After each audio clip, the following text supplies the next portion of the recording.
Ba-dum, ba-dum, ba-dum, ba-dum, ba-dum, ba-dum, ba-dum, ba-dum, ba-dum, ba-dum, ba-dum.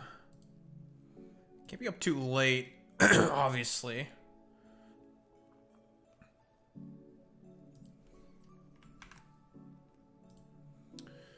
I do be having a course tomorrow.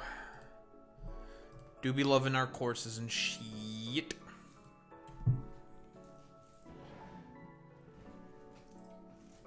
Very cool.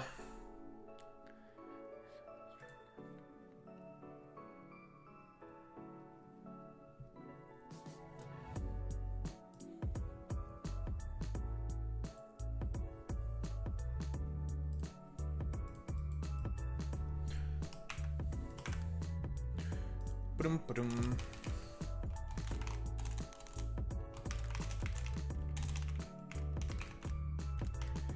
Alright, we need to work on steel in Satisfactory. We'll be doing that while we watch the Nikandros video.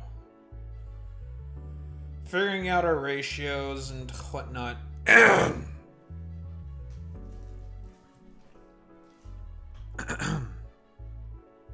As one does.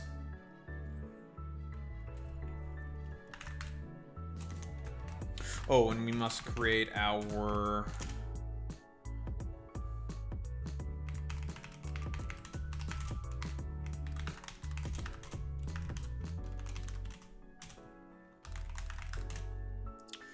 concrete production as well.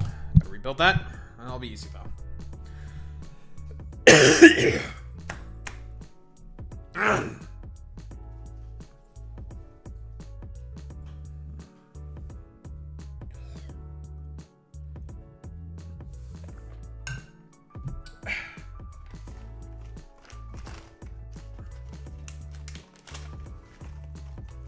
That shit's almost done.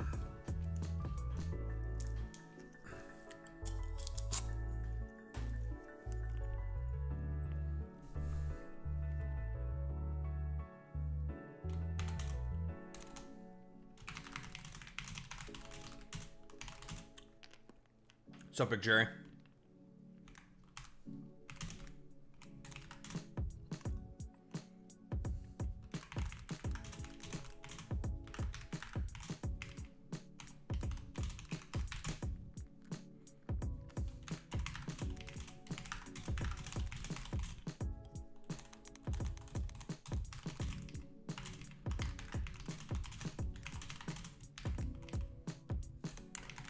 Got some, quite the content to talk about today.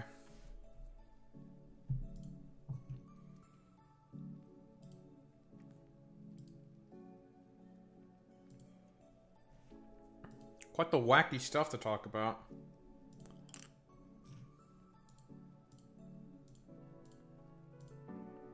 So that'll be fun.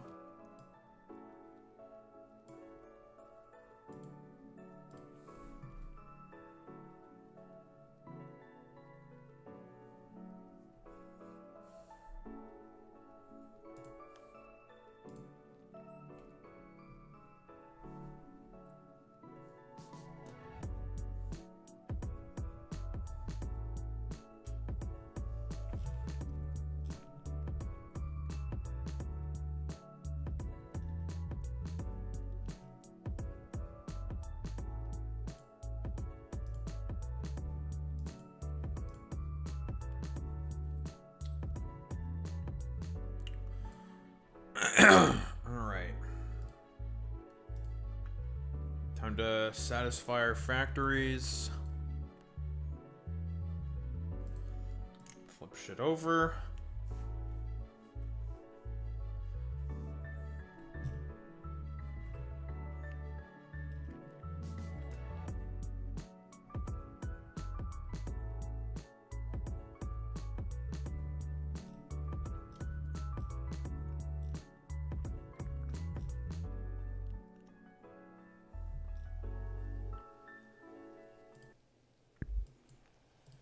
Now it's time for the humble sounds of construction and industry.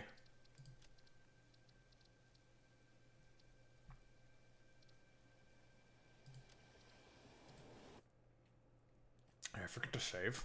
Whoa. What products did I lose? I think I lost anything, did I? No. Now we're fine. Now we're fine. I didn't lose shit. Alright, we're good.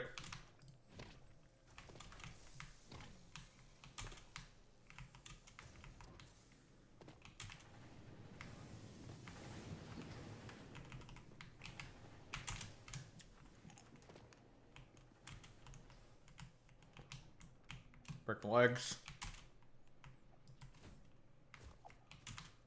Get some concrete. There's some more people to trickle in. And we'll get this party started. I also want to finish my lozenge.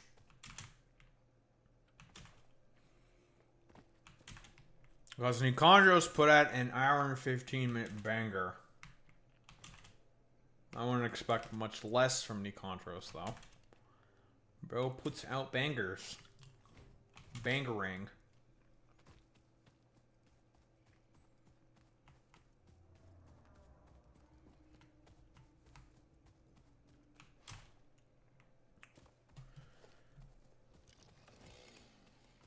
Alright.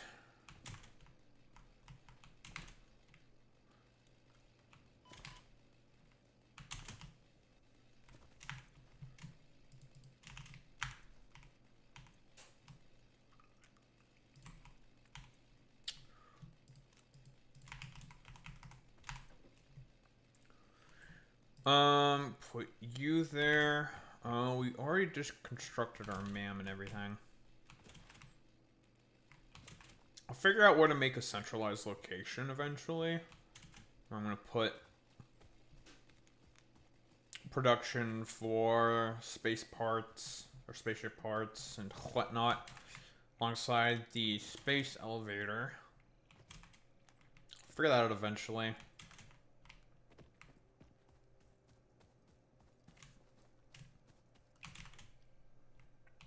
Actually, probably get some objective on the board. Right, I want a logistics 3 so we can fix our power problems.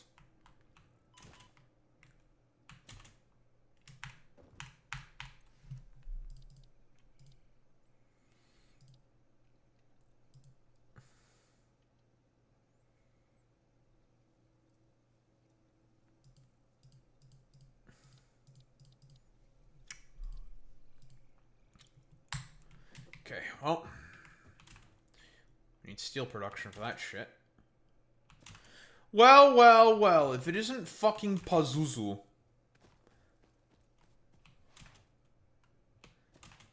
But she's posting da boo boo. Nope, that's fucking Pazuzu.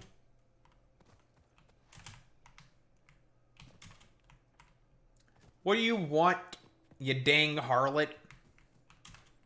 Of course we're going to be recording, but we haven't started yet. We're waiting for people to trickle in. So guess what? Do your fucking homosexuality or something.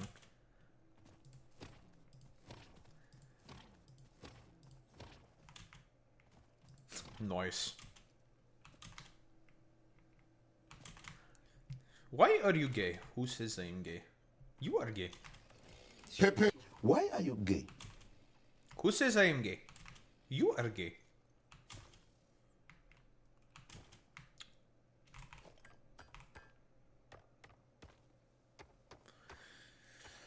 Yes, your milfy desires have been fulfilled.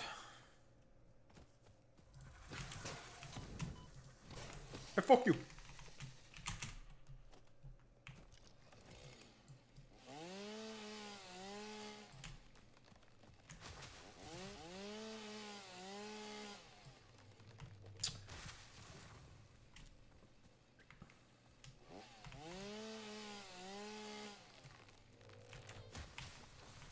Put this. Jesus fucking Christ, it's so loud. Okay, that was not Zane who did that this time. It was you, sacrificial MILF. Curse my mother's genes, giving me the jumpiness that she always has.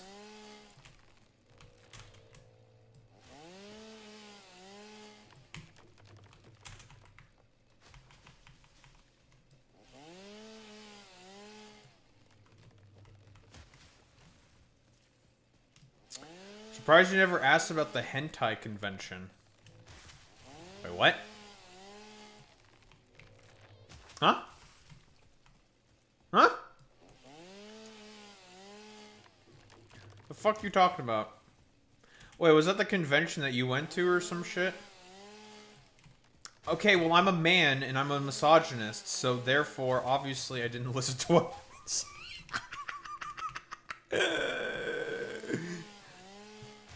Sorry, I'm misogyny maxing. What do you want from me?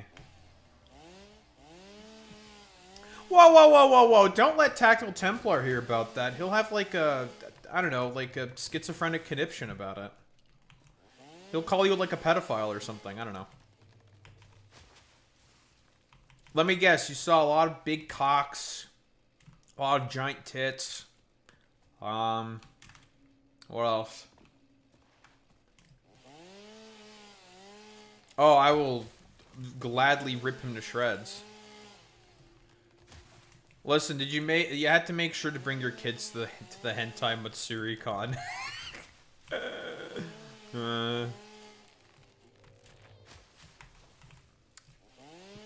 95-pound butt sex toy. The fuck?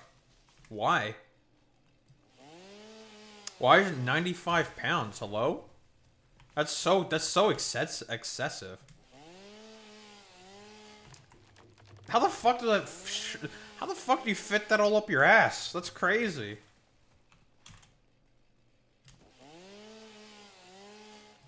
Ain't no fucking way.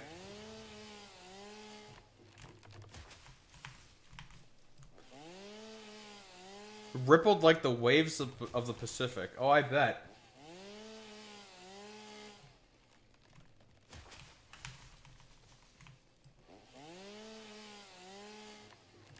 No, you fuck the butt toy.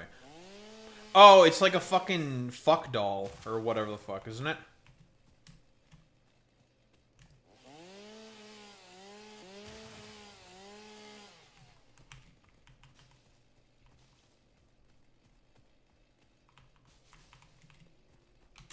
I was thinking it was like a massive bad dragon or some shit. It's like the fucking mother of all bad dragons. Jesus Christ. Big ass ghetto dump trunk of an ass. Gotcha.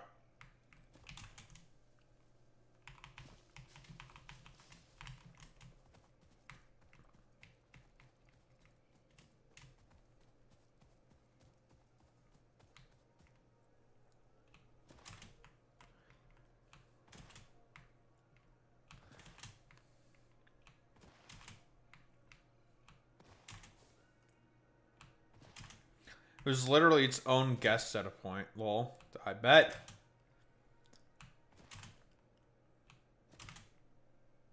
I mean, it's a 95-pound like dump truck ass. I think it makes sense. Hard to miss.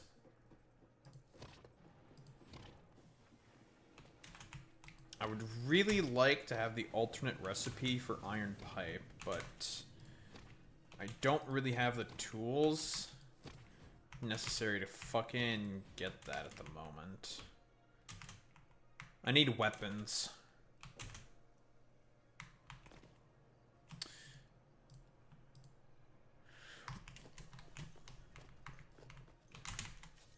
I need a weapon.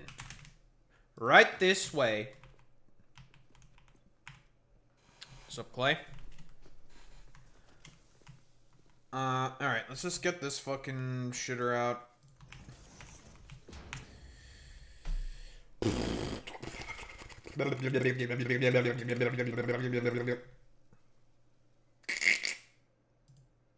what I need. I need gun.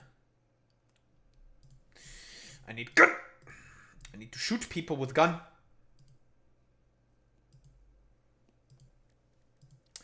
I need to shoot people with gun. Can't do anything with these yet. Caterium. I could find some more Caterium. It's not difficult. You got Caterium Ignots, but you don't really need to do that at the moment. So that's fine. Mycelia. We'll just go into a cave, aka a gay cave. Soon we can get that unlocked. We'll need that eventually. Could make that.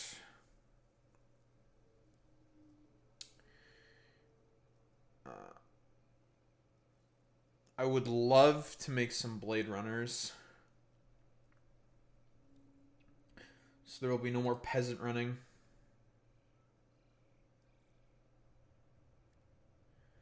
Oh, you can report that guy.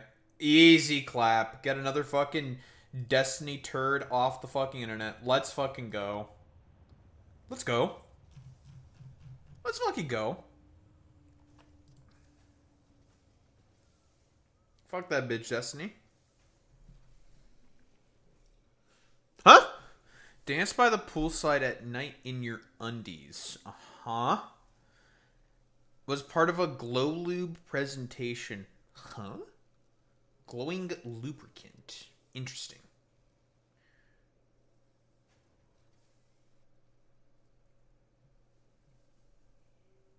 We could actually get this upgrade. We just need to get more power shards. Yes. Base clock.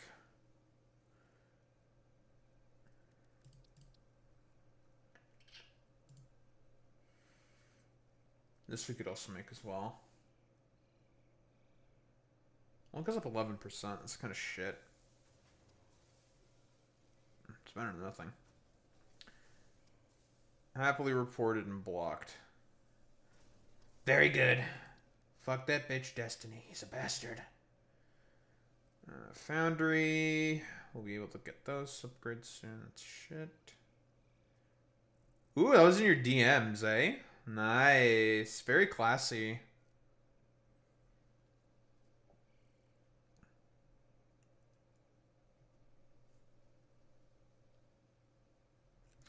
YouTube chat.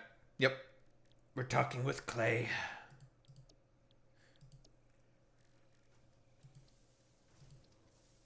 Call on sacrificial milk. Keep up. Sounds about right. Yep. Okay, we want the rebar gun. We want rebar. Make concrete. That's what we're gonna be working on. We need a gun, so we can shoot stuff with a gun. Also, I feel like I'm about to take a fucking shit, so I'm gonna be right back, and then we'll get started with the bullshit.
Barack Hussein Obama.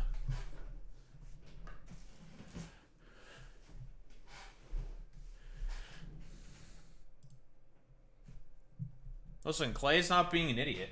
Sacrificial MILF. SMH my head.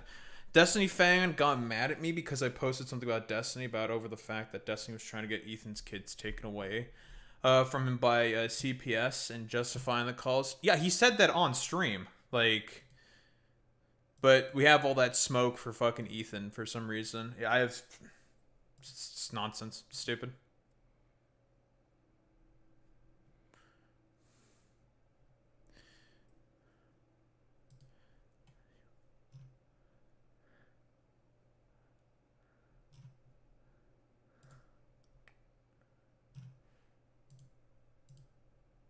My bomba. Listen, all I have to say is that I hardcore ratioed a Nazi, so that's cool.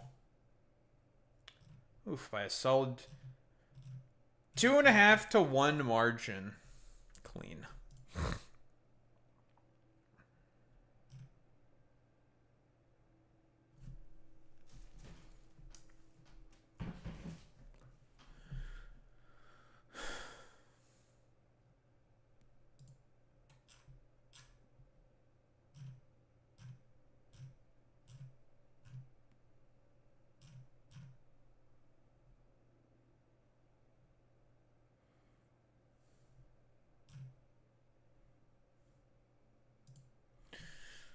Bunch of fucking idiots. I'll need to trip off a cliff. Pepe! Where's Pepe posting? Pepe posting. Alright, I got a gun I need to make. I need to make a gun so I can shoot people.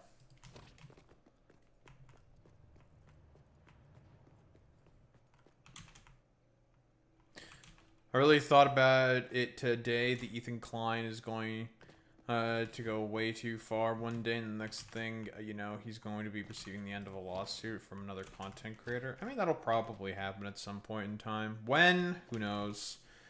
That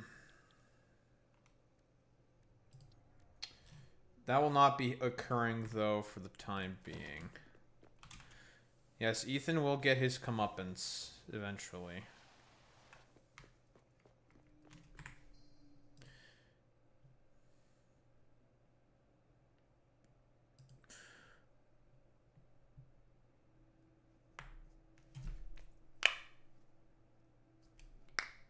All right.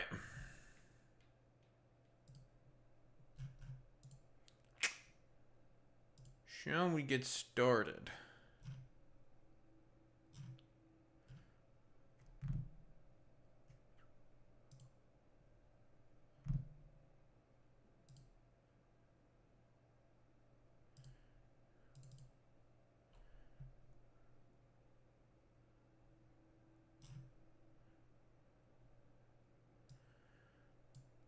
Get this shit out of the way. Sound off.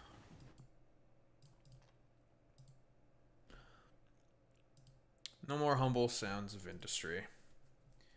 Industry.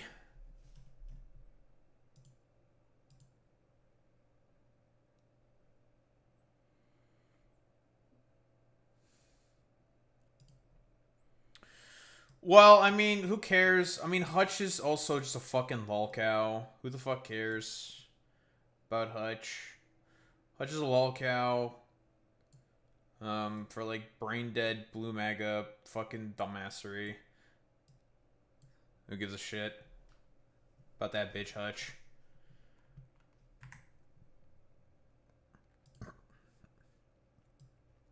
We really shouldn't be surprised whatsoever. Alright, we're getting started with this though.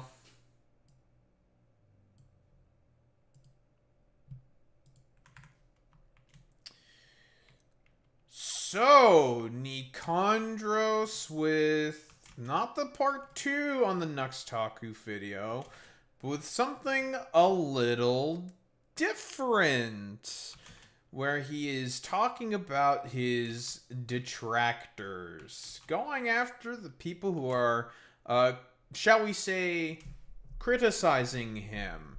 So we've seen some of the responses, I believe, before in one of my older videos. I think Kershaw had some responses to the Nikandros video. It was about as brain dead as you would expect from that dumbass white nationalist Asmongold simping ho.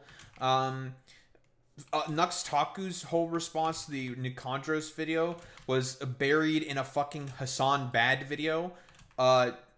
Very fucking shameful and pathetic, but then again, this is fucking Gruntaku we're talking about here, so we should really not be surprised by any of this behavior whatsoever. And I think those are the two main people that we talked about. Oh, Tectone. Tectone's response to it was just like to be honest, just a non-response. He really didn't have a response to the allegations that NuxTaku was basically going through whatsoever, alleged within Nikandros' video. So honestly, for the most part, the responses that from the Asmongold sphere have been extremely fucking pathetic, and have not really done anything at all in order to epically debunk the allegations. Honestly, not even really allegations, but the, shall we say, accusations of, and I'll say this because Nikandros himself does not say that NuxTaku is a groomer.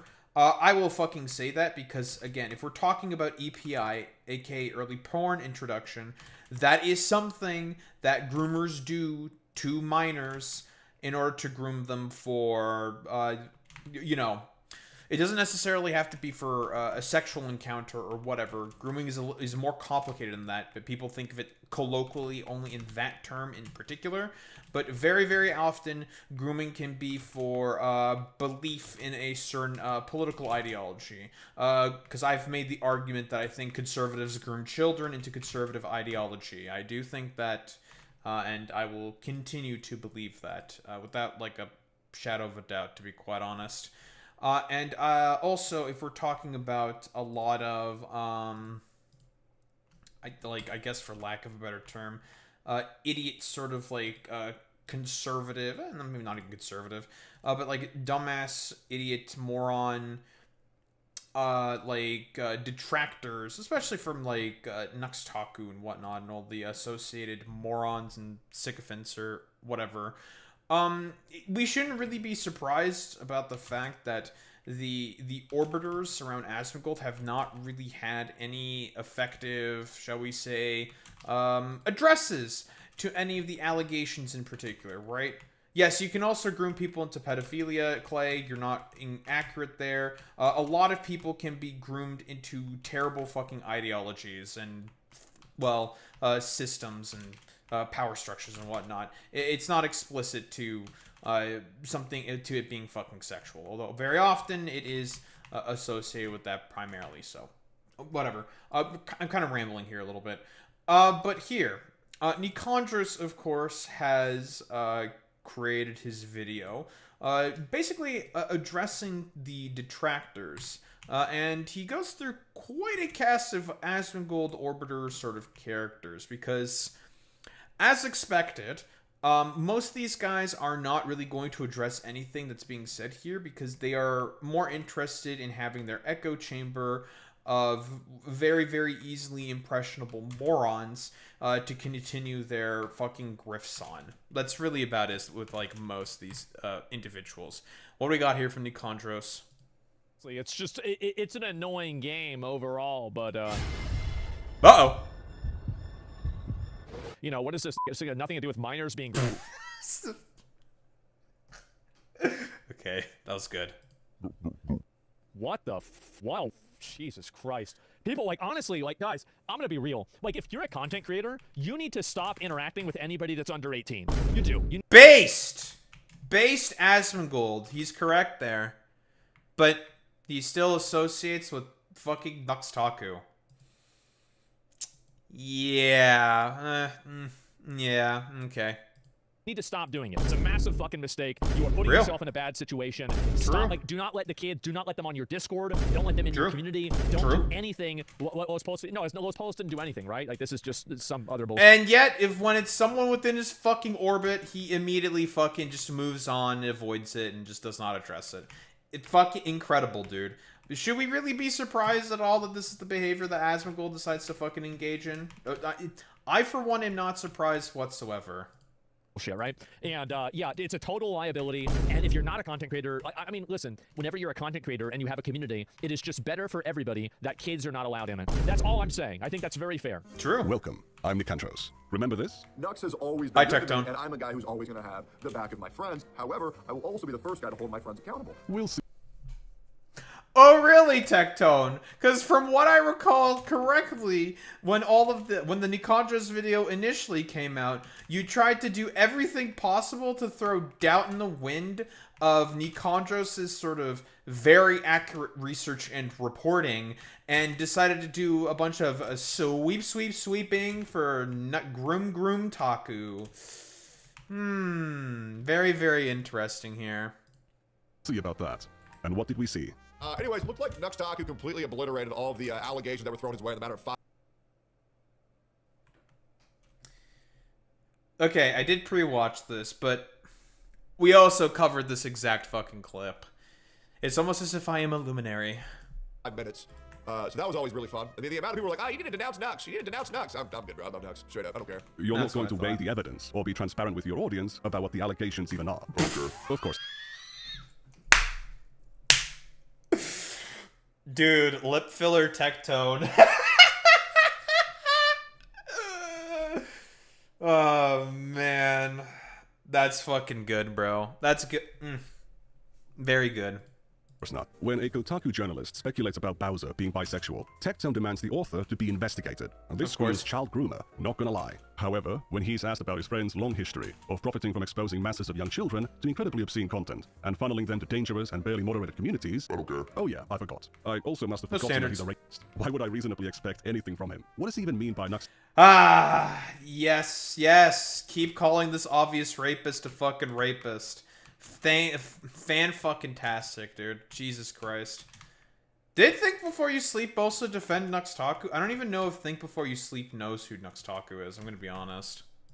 Taku obliterating the allegations. I've He been waiting didn't. and I can't see a response from him. Oh wait, I'm blind. There it is. Yeah, unironically, again, like I mentioned earlier, the only response that GroomTaku had to the response that Nikandros made in that hour-long expose, which surgically and very precisely exposed GroomTaku over here for his actions and essentially being the prime responsible individual of basically not doing anything about early porn introduction occurring within his fucking private fucking Discord community, because that's what he was doing there essentially, or not in his Discord community, rather in his fucking older YouTube content, and knowingly has seen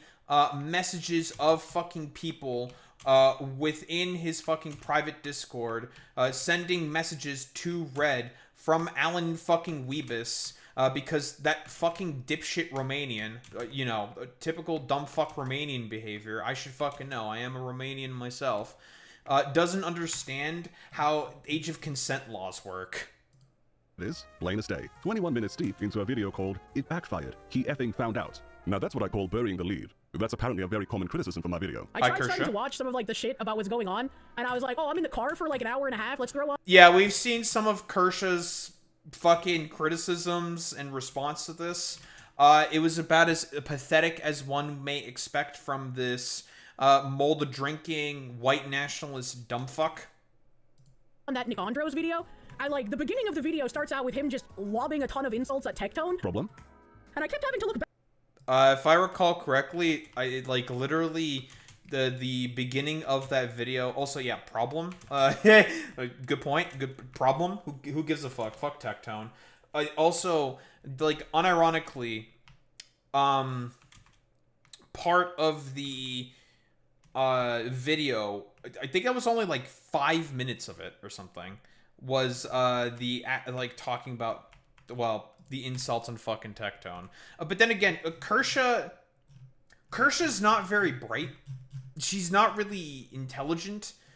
It's kind of difficult for her to grasp like rather complex sort of topics, because again, we're talking about Kershaw here.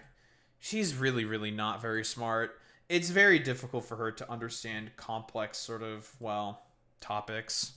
Back, and I was like, this was a video about Nux, right? Like, what is happening? That's the first 2 minutes of an 80-minute video. And so finally, Oops. after he finishes berating Tectone, 2 minutes. he goes into talking about like Nux having weird censored thumbnails that weren't censored. Yeah, by the way, because I'm gonna tell you right now, it's not weird censored fucking thumbnails, you dumbass fucking bitch. Those hexagon censorship that essentially is being put there, that was done by Nikandros himself, because guess what Nux did? No fucking censorship. There was unironically a fucking thumbnail that fucking NuxTaku decided to put out there with a lolly getting fucking fucked in the ass by a dog. Like, unironic fucking bestiality shit. But, you know, whatever. Kershaw, stupid? Who would have thought? Enough, and it's like, well, that was a meta on YouTube for a while. I remember a lot of people having like weirdly lewd implication thumbnails. So again, that was also a thing that NuxTaku made the argument for. Nikandros goes into details about that. Apparently the guy who set the meta for that was NuxTaku himself. And he's admitted to being the guy who set that meta for himself. So, again, Kershaw, are we going to take any responsibility for any of the fucking actions that are being taken by all of the strange collection of freaks that you're deciding to fucking associate with there, bud? Are you going to do that? No, you're not.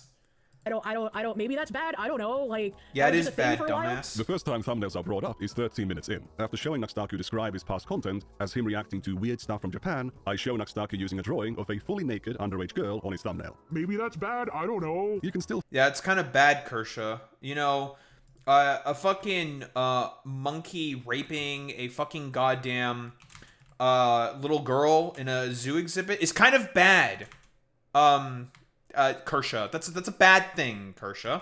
But then again, this is also the exact same fucking bitch who unironically tried to justify the fucking great replacement theory in the dumbest ways fucking possible. Unironically also tried to justify like the murder of fucking George Floyd, has talked about various white nationalist figures in positive sort of aspects and whatnot.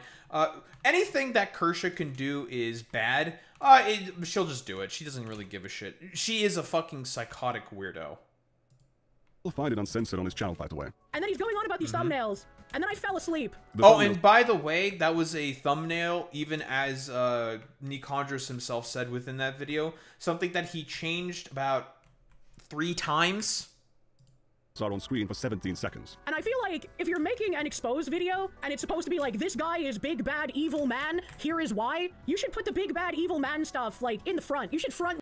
Okay, here's the fucking thing for as to why that's a dogshit fucking mentally ill argument here from fucking Kershaw. The purpose of Nikandros' video was that he was building a fucking timeline of events, right? He was building up to the fact that, yes, NuxTaku, through all of his fucking thumbnails, is doing something called child grooming, Kershaw, in terms of early porn introduction. Now, for those who may not know, early porn introduction is when you are introducing pornographic and highly sexualized fucking concepts to a, well, generally in this case, minor fucking audience. And we know that NuxTaku specifically advertised to minors. We know this. This is something that he himself also has explicitly said that he has done, and that he has constantly fucking done in terms of his fucking content. There's a very, very common pattern of behavior, specifically from Nux, where he has talked about being a dude who has introduced a lot of these fucking goddamn concepts to people. So, again, and him being responsible for the fucking meta that happened that all the other content creators were doing. And him using constant fucking tags in order to draw in a more minor audience and never doing any of the necessary moderation in order to protect said fucking audience. But, you know, we gotta fucking deflect and not really engage with any of the criticisms because, again, well, Nikandros is kind of like gay or something, or he's like a homo queer or whatever the fuck. I don't know. It's fucking dumb, man. We're not dealing with a collection of very, very intelligent people here. Load it because I shouldn't be falling asleep in the middle of your video if I'm You were driving, bitch. You shouldn't be falling asleep in general. supposed to be gaining pertinent information. A diabetic coma continues to be the best explanation for what happened here. The previously mentioned 17 seconds are immediately followed up with clips of Nux exhibiting a comic to his audience in which a little girl is raped by a pack of monkeys before a crowd of children. Well, that was a meta on YouTube for a while. Before this segment, I established a timeline. NuxTaku was already criticizing the hot tub meta on Twitch before he uploaded this video. So he was Yes, that was what this was all in reference to, aka the hot tub meta. Which is, again, a stupid fucking argument. Because it just blatantly also shows like NuxTaku's fucking hypocrisy here. Because that's what that means there, Kershaw. Okay, you want like actual examples of fucking hypocritical behavior? There it is, Kershaw. Okay, like listen, let me grab the keys out for you. Let me jingle them a little bit for you. Okay, I'm gonna jingle the keys. That's what actual fucking hypocrisy looks like, right? This motherfucker unironically made his fucking I guess like millions, thousands of pounds, or hundreds of thousands, if not millions of dollars, unironically introducing a bunch of fucking hentai to a bunch of fucking kids, man. That's the problem that people are specifically having with a lot of NuxTaku's behavior. But here's the intrepid Kershaw saying like, yeah, it's just a meta, it's a thing that people did. It's like, really? Huh, that's kind of interesting.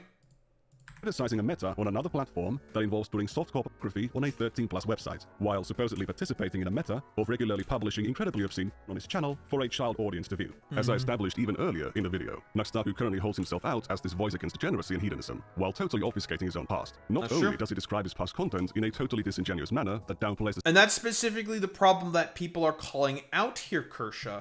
People are calling out the fucking hypocrisy. That's what people are fucking having an issue with. So, like, can we have some fucking criticisms for that in particular? No, we're not gonna be doing that. Okay, we're not gonna be doing that. Listen, whatever. Like, this should be the fucking listen. This is the easiest fucking rhetorical win for fucking conservatives. They love doing constant fucking hypocrisy burns at any point in time that they can. But for some reason, they don't want to do it for NuxTaku. Well, that's a little interesting, isn't it, guys? The severity of his actions. He will delete evidence of his past when it arouses controversy. This is a massive indictment of NuxTaku's character 17 minutes in. Kirsch claims to have watched the video, but still deploys the "he was doing a meta" defense, even though it was debunked in that very video. How did Kirsch comment on Nux spurring his response to me 21 minutes deep into a random Hassan video? The Protocaster, thank you. Nux vid, it backfired. He fucking found out with Hassan thumbnail 22 hours ago. Addressing the allegation starts or 21 minutes in. I do not know if I'm gonna have a chance to get to that stuff today, so that might have to be either on my own time and then I bring up clips and stuff or like whatever. How utterly convenient there from Kershaw to essentially just be like, oh, you know, I don't know if I'm going to have enough time to address these sort of criticisms here done by fucking NuxTaku, him addressing it at all. It's a little convenient, isn't it, guys? Just a little convenient. On the weekend, I'm not sure. No comment on that at all? My video not being adequately front-loaded means it's a nothing burger. But NuxTaku's defense being buried 21 minutes deep into a random Hassan video is nothing to be concerned about, despite it being an obvious sign that he's trying to draw as little attention to it as possible. Still want Kirsha to check out the Nux vid. It's been too long. Should see them and make up her mind. I have no idea what's going on with Nux, and I have far more important things going on in real life at the moment. So she's happy to publicly spread In-fucking-credible, dude. Like, listen, Kershaw, I know that you're brain damaged, right? From the interactions that we've had before.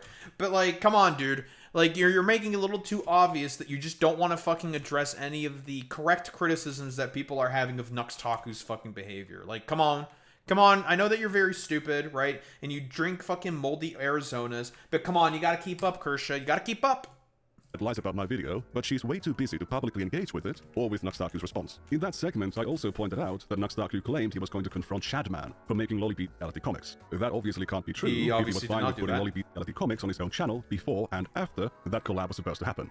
And as Nikandros himself has pointed out in that fucking video, the problem with a lot of NuxTaku's behavior in terms of the Shadman sort of a confrontation is the fact that it's very funny that someone like NuxTaku is going to be the main guy who's going to try to go ahead with a confrontation like that because of the fact that he is rather fucking hypocritical in terms of his sort of engagement with, well, a lot of lolly bestiality thumbnails and artwork on his fucking goddamn YouTube channel. Oh yes, I've interacted with Kersha before. She is very fucking stupid. She tried to do like a strange hypocrisy burn on me when I brought up to her. I said she was like claiming that Karen Bass is a communist. Karen Bass is not a fucking communist. And apparently the evidence that she had to say that that Karen Bass was a fucking communist was the fact that Karen Bass went on some aid trip to Cuba in 1973. I'm talking about, like, you know, what her policies are, you know, like an actual sort of like political sort of sense and a political fucking debate. She brings up random fucking trip to Cuba that she took back in like 50 fucking years ago. And it's just like, that means she's a communist? Wow, you're fucking stupid, dude. And obviously, all of her like extremely low IQ fucking fans take her side because Kersha fans are not very bright. They take her fucking side in the whole sort of situation. And obviously, since I'm fucking tiny, I'm not really able to more effectively put up a fucking fight from all the dumb fucks that are all of a sudden in my fucking mentions. Basically, I just muted that shit and moved on with my life because I was just like, I don't care enough about these like fucking morons. Like, they're too stupid to look at objective reality because they're all fucking Kersha fans. And Kersha herself is like a brain dead fucking troglodyte. Yes, yeah, Cuba, yes, a trip to Cuba does not automatically make you a fucking communist. Apparently, the trip to Cuba also coincided with some organization. I don't know if it had, like, associations with the Black Panthers. I didn't really bother or look because, again, it really doesn't fucking matter. Like, she's obviously, in terms of the policy set that she has right now, not a fucking communist, or not even on the left whatsoever. It's just fucking stupid. Incidentally, Kersh has her own history with Shadman. Imagine wanting art of yourself from the man of Shad. You know, I feel like that's when I'll know I've made it as a VTuber. Very interesting. So, again, listen, we're gonna fucking pull it out. You know what? We're gonna pull it out on these dumbasses. This is incredibly fucking hypocritical here of Kersha. Very, very, very hypocritical here. Oh, God, fucking, listen, sawing out for Nux, all of a sudden, not having problems with fucking Shadman artwork, blah, blah, blah, blah, blah. I believe she's even tried to commission Shadman for fucking artwork as well. It's very, very fucking shameful behavior here from Kersha. But then again, I would expect no less from this white nationalist grifting dumbass. I'll have Shadman art, and then life will be complete. I can retire in peace. For many years, Kersh would make requests like this of Shadman on Twitter and on streams. In 2023, she learned about Shadman's history of drawing of real children, which happened almost 10 years ago and is one of the most infamous things about him, after which she never... Yes, this is something that's been known like forever ago, how much of a fucking weirdo Shadman is. Not only that he is gross, and unironically draws lolicon pornography of Keemstar's fucking daughter. That's like the most infamous thing that Shadman is known for. And the fact that he also, I don't think he went to prison for that specifically. He went to prison, I think, for an assault.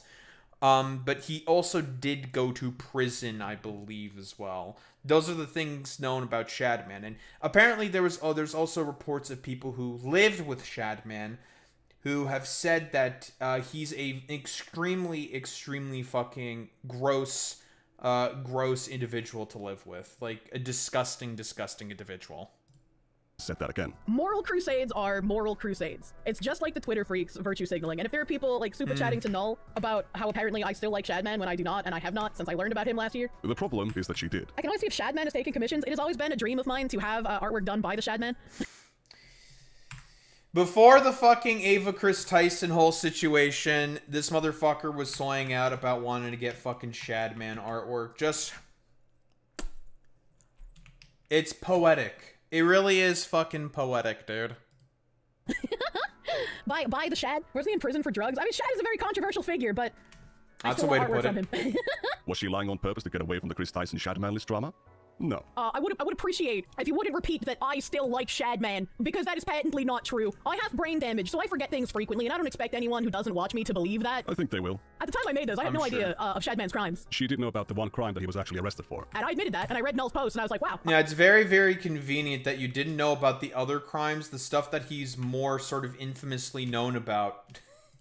Kershaw. Very, very, very fucking convenient. Yes, we don't have to go through the Ava Chris Tyson whole situation. Yes, we know that Shadman has a connection to Ava Chris Tyson.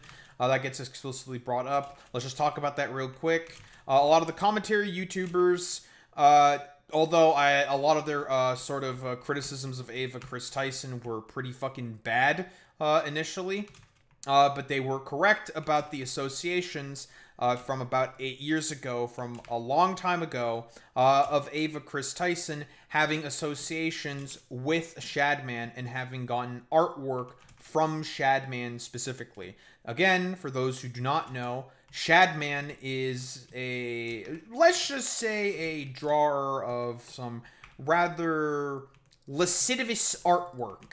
Stuff that would land you in the Hague. He seems like a fuck retard, actually. That's kind of disgusting. And then, several months later, I forgot about that and reiterated, oh, you know, I would like Shad meme art. My chat was like, here, Chat, you fucking idiot. He did the thing. And I was like, ah, oh, shit, Chat, you're right. He did do the thing. Fuck me. Fuck me, Chat, you're right. So, no, I do not wish to have art from Shad, man. Then her mods also yelled at her. How could you forget? Look, it happens, man. It happens. I have actual fucking brain damage, and I'm sorry, I can't help it. Clearly. But literally, my entire brand is built on trying to be as honest as... I mean, listen, I've said it before, and I'll say it again. But white nationalists and having brain damage, it's more common than you may think. Possible. That's not quite what happened. She did receive a message from a moderator reminding her about Shadman's past, but Kirsch didn't go, oops, I messed up, as she claimed. Instead, she rephrased her wish. There's a new rumor about Shadman every month. I mean, I don't keep up with it. I just know him as a notorious online internet figure, man. I don't support him, I don't hate him, but like when you're online, if you get Shadman art, you know, you kind of made it. Very, very convenient there, Kershaw, that you say, oh, you know, I mean, you know, if you get fucking Shadman art, that's how you know you've made it as a content creator. That's how you know you made it as a guy. Getting artwork from one of the most infamous, like, lolly fucking artists, let's just put that kindly, on the fucking goddamn platform. Very convenient. After the Chris Tyson Shadman drama broke out, she was supposedly horrified to have found out that she was speaking about such a monster in such a casual manner. Oh, But I'm before, sure. when she had the information in her damaged brain, the best she could do was to be neutral. I don't support him, I don't hate him. If I didn't know any better, I'd say it's pretty obvious that Kirsch didn't really care all that much about Shadman's past, until it became a convenient vector to attack Chris Tyson. I might also claim that Kirsch's hesitation to... That's a fantastic point there by Nikandros, because, again, Kershaw is a fucking transphobe. Because, of course, she's a transphobe. Like every other low IQ fucking right-winger that does suffer from brain damage. At least she admits it, so that's cool. Every right-winger that is transphobic is unironically suffering from some form of fucking brain damage. condemn Shadman was the result of her pandering to that kind of audience. But fortunately, we know better. She wasn't lying or downplaying her fandom of Shadman. She's got brain damage. Look at the symptoms. Shad won't draw me because I'm not a mini. He can just make me into a lolly. I've had people make lolly Kirsha before. The world is... Man, she's desperate to really come up with any excuse to get that fucking Shadman artwork. It's like, dude, like, it's fucking stupid. Yeah, like you're fucking saying there, Armor and Quills. I'm not responsible for my speech. I got brain damage. That's not how that works, dumbass. Unfortunately, if you also have fucking brain damage, you have to still take responsibility for the stuff that you're saying. But then again, we are talking about fucking conservatives here, of course. They have no standards. It doesn't fucking matter. Like, all these people are massive fucking goddamn hypocrites. It's just very, very fucking pathetic. sorely lacking Shadman's brand of pure provocateur energy. Reddit will throw a fit when he gets back. I really like Hillary Clinton. I thought that was pretty prime. Can we commission Shad? I don't know if Shad takes commissions, actually. Kirsha is not a Cookie fan. What do you mean? I said I don't mind if he draws me. That's perfectly fine. I would love a weird T-shirt like Hillary Clinton. It's worth noting that whenever she Very talks about her weird. past impression of Shadman, she doesn't mention that she did know about him being a lolicon artist. But I'm pretty sure this is all explained by her being brain damaged, which she has been for a long time. I mean, look at this reply to Shadman from 2021. She's so confused that she doesn't even know what you do on a bed. They were sleeping.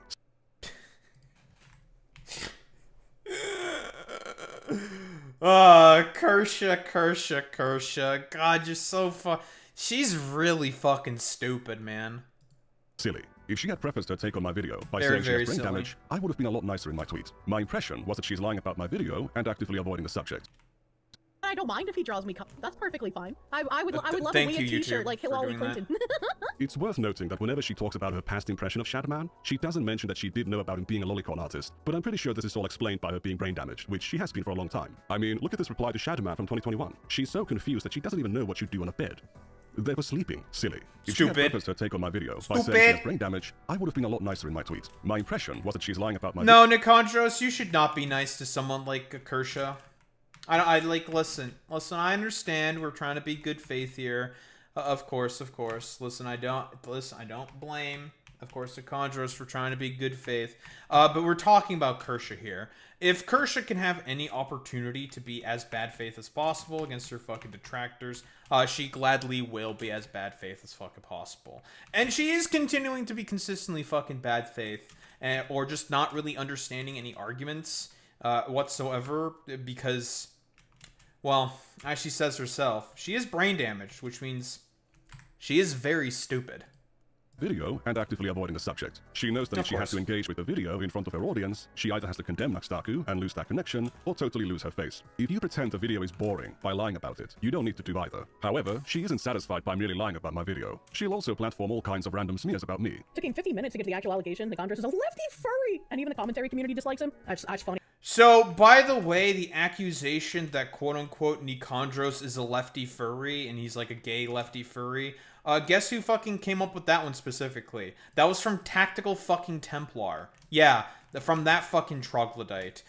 Which is obviously just like, again, a favored of the right wing. They love engaging in constant thought-terminating cliche to not actually have to try to engage with ideas or subjects that may be potentially contradictory or may bring doubt to their fucking worldview. This is a consistent pattern of behavior from right-wingers. Funny. I didn't know Jersh followed a furry. It's a weirdo who tried to use pedo allegations at Nux to defend Hassan, shocking his dog. What the fuck? That's not... at no point in time did Nikandros ever claim that NuxTaku is a pedophile. That's not what it is. You can make the specific... If we're talking specifically about what the video alleges within Nikandros' first video, and if Nikandros ever runs into this video, hello. From what I understand, the allegation that Nikandros is essentially leveling at NuxTaku is the fact that his in the environment that he is essentially trying to facilitate as a content creator with his older content before being the quote-unquote moral crusader that he is now, of course, is that of a rather, shall we say, kindly, porn-addled, degenerate sort of, like, introductory of a lot of these adult sort of concepts and sort of places to minors, right? And essentially NuxTaku being a vector for early porn introduction specifically. Now, Nikandros himself did not specifically utilize the term early porn introduction. That term comes up later, specifically from Kilotonics' video. Kilotonics is the one who specifically brings up early porn introduction. Of course, that, like I've said before, that being the concept of adult concepts like sexuality being introduced in children's media, in spaces that are not absolutely appropriate whatsoever for these concepts to be introduced, specifically that of course, children. Do you get a feeling Nikandros is a cloud chaser and a Hassan fan? I wondered why Hassan replied to one of his tweets. I was like, that's crazy. That's crazy. Anything? So I'll just add some additional context into that, because Kershaw is lying, of course. What Hassan replied to in terms of Nikandros' tweet was when Nikandros was actually criticizing Hassan for spreading some misinformation by, I believe, I'm really bad with names. I forget the name of the fucking writer. But Hassan was spreading some misinfo about a writer, a liberal, of course, who had some criticisms of Hassan's positions. Hassan spread some misinformation about him. A lot of these commentary guys, including Nikandros, said, hey, I think you're spreading some misinformation here. I don't think that's an accurate sort of statement. And then eventually Hassan did the responsible thing in deleting that statement. I could try to fucking find the tweet. It's not exactly necessary, but that is what it is in reference to, because that was what Hassan replied to specifically. Thing goes. Who cares? This was her reaction to people telling her about Shadman's past. For like the 10th time, Shadman actually made art of a real child. That's if he did so. I have to say if he did so, because He I did. have not received any sources. I just have people telling me. I'm not gonna believe without a source. Please give me source. Not gonna believe words without sources though. That's how I operate. I was like, Okay, sure. We can find the source. Alright, well.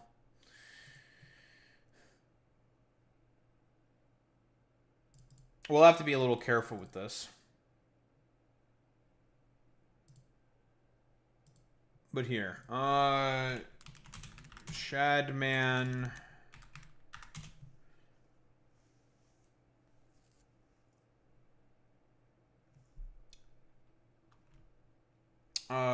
Keemstar. Let's do that. That'll be the query.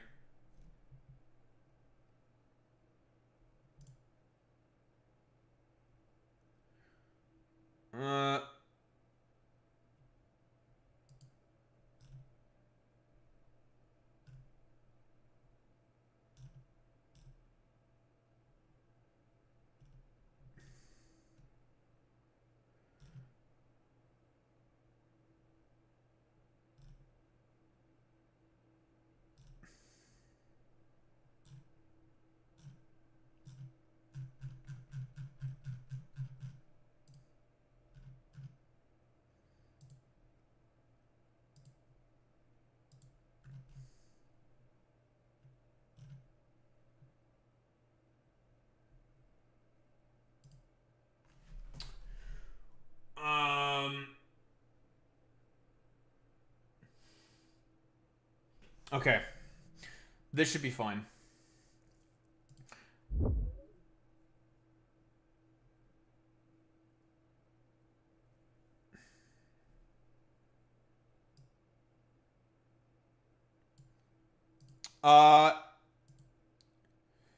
Not only that, Armor and Quills, but essentially, she's trying to run defense for,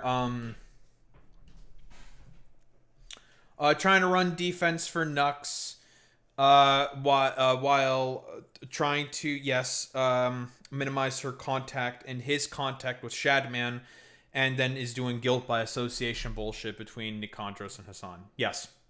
Because we are dealing with blatant fucking hypocrisy. This should be fine. There's nothing sussy here.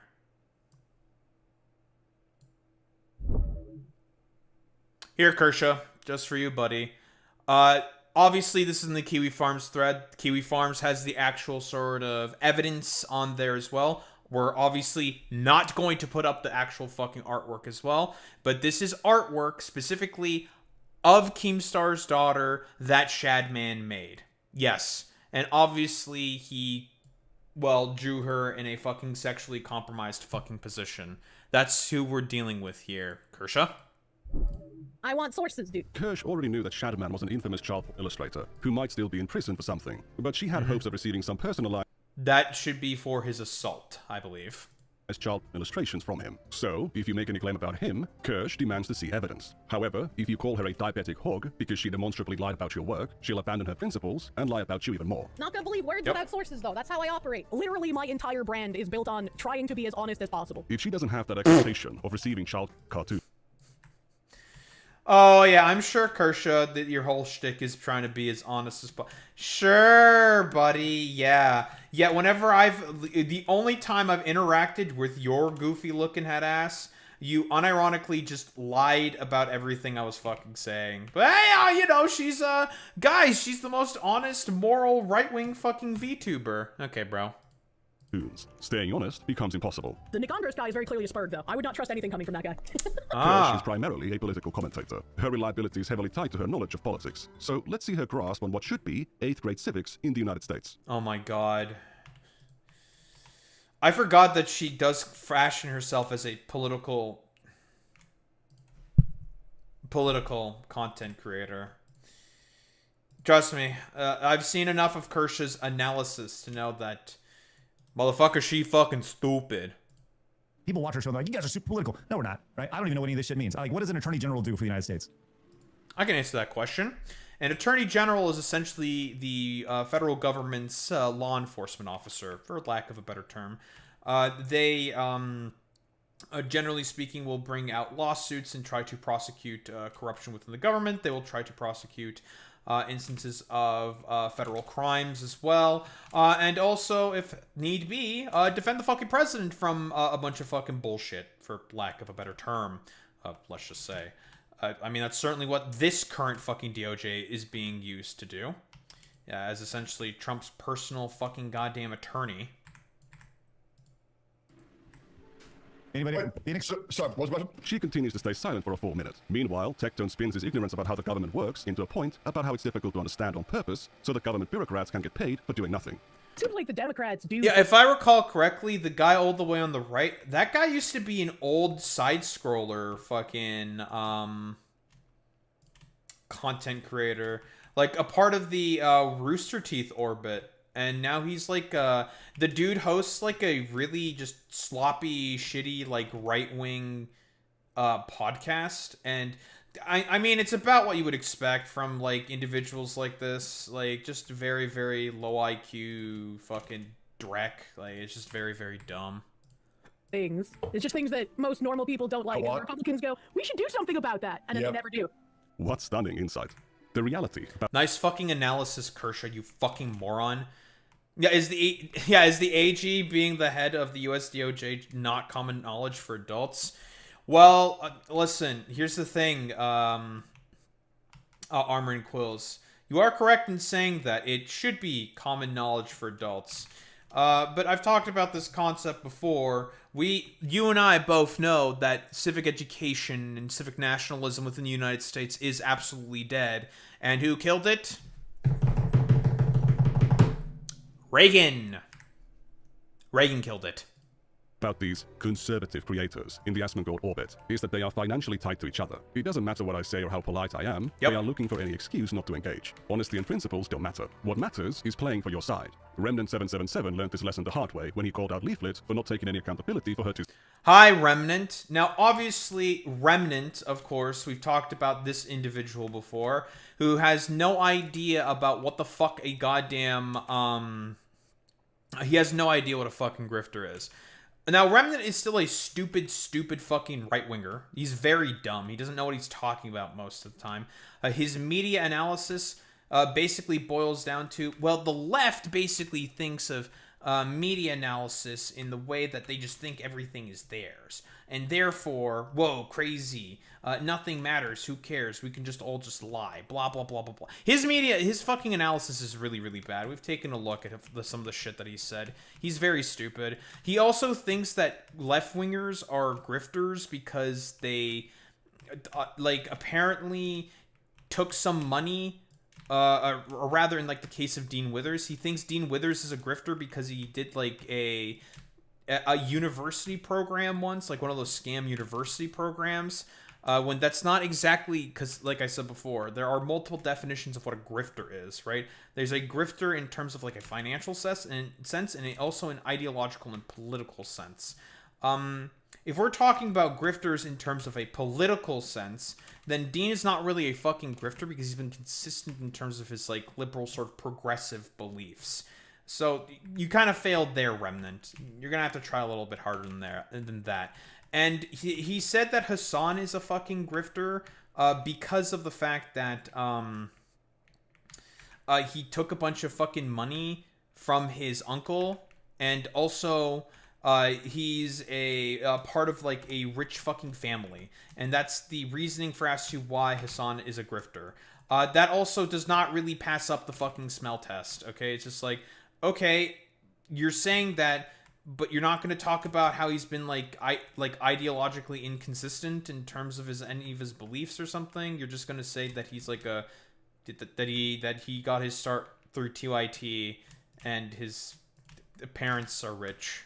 Okay. I mean, like, cool, man. I mean, at the very least, Remnant is getting a healthy dose of fucking reality and understanding that the environment that he's in terms of this incestuous fucking cycle of, like, dumbass fucking content creators that he currently finds himself with are giving him a healthy dose of reality for as to how big of grifters they are. Yeah, listen, Armor and Quills, we are talking about Remnant here. The dude basically has no fucking standards or principles or beliefs when it comes to, like, fucking tribalism. This motherfucker will engage in fucking tribalism and pretend that he's not actually. I mean, it's fucking stupid, but yeah. Rich family, cash from relatives. That would also make Trump a grifter in Remnant's sort of mind, but he doesn't understand that. And also his media analysis is just really bad. He thinks that the left sort of adopts a bunch of like a media critique and positions because for them it's all about an expression of power for them, when that's also just not the fucking case. It's fucking... Yeah, it is that fucking stupid. Discord server, which had its own share of cute and funny characters on it. For more info on that... So yes, that was also something that I wanted to go over myself at some point in time. I might still go over some of the stuff about Leaflet's Discord, because would you believe that Leaflet, who is also another very low IQ VTuber, right-wing VTuber, like, I genuinely do believe, I think that Leaflet is unironically just, like, a little slow. Like, she's very stupid. Who also, unironically, had a fucking Discord server that had a bunch of minors in it, and, basically, had, NSFW fucking sections, and, adult fucking content in it as well. And apparently, and this is what was said to... Mama Octo. Now, for those who may not know about Mama Octo, I believe, is also another VTuber who is just like a drama slop creator, just a slop creator, to be quite honest. But Mama Octo apparently got a message from Leaflet saying the reasoning for as to why she had that in her fucking Discord server is because of the fact that she didn't want a bunch of kids to be introduced to trans ideology or some shit. So it's just like, okay, so you're willing to introduce, like, NSFW content to a bunch of fucking kids, all because you want to stop them from getting trans or into the trans ideology. Like, okay, bro. Fucking stupid, man. That, you can watch these videos. Despite making me look like the smelliest Redditor who ever lived, after getting backlash for making his site look bad, both publicly and behind the scenes, Remnant realized what this network actually values, and his opinion on me turned around. I do appreciate you, by the way, Nikandros. People are hating on you right now. I'm gonna make a public statement right now. You know, screw all the people who just attack individuals they dislike, even though they say the correct thing. I'm flat out, like, I'm very right. Very interesting. A rare sign of principle from fucking Remnant. Very interesting. He comes out against fucking tribalism. Now, obviously, I still think that Remnant is a fucking complete idiot. His media critique is bad. His criticisms of the left are also bad. He is very, very right-wing, as he himself also claims, even though he pretends not to be, but whatever. This is a rare sign of principle where he's coming out against the general sort of tribalism of the right. Remnant, I don't know if you know this, buddy, but that's the right to a T, man. Like, if you do not like tribalism within the right, why the fuck are you a right-winger? Whatever, man. Everybody's accusing Nikandros of being like a left-wing guy. It doesn't matter. Not. It doesn't matter if he's no right-wing or evidence of left-wing if he that. points out something that's true and needs to be addressed. Period. Golly, you people want to talk the talk of having principles, but you hate the walk to walk. Nah, that didn't rhyme. You hate to walk the walk. We obviously don't agree about everything, but from what I've seen, he seems like a very sincere guy with a genuine interest in actual discourse, as opposed to team sports. I don't Don't 100% agree with that. Really don't 100% agree with that, but at the very least, he was willing to call out the incestuous sort of right-wing culture vulture like behaviors going on with the Asmongold sphere. Because with the Asmongold sphere, it's extremely blatant and obvious what they're all about. There's no beliefs or fucking principles that we're working with here. It's all just like virtue signaling slop nonsense. have any hard feelings about his initial betrayal of me, and even when he didn't like me, I think the signs of him being a fair guy were there. Why do you as a Christian promote a server that allows people to post? That acts as a gateway. You're introducing people to it when you promote that server. What does that have to do with anything? No, he's got a point. So to correct the record about my leftism and my fandom of Hassan, I don't watch Hassan Piker's content. So if anything, Hassan Piker is a fan of me. You don't need to come up with all these hardships. Real. Nah, he's he's right there, right? Hassan has watched Nikandros videos on stream. That's crazy. You've been through. Everyone can already see your life is a struggle. You're not white, and you still can't say the N-word. He's got this other laugh about not buying anything. That's Never true. gets old. But sure, Kirsch, I've had some interactions with Hassan on social media. I think you forgot to show how I'm wrong, or how I'm a liar. Now, this video is supposed to be about NuxTaku's response, so let's get to that. NuxTaku's strategy is actually not much different from Kirsch's. Now, anywho, Hassan continues his crash out, this time going after me and everyone else. He goes after a lot of people. Hassan Piker is coming after you? What has NuxTaku ever done to Hassan Piker to become the target of such aggression? He's only made like a couple hundred videos on Hassan, mostly because, as Kilotonics himself has said, and as also I myself have said, Hassan probably played a rather direct role in the fact that fucking Mudahar, or we can make the general assumption that Hassan played a rather direct role in the fact that the associations between NuxTaku and Mudahar are no longer sort of there, I suppose, for lack of a better term. You know, post-Nux Clarity video and whatnot. Only said Hassan's name on his channel 674 times. He also has a playlist with 72 videos, 64 hours of material in total, dedicated to going after Hassan Piker. He's willing to dish out all this shit, even mock Hassan for not daring to mention his name. But when Hassan fires back, NuxTaku is suddenly this innocent little victim. At least he didn't cry on his stream for an hour. This is a constant fucking line of behavior with fucking conservatives. Every fucking time they dish out all this smoke, you call them out for their dumb fucking behaviors and call them fucking stupid, they always all of a sudden become ooh-woo fucking small beans. I really do despise that behavior, by the way. It's just like, shut the fuck up. You guys are not fucking slick with your ooh-woo small bean fucking goddamn routines. Get the fuck out of here with this bullshit, dude. Fuck you, Tectone. Instead of responding to my video, NuxTaku tries to lump me in with Hassan and leverage the anti-Hassan sentiment of his audience to completely discredit my criticism. However, because of the way Nux responded, I am now also able to leverage the anti-Hassan sentiment of his audience to attack him and discredit him even further. Ooh. Spicy. That's like one of my fucking favorite fucking things to do. Just like completely flip it all on their heads. Ooh, I love that. If you've seen any amount of NuxTaku's anti-Hassan content, you might be familiar with a certain system. You all know the Hassan system. Are you familiar with the Hassan system? I'm going to keep this in mind. The Hassan system is a concoction of fucking DGD specifically. Is the Hassan system. The Hassan system is a proven method for handling criticism. Like, you know the Hassan system? Like how Hassan Piker deflects criticism? What? The Hassan system! Somebody just posted the Hassan system. I love the Hassan system. I know you do. We've already seen you deploy 2 of its tactics. You ignore critics. I wonder why NuxTaku might like the fucking Hassan system. Oh, it's because you use the exact same system, bitch. Content to obscure their arguments. This whole move of lumping me with Hassan is another one of them. S. Strawman. Attack the That's also another... By the way, another aspect of Hyde as well is the fact that he will consistently hide a lot of the content that people use to fucking criticize him with. Constantly, and this is even in Nikandros' earlier video. Nikandros will unironically fucking pointed out how NuxTaku deleted a bunch of the fucking videos that maybe potentially too sussy and may have some actual fucking problems in terms of people being able to fucking criticize him. He's very, very weaselly and dishonest. Representation by grouping critics with deplorables. Elon Musk he did a Nazi salute. He works for Trump. Trump is basically Orange Hitler. Am I right, guys? I mean, like, Elon did do a Nazi salute, though.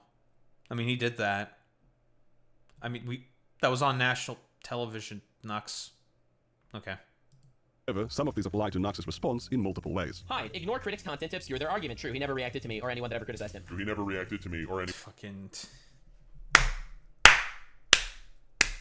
Bro, you hid your fucking response to Nikandros' initial video on you for your early porn introduction, tomfoolery to... in a fucking Hassan Bad segment. Now, if I recall correctly, because I said earlier that Nikandros didn't say that, he didn't initially accuse NuxTaku of doing early porn introduction. I believe he edited it later to say that, yes, that is actually what NuxTaku is doing. It is early porn introduction. Probably because, if I were to take a guess, he probably didn't know what the term was earlier. Maybe he got together with like other commentary creators and they sort of told him about NuxTaku's general behavior. It's just small little fucking nitpick there, I guess, for lack of a better term, but, you know, not overall important to the entirety of the, well, segment. Anyone that ever criticized him. Recently, someone made a hit piece on me, and it was an hour and a half long, so I didn't watch it, I'll be honest. And then there is avoid. A, avoid. Debate only weaker opponents, never the original person. These people never, ever enter a debate. I think the only person, and we've taken a look at quote-unquote one of the debates that NuxTaku has done, the only person that he has fucking debated on his channel is fucking Tectone. That's it. I think that's like the only guy, specifically, is just Tectone.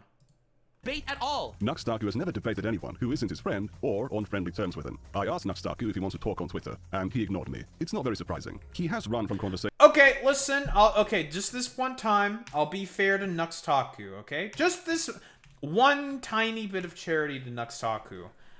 It seems like he's, like, abandoned Twitter ever since 2025 for some reason. So, you know, wait, when was that actually... that bit there from Nikandros? I asked NuxTaku if he... I can't see the fucking date. Was this February 13th of this year? Because I believe that's when the initial Nikandros video came out. Let me double check to make sure. We'll just take a quick look at our boys' video catalog. Yeah, 4 months ago. So, technically speaking... NuxTaku is no longer on Twitter. He doesn't engage with the platform anymore. So it makes sense why basically NuxTaku is not addressing Nikandros specifically. In the one tiny bit of charity that I will give NuxTaku, even though he fucking doesn't deserve it whatsoever, technically speaking, he does not really engage on Twitter anymore. He wants to talk on Twitter, and he ignored me. It's not very surprising. He has run from conversations with me and harmful opinions before. The last time he did it, it came with the cost of him losing his spot on the Some Ordinary podcast. Said XQC a dog and the fucking, oh, Jesus Christ. This is simple. Do you feel that NuxTaku is honestly representing himself in all of this? To you? On that, no. I mean, I'm looking at that character. I don't know if that's fucking Loli or whatever, but it's... I think YouTube's bugging out on me. No, it's fucking the browser's bugging out on me. Son of a bitch.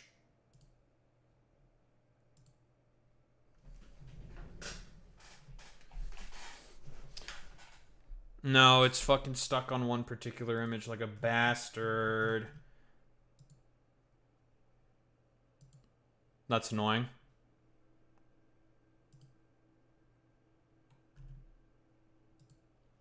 Oh, browser crashed. Very cool.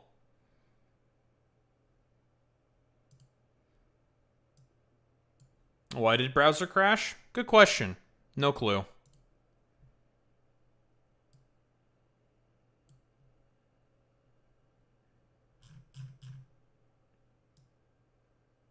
Looks at memory usage, 89%, and nothing's even in the red. Alright, well, nice meme. Alright, well, I gotta fucking reload all this shit. God fucking damn it. That's annoying.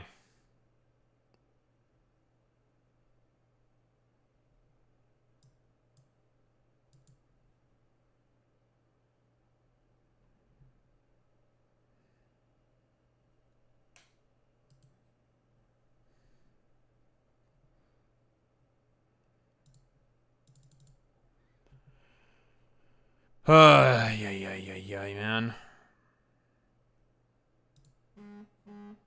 Alright, just gotta fix it.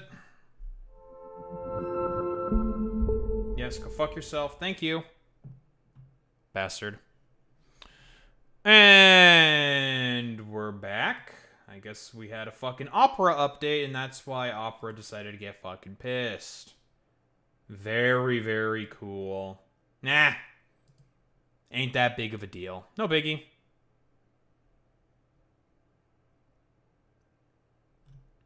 It's alright, we have editing. Alright, we are back in business. Last time you did it.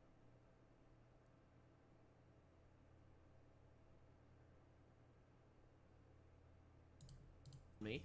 And it was an hour and a half long, so I didn't watch it, I'll be honest. I didn't watch it, I'll be honest. Then there is avoid. A, avoid. Debate only weaker opponents, never the original person. These people never, ever enter a debate at all. NuxTaku has never debated anyone who isn't his friend or on friendly terms with him. I asked NuxTaku if he wants to talk on Twitter, and he ignored me. It's not very surprising. He has run from conversations with me and harmful opinions before. The last time he did it, it came with the cost of him losing his spot on the Some Ordinary podcast. Said you see a dog and the fucking, oh, Jesus Christ. This is simple. Do you feel that NuxTaku is honestly... So, real quick, this was the thing that eventually led up to the post-Nux Clarity video from Some Ordinary Gamers, aka Mutahar, that eventually just led him to not associate anymore with NuxTaku, right? Now, NuxTaku specifically blames Hassan, and Hassan did partially play a role in terms of NuxTaku losing his fucking spot within the associations that he had with Mutahar. Partially. Because Hassan's sort of reaction to a drama post on Reddit, I believe on LSF, talking about NuxTaku's strange behaviors, for lack of a better term, surfaced on a Hassan video, and that was part of the reason, not the entire reason, but part of the reason for as to why, specifically, Mutahar and I believe Oompaville is the other guy, the other co-host of the Some Ordinary podcast, why they eventually ended up like splitting apart, and the post-Nux Clarity video happened, blah blah blah blah blah. This is a call from Chudlogic, specifically, another drama commentary YouTuber who was talking to Mutahar in a Discord call about NuxTaku's, shall we say, behaviors. Representing himself in all of this. To you. On that, no. I mean, I'm looking at that character. I don't know if that's fucking loli or whatever, but it's, I mean, it's like fucking dog having sex with a woman, so it's already way bad for me anyways. It doesn't even have to have the loli connotations. Yeah, I think for him to stay on a show and work with me directly, I'm not even talking about like just scale up here, just with me. He should come and explain these things pretty candidly. And if he can't do that, then I don't think he should be able to work with us in the future. I think that's a pretty fair way to go about it. I haven't seen Harmful Opinions. Sure. Harmful Opinions made the video. He's the one that's got the more substantive critiques exactly of that. I've just watched his video about it. Mm-hmm. He's not willing to answer the critiques. Harmful Opinions videos on NuxTaku are very, very good. I would recommend them. I don't think he should be working with us. I'll expand on that a bit in part 2, but the full story comes later. I don't think name call is even worth addressing. However you might feel about the accuracy of this meme when it's applied to Hassan, if you're going to be using it against him, you can't behave in the same exact way when you yourself are facing criticism. However, I believe we skipped over one of these tactics, which happens to be the one that NuxTaku relies on the most. That's A, alter in the Hassan system. Drastically misrepresent the opposing view. The new angle that people are... Oh, fucking NuxTaku loves altering stories all the time. It's a very, very common rhetorical tactic he does.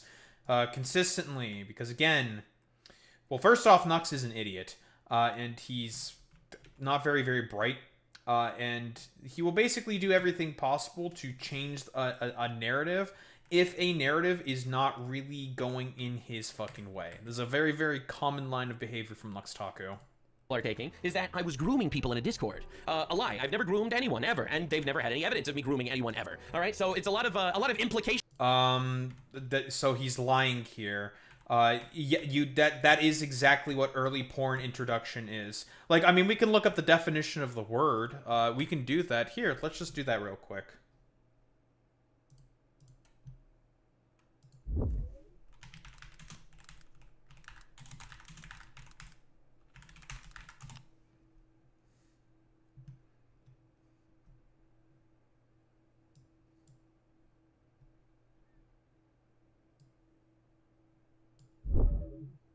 As per the AI overview, this is from one of the sources, of course, from the National Institutes of Health, but early porn introduction, or EPI, or exposure to sexually explicit material during childhood or early adolescence is a growing public health and developmental concern because young brains lack the critical thinking required to process adult concepts. Premature exposure can disrupt a child's understanding of intimacy, impact mental health, and alter sexual baselines. And that's pretty much exactly what NuxTaku did with a lot of his rather fucked up, let's just say, thumbnails and whatnot. That get thrown out. Not only did I not accuse him of grooming, I clarified that messages on the Discord about him grooming someone were actually jokes. Plenty of users, including NuxTaku, have also claimed Alan to be underage. Alan is a lolly, no can do. Alan is underage. Does that mean Nux is grooming Alan? What's going on here? I then demonstrated that the Alan in question was actually an adult. These statements about Nux grooming Alan or Nux calling Alan a lolly are simply jokes. Very optically bad jokes, but jokes nonetheless. The Alan I mentioned is, of course, Alan Weebus. Patrons are invited to the Discord server, where we do things like make fun of Alan Weebus. If you don't know who Alan Weebus is, oh, trust me, $1 to the... Yeah, aka someone that NuxTaku consistently shouted out in his fucking videos. And that motherfucker right there is the one who did the early porn introduction and other introductions of adult concepts, such as gore and other sort of like pornographic concepts, to a 15-year-old. Yeah. In red. Because, and this is the reason why, he said the age of consent in his country is 15. Now, since we're dealing with a lot of rather unintelligent individuals, of course, Alan, if you ever somehow run into this, that's not how the age of consent jurisdictions will fucking work, you dumbass. If we're talking about specifically within the United States of America, where I believe that Red is living, that was, of course, the person who got groomed by Alan Weebus, then it would be correct to essentially say that you have you would not be prosecuted in the jurisdiction in Romania, which is where the age of consent is 15 within Romania. Let's not get into the reasons why. My country is very fucked up. Thank you. I know. Thank you. Thank you. Thank you. But that's not how that works. The jurisdiction would be within the United States of America, and depending on which state is that specifically that Red was living in at the time, it would be that age of consent laws that would be applied. And Armor and Quills, just real quick, any of our resident like Americans in chat, is any state within the Union, are any of them having an age of consent law of about 15 years of age? As far as I can tell, no. For some of them, the lowest is 16, and for most of them, it is 18. Yeah. Not good for Alan. The Patreon is worth it to meet the guy. If you didn't see part 1, Alan Weavers was the groomer, as the audience calls him, who was on NuxTaku's Patreon Discord. Alan had many interactions with Nux, and Nux repeatedly endorsed him to his audience, despite them continuously sending gore to the 14-year-old minor, Red, on Nux's Patreon Discord. Alan also encouraged Red to drop out of school, which they eventually did, and cited Alan as inspiration. Alan also instructed them on self-harming, which is what Red used to drop out of school. I don't even call Alan a groomer in the video. I said he engaged in abusive, manipulative, and criminal behavior towards Red, and I will call Alan a groomer because that is explicitly grooming behavior. I have no problems. I have no qualms with saying that whatsoever, right? Like, listen, Nikandros is being fair. I don't really fault him at all whatsoever for not calling, you know, Alan Weebus a fucking groomer. But this is explicitly grooming behavior. This is what it is. And again, this is an environment that was facilitated by NuxTaku. It was happening right under his nose, and he took zero responsibility for it. Showed a message from Red in which he says he doesn't believe Alan had that intention, but his behavior was still inappropriate. This is the guy that made the video. If you want to watch the full video, you should go watch it, by the way, if you want. If you want to watch an hour and a half of this guy calling me a pedophile with zero evidence that I'm a pedophile, you can watch this video. Not the that would be great. claim that he made, of course. Go do that. All right, I'm not trying to hide that or anything. Just to be clear, all right? We're not putting it under the rug at all. Absolutely. If you want to go watch it, go watch it. And listen, I mean, just like, even though Red himself said that that was probably not the intention of what Alan Weebus was doing, which, I mean, okay, sure, fair enough. That was the outcome, right? That ended up being the fucking outcome. He did do that. He absolutely did groom. In a legal definition, in a legal sense, a court of law is not really going to give much of a flying fuck whatsoever. It would make the argument that, yes, he did early porn introduction, early concepts of adult material, and concepts that should not be introduced to a fucking minor. That is absolutely fucking grooming, without a shadow of a fucking doubt. Will not be spending 4 hours reacting to an hour and a half long video calling me a pedophile again and again and again for things I've already addressed. NuxTaku has never previously addressed the state of his communities, and he's never given an honest description of his past content to his audience. He's also never called a pedophile in the video. While I do show him exhibiting very obscene lolicon material on his channel, I mentioned the fact that NuxTaku has consistently denied being into it. There's a difference between— And here's the thing, that is, again, even though what NuxTaku did there in terms of introducing a lot of, like doing early porn introduction, that's not being a pedophile, technically speaking. But again, as I've expressed myself before, it is certainly fucking groomer behavior. Because that's a thing that groomers do, right? They introduce, again, sexual fucking concepts to a collection of minors. And we know that NuxTaku's audience during that time was mostly fucking minors. From the Reddit, from the Discord, and from a bunch of other different locations, that NuxTaku had a bunch of fucking minors in his audience. And they have all said that, oh, where can we get the fucking sauce? Or the source, of course, for a lot of this material. All of this is blocked on my parents' fucking Wi-Fi. Which was also messages that were fucking displayed on part 1, specifically by Nikandros. Between waifu and best girl. Waifus are mountable, so therefore the best girl isn't. However, the art of the best girl is lolly inclusive. Nux is using that word in the petite anime character sense, not the cartoon CP sense. Nux's stance on personally not being into lolly hentai has been consistent for years, but it didn't stop him from posting it onto YouTube. Despite having displayed this content in his videos and thumbnails for years, NuxTaku has consistently denied being into it. NuxTaku might have frequently engaged with lolly hentai content, even lolly beast, and he was putting it on his thumbnails as recently as 2022. But using something for clickbait to increase your income is not the same thing as personally enjoying it. You can make assumptions and speculations about why he went with this material specifically, but those are ultimately assumptions. Money. Obviously, he did it for money. Just for the hell of it, let's make another argument for why Nux isn't a lolicon. The anime community, which NuxTaku was submerged in for years, is full of people who are openly lolicons, like NuxTaku's friend, Chibi Reviews. Who he defends. Feels comfortable, regularly tweeting suggestive images of clearly underage characters. These people are tolerated in these spaces, and there was zero pressure against Nux coming out as a lolicon if he was one. And yet, he didn't. Despite being surrounded by these people, and having pandered to them for years, NuxTaku has never, to my knowledge, said that he's into it. Alright gamers, the hentai tags tier list. That is true, by the way. I will... And I don't think I've ever made the claim myself that NuxTaku is a lolicon. I don't think he is a lolicon. We have no reason to assume that he's a lolicon, of course.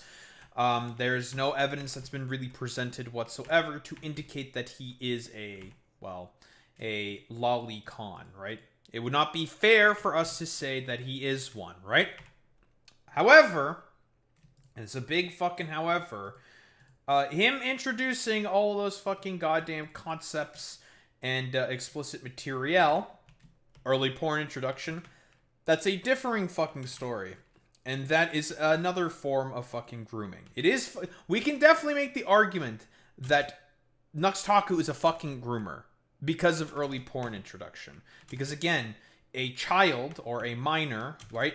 And we know that his audience was filled with a bunch of fucking minors, should not be ever introduced to a lot of these adult concepts because it stunts their fucking growth, mentally speaking. Let's go. Lolly. All right, disgusting. I can't. I hate seeing it everywhere, and it's gross. This kind of consistency is rare when it comes to Nux. The guy contradicts himself all the time. For a brief moment, let me take you to August of 2024. NuxTaku is finally being pressed about his past content, and he was actually... So to be clear, this is also incorrect. This is not when I was being pressed for my past content. This was literally a video that I made talking about my 10 years on YouTube because it was like my 10-year YouTube anniversary. All right, this was not like a response to drama video, as far as I remember. Maybe I'm mistaken and I'm thinking of the wrong video, but that's what I thought. It's not a response, and then all of a sudden it becomes a response. So, as you can see, I addressed many times that I regretted the fact that I would make lewd content and shit back in the... I don't think Nux knows what words mean. Day, to be honest. And this video was it was like a 10-year anniversary. This was not like some apology, whatever. Anywho. No, it's not a the response. truth about that video and all of the other responses he refers to in the part 2. For now, we are specifically focusing on Nux's claims about the Discord. Red joined the server on September 7th. On day 1, they openly declared themselves to be 14 years old. I didn't know about this. In this first screenshot, where Red admits to being 14, NuxTaku is right here. In my video, I show many instances where Nux was present or pinged in close proximity to Red, saying they're a minor, or saying something that would flag them as one. They mention things about their school, their head teacher, and other users also pinged NuxTaku in close proximity to messages where Alan was talking about sending gold to Red. Here's a new close call that I came across. Violet pings NuxTaku. I got proposed by Red. Red ponders if by marrying Violet, they can have her arrested. You can't. I can, but she will be arrested and prosecuted. What? That's okay. That's not exactly how that works, but whatever. Red's a immature kid at that point in time, and he's saying a bunch of stupid fuck shit. Whatever. How do you think that would happen? Could it be Red being underage, perhaps? NuxTaku shows up and says, "Go, fanbase." Yeah, like, again, and that's the main accusation in the first part of the video in terms of the behaviors happening within NuxTaku's private fucking Discord server, right? Is the fact that NuxTaku was certainly aware of the actions of a lot of these people within that fucking Discord who were unironically introducing a lot of these more adult concepts to Red specifically. That's the fucking argument. But again, Nux can't really like deal with that for whatever reason because it would make him look really bad.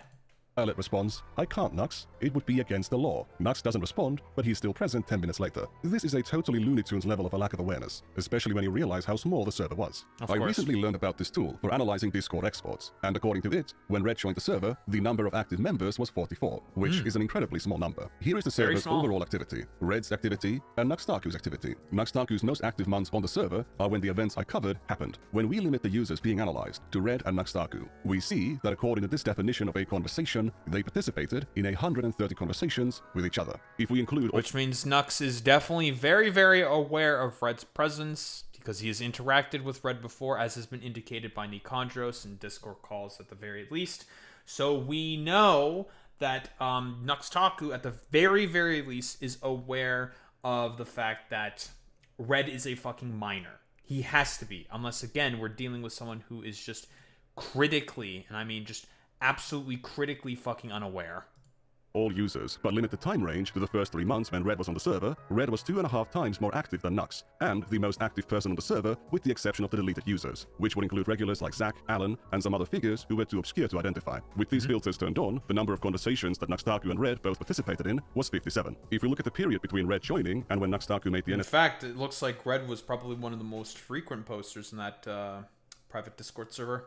SFW channel for them, Red is still number 2 in terms of activity, and the number of conversations only goes down to 36. I also showed that NuxTaku was in voice chats with Red multiple times. This is merely Red's testimony, but I showed multiple screenshots of interactions on the former voice chat text channel between Red and NuxTaku, which suggest that they were both in the VC at the time. I also showed the screenshot of Red in a VC with Nux. But how can you know that I didn't just censor a random name and avatar? Red actually had a very long nickname at the time, so we don't need to censor these parts. They've also changed their avatar, so we can reveal that too. There are other old screenshots of the server, which show a person with the same nickname suffix and which is, again, entirely fucking consistent. Avatar in other VC sessions. This screenshot reveals that they removed the suffix from their nickname in late January 2019. However, they had that nickname as early as December 2018 when they had a different avatar. Here's a new screenshot of a conversation where Red is spamming large text, and Zach posts a screenshot of the conversation. We can see the same nickname here and the early avatar, and you can also see that Red was speaking in the VC. There are other screenshots of Red with this nickname and avatar in different VCs. Is that fucking Hitler? whatever, dumb fucking Romanian stuff. User who can be seen at the bottom here, TM Philly, was actually NuxTaku's editor at the time. They haven't said anything indicating they knew Red was a minor, but they were in a couple VCs with them. So if Red being underage would have been a problem, that's a person actually working for NuxTaku at the time who could have known. So Red spoke in VC. Oopsie. Again. And this is the biggest fucking problem that most people are pointing out and indicating to NuxTaku, but he'll never take responsibility for this whatsoever, is the fact that he was just, like, incredibly irresponsible. And they were in VCs with NuxTaku multiple times. Despite all of these clear signs, we're supposed to believe that NuxTaku didn't realize that Red was a minor. They would later claim to be 15 multiple times, but as they... I didn't know about this. It's a very hard sell. You didn't know that they were 15 at the time? Stop the fucking cap, Nux. Stop the fucking goddamn cap. Bro, you definitely fucking knew. Get the fuck out of here with this bullshit, dude. Unironically, there are multiple instances and messages of fucking Red saying that he was fucking 15 at the time. Whatever. Sure, man. And you can tell from NuxTaku's desperation that he knows it. Openly stated, they were lying about their age. Red was... Oh, so they were lying about their age. Red lied about being 15 when they were actually 14. Again, everyone on the server knew Red was a minor. What's more likely? That NuxTaku was the like it doesn't matter, again, if they're 14 or fucking 15, they're still a minor at that time, Nux. That's the problem, Nux. That's what you need to address, Nux. He's never gonna address it. Out, and he never realized that Red was a minor, or that NuxTaku knew, but he didn't care. It was not an issue. All of the evidence heavily supports the latter option. Now, apparently, I didn't do my due diligence when confirming Red to be 14 because I didn't ask for their ID. I simply did not believe it was necessary. Red had left the server half a decade before I contacted them, and when I asked them if they really were 15 at the time, they recalled being 13 or just having turned 14 when they joined. I mentioned them initially saying... You also have to ask yourself this question: why the fuck would this kid lie in a fucking text chat about his fucking age in particular? I don't like, I mean, you could come up with like any reasonings for as to why a kid would lie about particular things, but why would he lie about his age? You have to like ask, like, to get into the fucking Discord server. I mean, he's already in at that point, and there's no age limits on that private Discord server like there was for his public Discord server, so there is that as well. So, like, again, you have to ask yourself this question. It's like, well, I mean, why would he lie at that point when there is no age restriction to begin with? So, like, it doesn't really matter, right? 14, and later on 15. They said they were born in August of 2004, which lines up with them having just turned 14 when they joined. They said they might have been lying about being older, because they were embarrassed about how young they were. This lines up with their admission all the way back then that they were not actually 15 years old. If Red being underage was just an elaborate roleplay on the server, it was spotless, and coordinated between multiple people in an effort to trick someone who would stumble upon those messages over half a decade later. Some people still demand to see an ID verification, so I asked... I mean, like, honestly, if that is the case, then I guess kudos, but, like, I'm gonna be honest, I highly doubt it, man. Because, like, why would you do that? Like it doesn't make any sense to me. Asked Red if they were willing to share a photo of their ID with everything but their birth year and month blocked out. They got back to me very quickly with this. There it is. August of 2004. Red was 14 at the time, just like they said, and just like I reported. Will the skeptics now be satisfied, or will they simply move on to the next thing to be skeptical about? Hey, Nikandros knows Photoshop. Nikandros must have Photoshopped this. Well, you caught me this time. Here's the original, and here's the fake.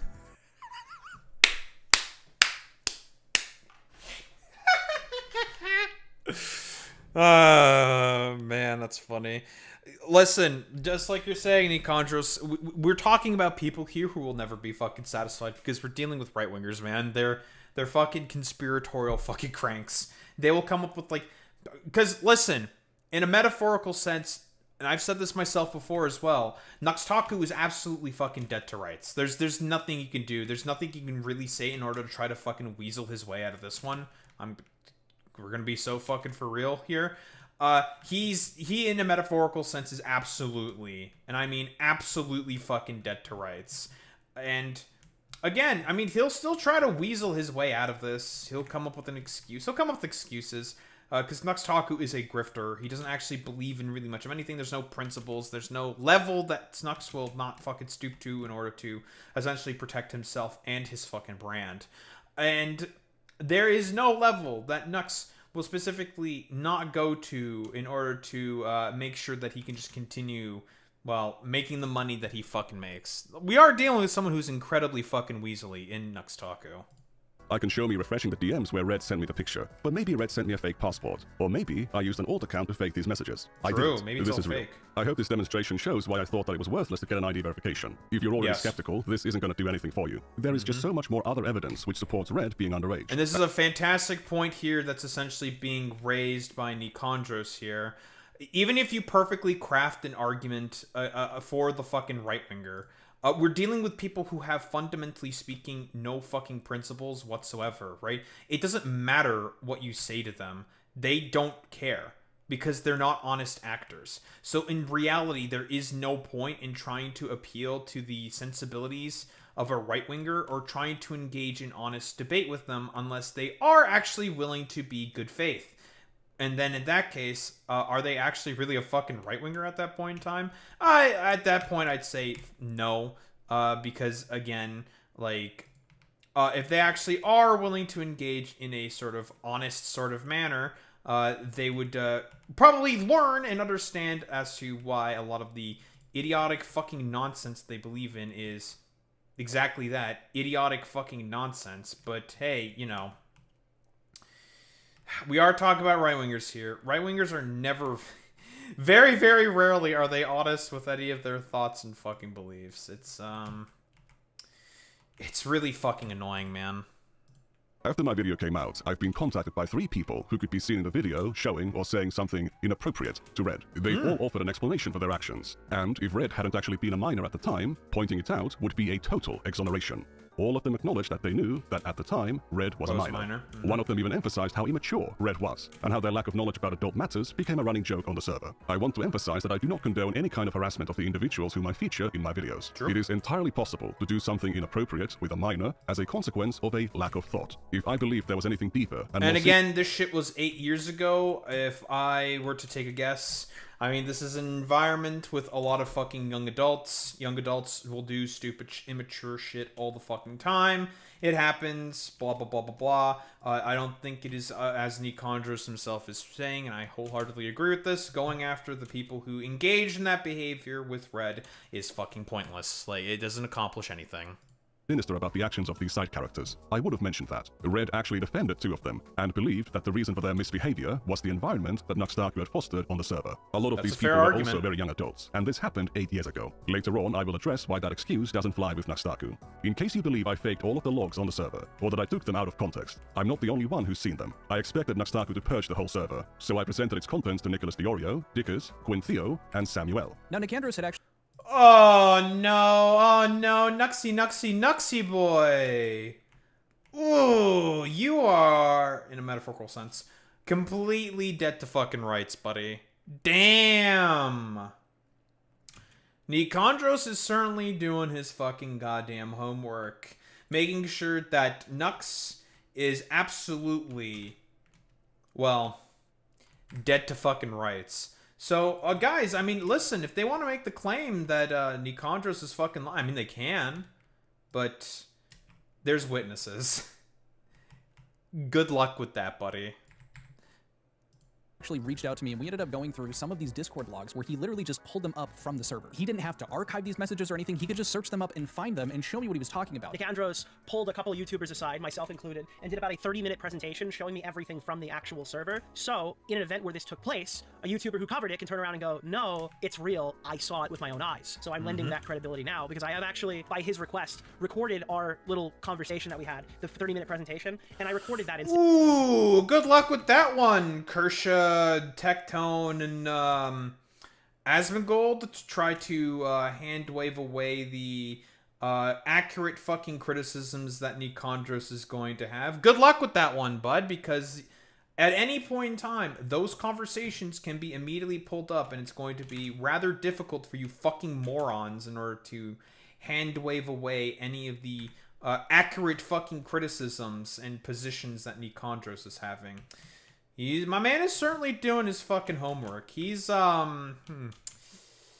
Because, listen, we've talked about this before, but since we're dealing with fucking right-wingers here, right-wingers and dishonesty go hand in hand, right? It is not an honest ideology. The thoughts and beliefs of fucking right-wingers is inherently fucking dishonest. So everything that they say has to be either anticipated, recorded, or put down on fucking paper in order to catch them out on the blatant hypocrisies that they will consistently fucking engage in. And Nikandros doing that exactly means that these dudes, in a metaphorical sense, dead to rights. If it was ever necessary to actually show. If there was any reason to be skeptical about my presentation of the server's contents, those skeptics could have paid NuxTaku $1 to check for themselves. If they couldn't be bothered to do that, I'd say their critiques are not even worth addressing. For some reason, NuxTaku has decided to block new Patreon members from joining the Discord server. I wonder I why. went ahead and I spent $1 on NuxTaku's Patreon. Now, I just did this a moment ago and I ended up screenshotting it. When I tried to connect over to the Discord, Yeah, the Discord server's fucking nuked. Not a good look there, Nuxy boy. That's a very, very bad look. There is no content on the server. Very interesting, Nux. Very, very, very interesting. this is what would happen to my Discord. You find yourself in a strange place, you don't have access to any text channels, or there are none in the server. And there wasn't any new servers showing up in my server list on the left-hand side. So at the bare minimum, false advertising. I did not get Discord access for $1. But that is the Discord access that anybody else was allowed to for just spending $1. An NSFW channel as well as... By the way, this is also consistent with Nux's behavior in the past as well. He will consistently hide away evidence if the smoke gets a little too hot for him. A bunch of people being super cool with the fact that you're under the age of 18. He's also deleted the NSFW channel. If my presentation was a total lie, why would NuxTaku prevent his strongest defenders from doing their own investigation and exonerating him? Fortunately, NuxTaku's attempts to destroy evidence are in vain. Thanks to Jenny Matrix, I have an archive of the server and all of its media files. The NSFW channel included, which is Oh no! Yikes, Nux! Again, another sort of blow to Groom fucking Taku's behavior, where bro even has an archive as well of the entirety of the server. Dude, Nux, it's fucking over. It's done. Wallahi, you're fucking cooked, little bro. You're done. You are done. gigabytes. However, that's not the only archive of the server. There are others who managed to export their own versions. In the case of this guy, he dug through the logs and has not disputed Red being a minor. In fact, he documented other users on the server attesting to be minors. Initially, the total number was 7, which then raised to 12, which is very odd for what is supposedly an 18-plus Discord. So, look, man, I don't know how a minor even got into this Discord server, because as I'm sure he mentioned this in the longer video, I'm not trying to say that he tried to slander me on purpose over here, but this was a Patreon server. For those of you that are unaware, Patreon servers are inherently 18+, because... That's not how that works, Nux. A Patreon server is not inherently 18+. There are stipulations within Patreon itself where they will say that in order to be able to join a fucking Patreon, you need to have, and you are a minor, that means you have to have access or consent from a parental guardian, because it's a contract specifically. They're doing that to make sure that they are not criminally fucking liable, because minors are not allowed to assign contracts, Nux. So, of course, whoa, NuxTaku not understanding how fucking contract law works. So, what? Oh, I for one am completely and utterly shocked. Who would have thought that Nux would not understand how that works? But Nux, they say that not because they're trying to specifically protect you and your dumbass fucking actions. They're doing that because of contract law that exists within, I think Patreon is a company that's based in the United States of America, and they have strict laws in terms of contract law. If you want to become a patron, if you want to join a creator's membership as a patron, or provide membership as a creator, you must be at least 18 years old, or have permission from parent or guardian, all right? Quite literally, that obviously didn't happen. This was inherently an 18+ Discord server. So if someone lied or stole their mom's credit card, or their mom let their kid join a Discord server from a guy that was making more, adult-focused content on my YouTube channel, Okay, first off, this is a deflection here specifically from Nux, because he's trying to deflect away from the fact that he absolutely did the fucking impropriety, the fucking bullshit that he's being accused of. So Nux is immediately pulling out a bunch of fucking cope excuses. Should we really be surprised about this? This is NuxTaku. He loves to fucking cope. Nux, that's not how any of that fucking works, you dumbass, right? It is, again, what if, let's say, hypothetically speaking, okay, this should be an easy one, okay? This is a real easy hypothetical. What if the kid just fucking lies to their parents? Right? They could just lie about the type of content that you create. That's a thing that happens all the fucking goddamn time. Like, how the fuck do you know that? Yeah, adult-focused content on my YouTube channel. Wonder if he'll expound on that? I don't think he will, Armor and Quills, because again, Nux is not honest. Nux, why the fuck would a minor ever say to their parents about the type of content that they're trying to engage in with, right? Like, they could just be fucking lying, right? And not being honest with the fucking parents. That's a thing that happens all the time, which is why constantly shifting blame only on the parents is not fucking honest at all whatsoever, right? It is a three-pronged sort of protection system. There has to be responsibility, of course, on the parents, right? But it's not only on the parents that it's necessary. There also has to be responsibility on the creator themselves. There also has to be responsibility on the platform. And also there has to be responsibility from the parents as well, right? It's a three-pronged sort of system that we're operating here, Nux. And guess what? You're supposed to have some kind of fucking responsibility there, buddy. But you're deciding to refuse to take any of that responsibility. I wonder why. That's why. That is the parents' fault. There's a lot of claims being made there, so let's go one by...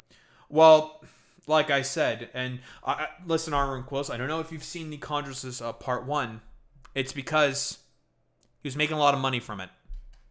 Yeah, he was making a lot of money from it. One. First of all, how could a child get into the server? If you saw my video, you might remember a mention of the server getting raided several times. The users doing these raids did not pay through Patreon to get onto the Discord. They got into an invite link. Yes, you heard that right. NuxTaku did not know how to prevent users from creating invite links to the server. Oh my fucking god, Nux, it's like literally 3 clicks on fucking Discord, you dumbass. Quick reminder, of course, like, we are dealing with NuxTaku here. NuxTaku is a massive fucking idiot, man. Jesus Christ, Nux, man. He really does everything possible in order to shoot himself in the metaphorical foot, doesn't he? Fixing this issue takes seconds, and the moderators of the server, who did not have proper permissions to fix that issue, tried to tell NuxTaku to fix it, but they were ignored for months. NuxTaku even shared the Patreon Discord invite link by mistake in a YouTube community post, allowing a bunch of people to...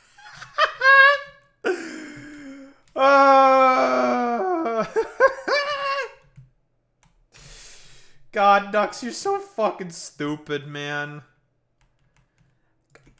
God, it literally takes fucking 3... Nux, if you didn't know how to fucking do it, you could have just Googled it, man. I don't know, bro. He's very stupid. Join in without paying through Patreon. That means the server's user base was contaminated with people who were not age verified, and they had the ability to create more invite links and share them to other users. Patreon Discords are also absolutely not inherently 18+. For those of you who are unaware, Patreon servers are inherently 18+, because if you want to become a patron... Damn, I didn't know that within your server's TOS, Nux, that there was a sort of a rule that stipulates that it is inherently fucking 18+. That's news to me there, Nux. Now, obviously, I'm saying this all rather surreptitiously, of course. We know that NuxTaku is obviously fucking lying here. Like, he's full of it, obviously. But, like, yeah, Nux. Like, a Patreon fucking Discord is inherently 18+ because you have to be 18+ in order to sign up for fucking Patreon. Like, okay, bro, like... Nice meme, bro. If you want to join a creator's membership as a patron, or provide membership as a creator, you must be at least 18 years old, or have permission from parent or guardian. It says right there that they welcome 13+ members. It is not an adults-only platform. Some Patreons are 18+, some are 13+. NuxTaku's Patreon was not 18+, and it did not have an 18+ rule. The NSFW channel existed for over a year before any rules were added. The ones that currently exist still do not mention anything about the server being 18+. When NuxTaku would plug the Patreon Discord in his videos, which he did around 68 times, he did not mention it being 18+ even once. If the server was clearly 18+ from the beginning, why did none of the other adult members report red to NuxTaku when they knew that they're a minor? As Harmful Opinions points out in his video... That's a good question, right? Like, there should be some kind of responsibility for this in particular, right? You would have to think. Oh, it's because it was never stipulated on the Discord itself that it was meant to be an 18+ environment. That's why. Because, again, Nux did not... It's because he's irresponsible. Several of the moderators who were added later acknowledged that children were present on the Discord, and even said they won't take responsibility if they access the NSFW channel. There is a note here saying absolutely nothing from minors, by the way. No personal nudes, no content of minors, content depicting minors, content made by minors, none of that shit, alright? Just to be clear. The NSFW channel did... Again, this doesn't fucking matter, dude. Like, it's stupid. Then you should, again, restrict access to fucking minors from being able to join the fucking Discord server, but whatever. did not have these rules on it at the time either. They were added way later. NuxTaku also claimed, that is also a good point. I completely forgot about that. Yeah, that fucking those rules got added later on the fucking private Patreon Discord. I think also on his public Discord server as well. It originally had an NSFW section, but it got removed about a week later. Now you may be wondering, well, Daho, why did he remove that? That seems like, you know, a principled stance from Nux. The only reason why Nux decided to remove the NSFW section on his public fucking Discord server is for one reason and one reason only, because he wanted fucking Discord partnership. that he was creating more adult-oriented content at the time, but that's total bullshit. Again, the stuff with Red and Alan happened in 2018, when NuxTaku was still an anime YouTuber. The pivot to hentai content began in August of 2019. Even past that point, NuxTaku had a disclaimer in his video descriptions stating that his entire channel was PG-13. This disclaimer was also on the Monkey Comic video. When it comes to Nux trying to algorithmically target his content, and not to mention every other fucking goddamn video that he also has created as well. Monkey Comic video, and every other fucking goddamn video this motherfucker has. Again, just, we're dealing with someone who's incredibly dishonest here. To a young audience, we actually have some data here, which has been gathered and visualized by Jenny Matrix. If we scan NuxTaku's video metadata for mentions of YouTubers that are popular with children, like MatPat, MrBeast, PewDiePie, and so on, we can see that even after the pivot to hentai content, NuxTaku was regularly using these creators' names in his tags. Now, I want to note that this stuff is a little bit work in progress. I can't remember why I asked Jenny to exclude MrBeast from the rest of these, but when we don't, we can see that when the Monkey Comic video was published, over 60% of Nux's videos that month had a kids YouTuber tagged on it, and for the next 6 months, it was 100%. Here is a graph for kids franchises. Here is a graph for NSFW terms. So this is, of course, NuxTaku being incredibly dishonest. Well, who would have fucking thought? Yeah, if I were to make an assumption, okay, making an assumption, Andy over here. Well, the reason why specifically NuxTaku is doing this is because of the fact that he wants to have as large of a fucking audience as possible, so he can make a bunch of goddamn money. Yeah, it's all for the Benjamins with this motherfucker. And here are the same for the Nuxanor channel. Kids YouTubers, kids franchises, and NSFW terms. On this graph especially, you can notice how he slowly turns it down as it stops working as a meta. He's used the NuxTaku MrBeast tag on his videos 648 times. If you look at this video, for example, I hosted the world's most legendary Rule 34 tournament. We have tags like NuxTaku MrBeast, MrBeast, MrBeast $1000, MrBeast Tournament, Pokemon Rule 34, NuxTaku MrBeast, and of course, Shaden Animations Rule 34. What can we see in the description? This video is PG-13. So even after NuxTaku stopped doing anime content, he was still trying to reach a young audience. Again, obviously, as we all know, since we are competent adults here, Rule 34 is absolutely not a fucking thing for kids to engage with. Obviously, that is explicitly a website where even it itself fucking stipulates that if a thing exists, there's porn of it. Obviously, kids should not be fucking engaging with porn of their favorite and loved fucking cartoon characters, but that's always been a consistent staple of Nux's content. Audience. In 2018, when he was an anime creator, the entry fee to his Patreon Discord was a one-time payment of $1. He was not an 18+ creator. The plugs didn't mention it being 18+, and the server didn't mention it being 18+. It was not an 18+ Discord in any way, but NuxTaku claims that it was because the Patreon terms of service says you need to be 18 or have parental consent to place pledges. So if a child gets groomed on his Patreon Discord server, that is the parents' fault. Ladies and gentlemen, this is the big one. The dragon. It's the parents' fault. It's the parents. Yes, and this is a constant fucking pattern of behavior that a lot of these motherfuckers will employ all the fucking time. Now, there can be an argument, Tad, to say that, yes, sometimes it is the parents' fault, depending on the fucking context. In this particular context, that's a bunch of fucking hooey. It's nonsense.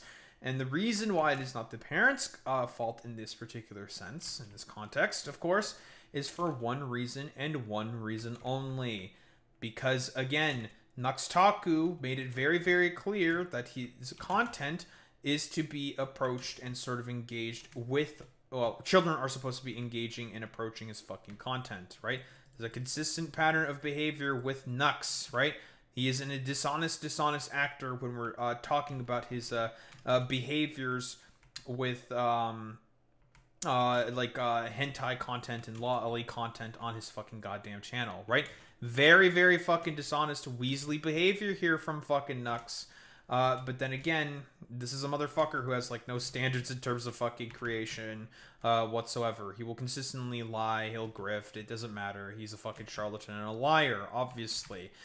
But the thing is, Nux, the reason for as to why you're supposed to be the one taking responsibility here is because, again, you are the one who have set the tags of a lot of those videos to that of, again, PG, of it being fucking PG-13. You are the one who has also set a lot of the sort of like thumbnails and also, I was going to say like contexts, but also not only like the thumbnails, but also the titles of the videos to be very, very sort of kid-friendly and kid-approachable.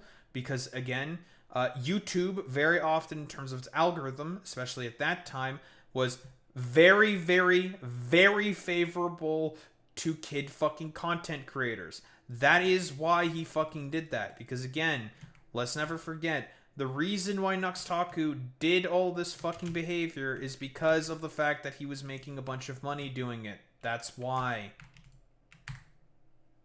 Parents' responsibility. Parents need to stop being lazy and look after their children. Oh hey, it's Leaflet, another right-wing VTuber in the Asmongold orbit who defended NuxTaku with the same rhetoric. You know who's at fault? You know who has a lot of the blame here? Fucking parents. Of course. Parents need to take care of their kids. Because how are their kids getting online looking at 18+ content? How is that possible? How is that possible? I don't know. Because you yourself don't fucking take any responsibility, Leaflet, because you're a fucking idiot, bro. Like, you're a very, very stupid individual. Leaflet, why don't you tell us? When I was a kid, they took away my internet because, you know what I did? I went and I signed up for those free internet providers. I went to freaking Radio Shack, I bought a cable, and I ran it all the way across the room, hooked it up to my Dreamcast, and I was still online. Oh, wow, Leaflet, describing to a kid how they used to do it back in the ye olden days of early 2000s in order to get online access without their fucking parents knowing, in order to get access to like some potentially sussy fucking adult content that they can accidentally fucking run into. Very, very, very fucking cool.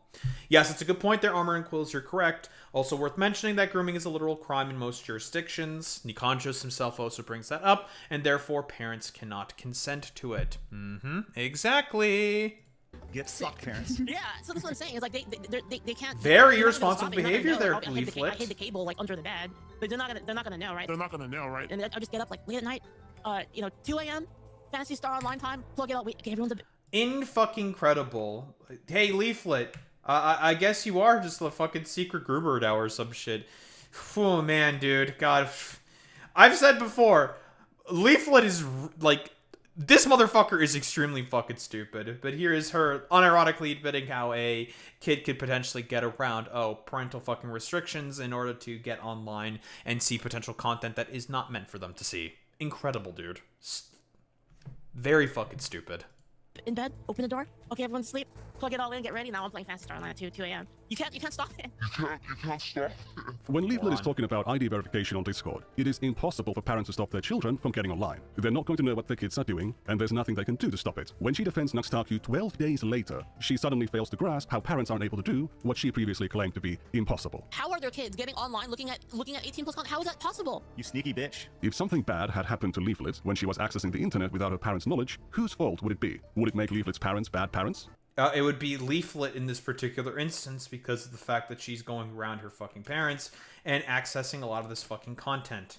It would be Leaflet's fault in this particular instance because, again, there is a responsibility for all of the fucking goddamn people in this fucking relationship because you're the one, Leaflet, who just admitted to lying to her fucking goddamn parents, getting access to potentially fucking online content, which may have, who knows what it may have. It could fucking have adult content in there or something. Who knows? But whatever. We're talking about Leaflet here. She's an idiot. Were they lazy? What exactly were they supposed to do? Watch her 24/7? Install a surveillance camera in their teenage daughter's room? Shackle her to the bed at night? That sounds very abusive. Unreasonable. Parents obviously shouldn't expect strangers on the internet to protect their children. And they don't. In most cases, the parents don't know that their children are using these services because their child is hiding it from them. Parents should supervise their children. But even with ideal parents, which very few children... By the way, this is also the exact same thing that I mentioned earlier. There is no parent that's going to be ideal kids are just going to hide things from their parents. And Leaflet, you unironically just admitted to, oh, you hiding a fucking cable from your parents in order to be able to go play Phantasy Star Online at 2 in the fucking goddamn morning. Very, very cool. Have. Perfect supervision is not always possible. That's why we as adults have a shared duty to protect children. As I said in my video, parents do have the primary responsibility to protect their children. But that responsibility isn't on them alone. If you're publishing content on a 13+ website, the creators, the parents, and the platform have a shared responsibility. This is also the exact same thing I mentioned to myself as well. Again, parents are the ones who are supposed to be mainly responsible, but it is a shared responsibility. Everyone has responsibility. Not only just the fucking kids, not only just the fucking parents, everybody is supposed to be responsible. Responsibility to protect the children using that site from being exposed to harmful content. Similarly, if you're running a Discord server, you're responsible for what you, or people you've designated as moderators, allow to happen on it. If you allow people to do whatever they want on your server and violate Discord's rules, you're still getting banned because it was your responsibility to make sure that those rules were being followed. Banning minors from your 18+ communities and being aware of the fact that kids can lie about being adults is not the same thing as babysitting someone else's children. There are times when you can say, parents' fault, or more preferably, there was nothing I could do. If you're making 18+ content on an 18+ website and a child is watching your 18+ videos. Correct me if I'm wrong. Doesn't YouTube have parental control features built into their webpage to give parents control over what they can access? Yes, they most certainly do, Clay. In fact, there are quite extensive options that YouTube has on offer to give parents control to be able to allow their kids to see certain fucking kinds of content, right? And I believe even Mudahar himself was talking about how his aunt is like got metaphorical like North Korea going on in terms of the sort of surveillance that she has of the fucking children that she has in terms of what they engage with on fucking YouTube, right? Making like a whole like North Korea joke about it. Without your knowledge, unless you're advertising your content on a 13+ platform, there's not really anything you can do. You have done your due diligence. If a child sneaks into an 18+ community, no one knew they were a minor, the moderators are putting in a good faith effort to prevent children from joining, and you don't have a porn channel because you know that some minors can slip through, that's also when you can say, there was nothing I could do. I'm not asking for omnipotence here. It's really simple. If you But again, the thing is that NuxTaku has been absolutely fucking neglectful. That's the fucking criticism that everyone is having of NuxTaku. The fact that he is showing absolute fucking neglect. Yes, I do believe Twitch has some parental control. I have to double check on that one, Clay, but I think they have some. I think so. I'd have to check. Community is not appropriate for minors, make a reasonable effort to keep them out. You don't need to adopt them and parent them, give them an allowance and do their homework, just ban them from your server. That's the beginning and the end of your duty of care towards them. The ironic thing about Leaflet bringing up parental responsibility is that the minors on her Discord server hadn't slipped past moderation, they were explicitly allowed. They used to get rid of any kids they knew about. So this is originally an 18+ server that at some point they decided to open up to kids. I don't know when exactly or why, and my obvious suggestion is to go back to that. I don't think that's too crazy or evil. So I know why. At all. Leaflet told me. And I don't necessarily agree with this opinion. This is just what she told me the mindset was. They don't want kids to go to... So keep in mind, this is Mama Octo, this is Mizu Tamari, and I think this is Espiritu. I think. Discord servers that like would be full of trans individuals and trans ideologies, and they would like to educate kids better. And what exactly was the outcome? Several... In-fucking-credible. So in reality, the reason for as to why Leaflet decided to fucking open up her fucking Discord server to a bunch of minors is so she can politically groom them. In-fucking-credible. Woo! What a weaselly little fucking hypocrite. Because guess what, Leaflet? The only form of grooming is not fucking sexualized grooming. There's also political fucking grooming. Because Leaflet, are you a fucking educator? Do you know anything about fucking trans individuals? At all? Whatsoever? No, the fuck you do not. You have no idea what you're talking about. You did a 4-hour debate with Niara where you made yourself look absolutely ridiculous in the debate that you had with her, and had such a fundamental lack of basic knowledge of trans people and trans issues during the entirety of that debate. So why am I not surprised that fucking Leaflet is also deciding to engage in the exact same fucking political grooming project that every fucking right-winger is engaging with? Very, very dishonest there, Leaflet. Several minors talking about what they're into, including a 15-year-old talking about being into femboys and being sent thigh pics by an adult user who wasn't banned until harmful opinions drew attention to it. So while you should keep kids out of your 18+ communities, please do not try to protect and educate random kids on the internet. It is not your job. Yeah, Leaflet, you're a incredibly low IQ, dumb fucking right-wing VTuber. You do not know how to educate people. I pretend to, I have way more fucking knowledge in terms of political topics and all of these very difficult subjects that I talk about. I certainly have more knowledge. I don't pretend to be a fucking educator in any of that. Why?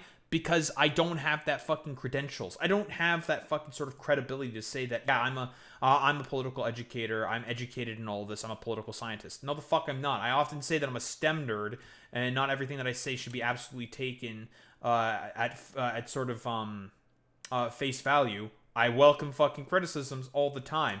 The problem is that a lot of the people who fucking generally criticize me do a really fucking bad job at it. And so I fucking shit on them for being terrible at fucking criticisms. So, Leaflet, because of how much of a fucking dumbass that you are, your fucking goofy looking head ass is absolutely not a fucking educator. You have no... Boy Meets Mini with the worst time possible to raid in while I was shitting on fucking Leaflet. Fuck you, Boy Meets Mini. You're a bastard. But what's up, Boy Meets Mini? Shout out, Boy Meets Mini. What's up, gamers? I'm Daharumba. We're going over the Nikandros video of him replying to his fucking detractors, mostly within the Asmongold sphere, and goddamn, it is bad. They make themselves look extremely fucking ridiculous, but whatever. They don't really give a shit. But yeah, what was I saying? Yeah, sub to the YouTube. We're almost at 700 subscribers. Sub to the fucking goddamn YouTube. If you don't, I will be upset. But yeah, Leaflet. I never pretend to be like a fucking educator. I've never pretended to be like the moral fucking arbiter in terms of like political discourse or whatever. I say that I'm quite knowledgeable. I have a lot of not political acumen. I don't work within politics or whatever, but I've done a lot of looking into a lot of these topics for the latter part of about 7 fucking years at this point in time. 8, approaching on 8 years. So I have a lot of knowledge. I've been turned... Lyokaze, thank you for the follow. I appreciate that, bud. What was I saying? I never pretend to be an educator. I never pretend to be, like, more knowledgeable than anyone else. And I constantly encourage fucking criticisms all the time. Problem is, most people don't tend to criticize me very well. They tend to be really fucking bad at it. So I shit on them, of course. Leaflet, you're a fucking idiot who barely understands any fucking, like, topics that she even sort of decides to approach and broach whatsoever. You're just a fucking idiot, dude. Like, you are an incredibly unintelligent fucking moron who apparently also had a Discord server where you were being highly fucking irresponsible with the individuals that you were being that you had on there who were also engaging in grooming behaviors. Like, again, you yourself have been doing. There are, like I've said earlier in this fucking video, there are multiple forms of fucking grooming. Very often, grooming is seen in a sexual connotation, in a sexual sense. But that's not the only form of grooming. Not the only one, right? There is also political fucking grooming. And that is a form of grooming that conservatives engage in consistently. Consistently. And I've talked about this concept before. Because conservatives know that their ideology is really bad and falls apart in the under even the most basic of fucking scrutiny. They have to do everything possible, and I mean everything possible, in order to get at the fucking kids young. So, I'm just gonna say here, that sounds a lot like grooming to me. Conservatives? Why do you have to keep constantly grooming kids into your fucking depraved fucking ideology? I wonder why that's the case. But whatever. Yeah, train up a child in the way they should go, and they should, and they will never part from it. That's true, Armor and Quills. I don't remember who fucking said that quote specifically, but I can only assume it was probably some fucking fascist. If you notice they have some issues, you can tell them to talk with their school counselor or seek some other professional help. But do not become the counselor. You are a random adult stranger on the internet. Even if you have good intentions, you are teaching that kid that they can trust random adult strangers on the internet. That's not a... She does not have good intentions, obviously. good thing. NuxTaku's defense was a bit more complicated and dumber than just saying parents' fault. According to the Patreon terms of service, Red must have had parental consent to join Nux's Patreon, so the parents must have consented to everything. Michael Pearl, an evangelical counselor, was the one who said that quote. Yeah. Case in fucking point. Happened to Red on the Discord. Therefore, whatever happens, it's the parents' fault, and NuxTaku is not liable. That is simply not how it works. That's not how that consent works, is again. only required because the Patreon... Okay, yeah, I mean, Nikandros is going to explain it, but I'll also fucking explain it as well. So, again, it's a three-pronged sort of system. Now, as Nikandros himself has said, right, and he is correct here, it is the parents' primary responsibility for them to take action and sort of essentially check up on what their kid is engaging with in terms of content or whatever. Obviously, that's not always going to be the expectation constantly, right? The parents themselves are also busy. They have to earn money in order to put food on the table so the kid can fucking survive, right? That's also a thing as well. That's a part of the responsibilities of the parent, right? And it's becoming much more difficult for them to be able to have that fucking responsibility as a parent, considering the current economic sort of systems and economic paradigm that we currently find ourselves under. However, it is still primarily speaking the responsibility of the parent. However, if we are talking about social media platforms and a lot of these platforms in general, it is also the responsibility of the platform itself, but also the creators, who tend to be adults for the most part, who also need to take responsibility in ensuring that minors do not engage in some potentially terrible fucking sussy fucking actions. That is also another thing that is fucking consistent, right? But NuxTaku has made it very clear that this motherfucker wants to take absolutely no responsibility for any of his actions whatsoever. In terms of service is a legal contract, and minors cannot enter into contracts without parental consent. Patreon is not actually verifying the age of the user in any way, so there's no actual substantiation of Red or any other minor having the consent of their parents to pledge money to NuxTaku. This line of text is Patreon trying to limit their legal liability, even if we equate the possession of a credit card with an implicit age verification. NuxTaku failed to ensure that... However, here's the thing, it doesn't matter necessarily, and I think Nikandros also covers that himself. Getting a credit card is, of course, not the only way for a minor to be basically able to get on, say, a Patreon or othering sort of like potential sussy fucking content or whatever. I believe you can be a teenager and have a credit card. You can be a teenager with a bank account, which I find to be particularly strange. But yeah, I had a bank account when I was like 13, I think, for example. Because I could start building early credit, blah, blah, blah, blah, blah, shit like that. But yeah, I don't know why minors can have bank accounts, but, you know, here we are. They can. But yes, minors can have bank accounts. They can have debit cards. They can not have credit cards, I believe. I believe credit cards are specifically 18 plus. But they can have a debit card, and they can have a bank account, and there are quite a few minors who definitely have, like, you know, bank accounts and whatnot. Users on his Discord join through Patreon. You need to be 18 to have a credit card, but in many countries, children as young as 13 can have debit cards. They could have also used a prepaid card or even stolen their parents' credit card to make the $1 purchase to access the server. The disappearance of a $1 is pretty hard to notice. Again, a child joining the server was totally foreseeable. The Patreon terms of service doesn't clear NuxTaku of wrongdoing. It is actually the total opposite. If you know that you... Actually, yeah, that's a good point there by Nikandros. It unironically makes him look worse. Because again, Patreon, because that was the initial argument that he was saying. It's like, well, Patreon says you have to be 18 plus. It's like, well, yes, technically speaking, what you were saying there, NuxTaku, is correct. Problem is that the kid can lie. The kid can also get a prepaid card. They can have a fucking debit card. They can have a bank account. There are ways around that, right? And as Patreon themselves have also said, for the fact that, you know, they're doing this because they're being, they have to make sure they stay legally liable, for example, right? Yeah, Cash App. Listen, Clay, there's tons of differing ways that we can, like, point to consistently, right? Tons of differing methods. But there's also, like, the reason why specifically Patreon is doing that is to make sure that they are not legally liable for getting kids to sign up on fucking contracts. Because if you join a fucking Patreon, technically speaking, that's a fucking contract that you're signing, right? And kids are not allowed to sign contracts unless they have parental fucking supervision and parental guidance saying, yes, I'm allowing my child in order to sign up on this fucking contract, blah, blah, blah, blah, blah. And then it's like, it's fine, technically speaking.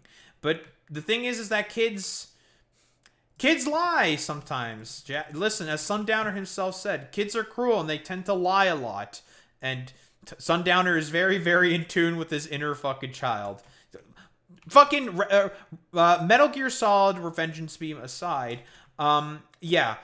kids have fucking lied before in order to be able to get access to, shall we say, more adult fucking content. This is a thing that fucking happens, and which is why it is consistently said it is a three-pronged sort of system of responsibility. And for whatever reason, NuxTaku wants to do literally everything possible to skirt any form of that responsibility. I wonder why he might be doing that. Yeah, he's doing that because he's making money. You have minors in your audience, Patreon's policies instruct you to inform them that they need parental consent to place pledges. Did NuxTaku ever do this? No, but when he created his Patreon account, he agreed that he would. He also agreed that his Patreon benefits would comply with Patreon's community guidelines. Which is, again, a part of, if you are making a Patreon, you do have to agree to the fucking TOS. That is the point of signing up for a TOS. I don't think NuxTaku understands what a TOS, though, is. I'm gonna be honest. The Discord access was a benefit, so therefore, NuxTaku agreed to keep the Discord's contents in line with these guidelines. So what does that entail? NuxTaku was not an 18+ creator, so he agreed to keep all 18+ content off his Patreon Discord. He agreed there wouldn't be any promotion of self-harm, no gore material, no lolicon content, and absolutely no grooming. If Patreon actively reinforced their terms of service, NuxTaku would have been banned from the platform in 2018. So NuxTaku explicitly agreed he wouldn't have any of the things on his Patreon Discord that harmed Red. He agreed to shoulder that responsibility in order to access Patreon services, and then completely neglected them. Let's pretend none of that matters. Let's pretend NuxTaku had explicit consent from Red's parents to not only let Red into the server, they also consented to Nux creating the NSFW channel for them, and to all the things that Alan did. That wouldn't matter, because parents cannot consent to someone abusing their child. I am not a lawyer, but even in the legal realm, the terms of a contract cannot override the law. If you send gore to a minor on a Discord server, that's a crime, even if you had consent from the child's parents. I don't know whether NuxTaku is actually civilly or criminally liable for something here, but... that's gonna be a tough sell, to be honest. You can make the argument that he's very, criminally negligent. I mean, there's an argument there. I don't know if someone's going to take up the case. I don't think anyone's going to really take up the case because, again, NuxTaku is a content creator who has probably a lot of fucking money. I don't think really a lawsuit's going to be leading to much of anything. I don't think it's honestly worthwhile to pursue, to be quite honest. There's an argument that you can make for sure, but it's probably I don't think it's really going to sort of not check out or really be as effective as people might say. Parental consent does not grant him any kind of immunity if his actions on the server constituted a crime. However you slice it, if the only thing protecting a child from being groomed in your small Discord community is their parents stopping them from joining it in the first place, what does that say about you and your community? It sounds pretty bad, doesn't it? But it's basically what NuxTaku said in his defense. Parents need to make sure that their kids aren't logging into 18+ servers. You know? It's awful. Don't get... Again, like I said before, Nux, but there's also responsibility that you also have to shoulder as well. It's not just... It's not only just the parents, right? Parents have the primary responsibility. That is correct. But guess what? You also have responsibility as well, dude. Don't get me wrong, but that's that. If you let your kids around me and they get groomed, that's on you. I'm not sure if you ever heard of the Playboy channel. That's a premium cable and satellite channel. Is that back in the day that kids would just subscribe to these channels either by phone or charging it, and also pornographic magazines back in the day. There's also accessing pornographic content for a video rental store in the adult section. Yep, that's a very, very good point there, Clay. Absolutely. If Nux didn't post anything directly, no prosecutor would bother bringing charges. But if a parent wants to take things up, he could absolutely be sued in civil court on it. Well, that's if a parent wants to fucking do that, right? So, I don't know. Red's parents could theoretically fucking do it, but he'd have to tell his parents, and they'd have to be interested in that sort of, position here, but whatever. Yeah. you. Also, how dare you slander me as a pedophile? To prevent what happened to Red, all NuxTaku had to do was to have an 18+ only rule. Clearly communicate that Discord was 18+ in his plugs, and tell people to report any minors to him. Red would have been instantly caught and banned. This is very basic stuff, but it was too much to ask from NuxTaku. One of his own moderators described his management of the server with the words, absolute neglect. Just to repeat it one more time, I'm not complaining that Nux didn't do enough to keep kids out of his Patreon Discord server. The complaint is that Nux didn't do anything at all, and he's now blaming Red's parents for letting them onto an 18+ server. In fucking again, and I've said this before, and I'll say this again. This is a consistent pattern of behavior from a lot of these dumbass motherfuckers. At any point in time where they can have to take any form of responsibility for any of their sort of contact or behavior, they never will. This is a consistent pattern of behavior from a lot of these fucking guys. Never will conservatives ever take responsibility for any of their behaviors. They are very, very, very, very fucking weaselly. Very, very weaselly. When there were no indications or warnings of it being an 18+ server. Parents need to make sure that their kids aren't logging into 18+ servers. The most disgusting thing about Nux blaming Red's parents is that he's not only denying his own liability, he's denying Alan's liability as well. He's the person with the most potential to catch criminal charges here. Alan was actively sending gore and NSFW content to Red and said they were... And like I said before, the reason why Alan Wiebes was doing that specifically is because his dumbass is in Romania and the age of consent within Romania is 15. Red, that's not, rather, Alan Wiebes, that's not how that fucking shit works, you dumbass. But whatever.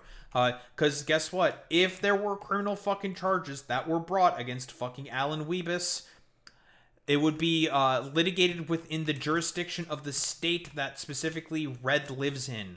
And guess what? There is... Any of the Americans in chat... Is there any state within the Union that has an age of consent that is 15 years of age? Because as far as I know, there is not. Doing it because Red was underage. He felt so comfortable doing it that he openly told other members that he was sending these things to Red. NuxTaku could have said it's Alan's fault, he could have denounced him, but no. He chose to make the evidence of Alan's crimes inaccessible, and he deleted some of it. If you think Alan's behavior... Ooh, very, very much so in line with the fucking Hassan system. Constantly hide, avoid taking accountability. I guess, like, in the terms of NuxTaku, instead of name call, it'd be neglect instead. But whatever. Like, this is a constant pattern of behavior here with fucking Nux. If he can avoid taking responsibility for any of his fucking actions, oh, he will. Oh, he will. Qualifies him as a groomer or a pedophile. He certainly made himself look like one. And if he is one, then NuxTaku's actions to defend himself have also protected that sort of person from consequences. If NuxTaku hadn't placed all of the blame on Red's parents, he would still be on the hook for not only letting Alan stay on his server, he was shouting him out in his videos and featuring him on his podcast. He literally said that the $1 entry fee was worth it to join the Discord to meet this guy. If you don't know who Alan Wiebes is, oh, trust me, $1 to the Patreon is worth it. And guess what? This video can be very, very easily referred to, can be very, very easily searched up. It's all time-stamped, you can easily get that, and lawyers can certainly do that fucking work. It would not take very, very long. This video is only 1 hour and 15 minutes. Meet the guy. What kind of culture do you think these endorsements encouraged? What kind of message do you think it sent to Red? Think about that for a second. According to one of Alan's old friends who reached out to me, NuxTaku was definitely friends with Alan at some point, and he wanted Alan to be his editor. They even recalled Alan possibly having seen a photo of NuxTaku's face. Again, this is one of Alan's friends saying this, so, you know. The only time NuxTaku told Alan don't is this one. It's him telling Alan not to bring his alt accounts onto the server. That is how early NuxTaku knew about the possibility of people joining the server without going through Patreon. It would remain unfixed for years. So far, NuxTaku has just been lying about the server, lying about his past, lying about my video, conflating me with Hassan, playing dumb, shifting blame, and deleting evidence. It is quite possibly one of the worst responses ever. Just to be clear, again, I'm really sorry if any bad thing happened to any person in any of my servers. Obviously, that's disgusting and horrible. However, it was an 18+ server. That's one. And two, also important to mention, this... Yeah, again, NuxTaku is fucking lying here. It was not an 18+ server. You never indicated it as an 18+ server. Just because, again, you have to be 18 in order to be able to join a Patreon server does not mean the server itself is inherently 18+. That's not how any of this works, Nux. Not safe for work tab that ended up this channel, this not safe for work channel, which again, I regret. I don't think I should have ever done that. That was definitely a mistake on my part. I'm not trying to say it wasn't. But 2018, Nux. 8 years ago, I guess didn't think about it clearly enough. This server was removed. This channel with the not safe for work thing was removed really quickly after it was made. I think, if I remember correctly. It was not. In the private Patreon Discord server, it was never removed. In the public Discord server, yes, it got removed after about 6 days, as per Nikandros' initial fucking video. Again, Nux is lying here. The NSFW channel on the public Discord server, which you made 16+, by the way, was removed within a week. You are 1000% accurate there, Armor and Quills. That is, unironically, Nux's whole fucking argument. I don't have... I'm not responsible, because I didn't know how fucking Discord works. It's like, good luck fucking arguing that in the court of law there, buddy. Any fucking lawyer looking at this is going to salivate and say, ooh, easy fucking money here. But the NSFW channel on the Patreon Discord existed since 2018 until a couple days after my video came out. But anyway, so what if it happened in 2018? That's the reason I compared it to the Ava Chris Tyson Discord. If you guys can think back to the Ava Chris Tyson allegations, which Nikandros kind of touches on in this video, when we were dealing with, having to put our brains together and look at, the density of messages and these kids saying what their ages were during the Ava Chris stuff, we were looking at that and going, well, it was close enough to these kids saying, what their ages are and them engaging with this material that Ava Chris Tyson more likely than not must have known. If you compare, like the density of messages and these people interacting with like Ava Chris Tyson or Jimmy at the time, it is much worse. It is like magnitudes worse with this NuxTaku server. It's a much smaller group because you did have to pay, albeit like $1 or $2. It's a much smaller group, and pretty much everyone in that Discord. Now I don't remember exact. I'm not 100% in tune with the Ava Chris Tyson situation.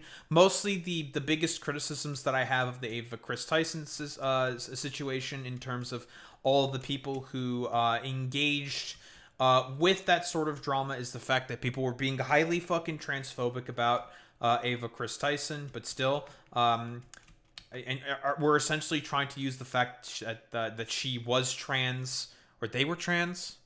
I don't know what exact fucking pronouns that Ava Chris Tyson has. So in that particular instance, it left a rather fucking sour taste in my mouth. But no, what Ava Chris Tyson did was absolutely fucking terrible, and it is reasonable, absolutely, for the fact that they? I don't remember exactly. Saw some fucking consequences for the fact that they were engaging in, well, the potential for fucking early porn introduction to minors as well. Which is the exact same fucking shit that NuxTaku did. And in fact, you can really make the argument that NuxTaku and the Ava Chris Tyson situation is very, very fucking similar. NuxTaku wanted to collaborate with fucking Shadman. Ava Chris Tyson has collaborated with fucking Shadman and has had associations with fucking Shadman. Same with fucking NuxTaku. Both of these guys had associations with fucking Shadman and had fucking Discord servers, private Discord servers that were open to fucking minors, but still had a bunch of like NSFW sort of like content and sections within it. Very, very fucking similar stories there. But guess what? Since NuxTaku is not an honest actor, he absolutely leapt on the opportunity to use the Ava Chris Tyson situation, to hop on a fucking trend in order to essentially do the exact same thing that a lot of the commentary channels were doing, was also to shit on Ava Chris Tyson as well for fucking clout and views and money. Because again, NuxTaku has zero fucking principles. Seems to recognize and address Red as a child, making jokes about it, commenting about it, and shortly after, they're talking about Red or talking about their age or anything like this, NuxTaku is showing up. Nikandros in his video further shows that they were in Discord calls together. It gets to a point where it is very, very difficult to give Nux benefit of the doubt that he just didn't know what was going on. Who was a vocal critic of Chris Tyson in 2024 and called her a pedophile over this? NuxTaku. Who is 5 months older than Chris Tyson? NuxTaku.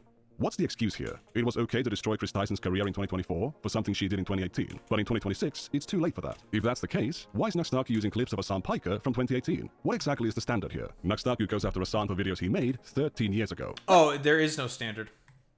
Because at the very least, after the investigations and everything sort of happened, Ava Chris Tyson acknowledged fault.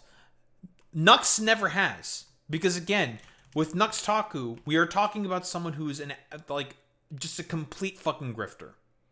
This is an individual, NuxTaku of course, who has no standards, no beliefs, fundamentally speaking, is a complete and utter fucking charlatan. There is no fucking level that Nux will not fucking stoop to if it means that he can make money from it. GDC, old enough to count, old enough to mount Hassan Piker. That's right, bro. Bro, what about Hassan? Hassan fucking bad. Bro, I don't know how many times this has to be said. This is a video of Hassan from 13 years ago where he was playing a fucking, like, frat bro character because he used to be a guy who was in a frat.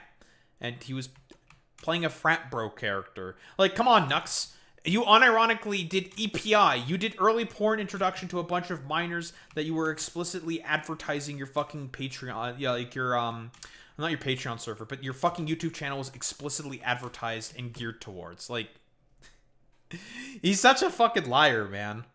That's it. And this is coming from Hassan, known for saying, if she's old enough to count, she's old enough to mount. Come back again next week when we discuss the legendary question of all time. Old enough to count, old enough to mount? Question mark?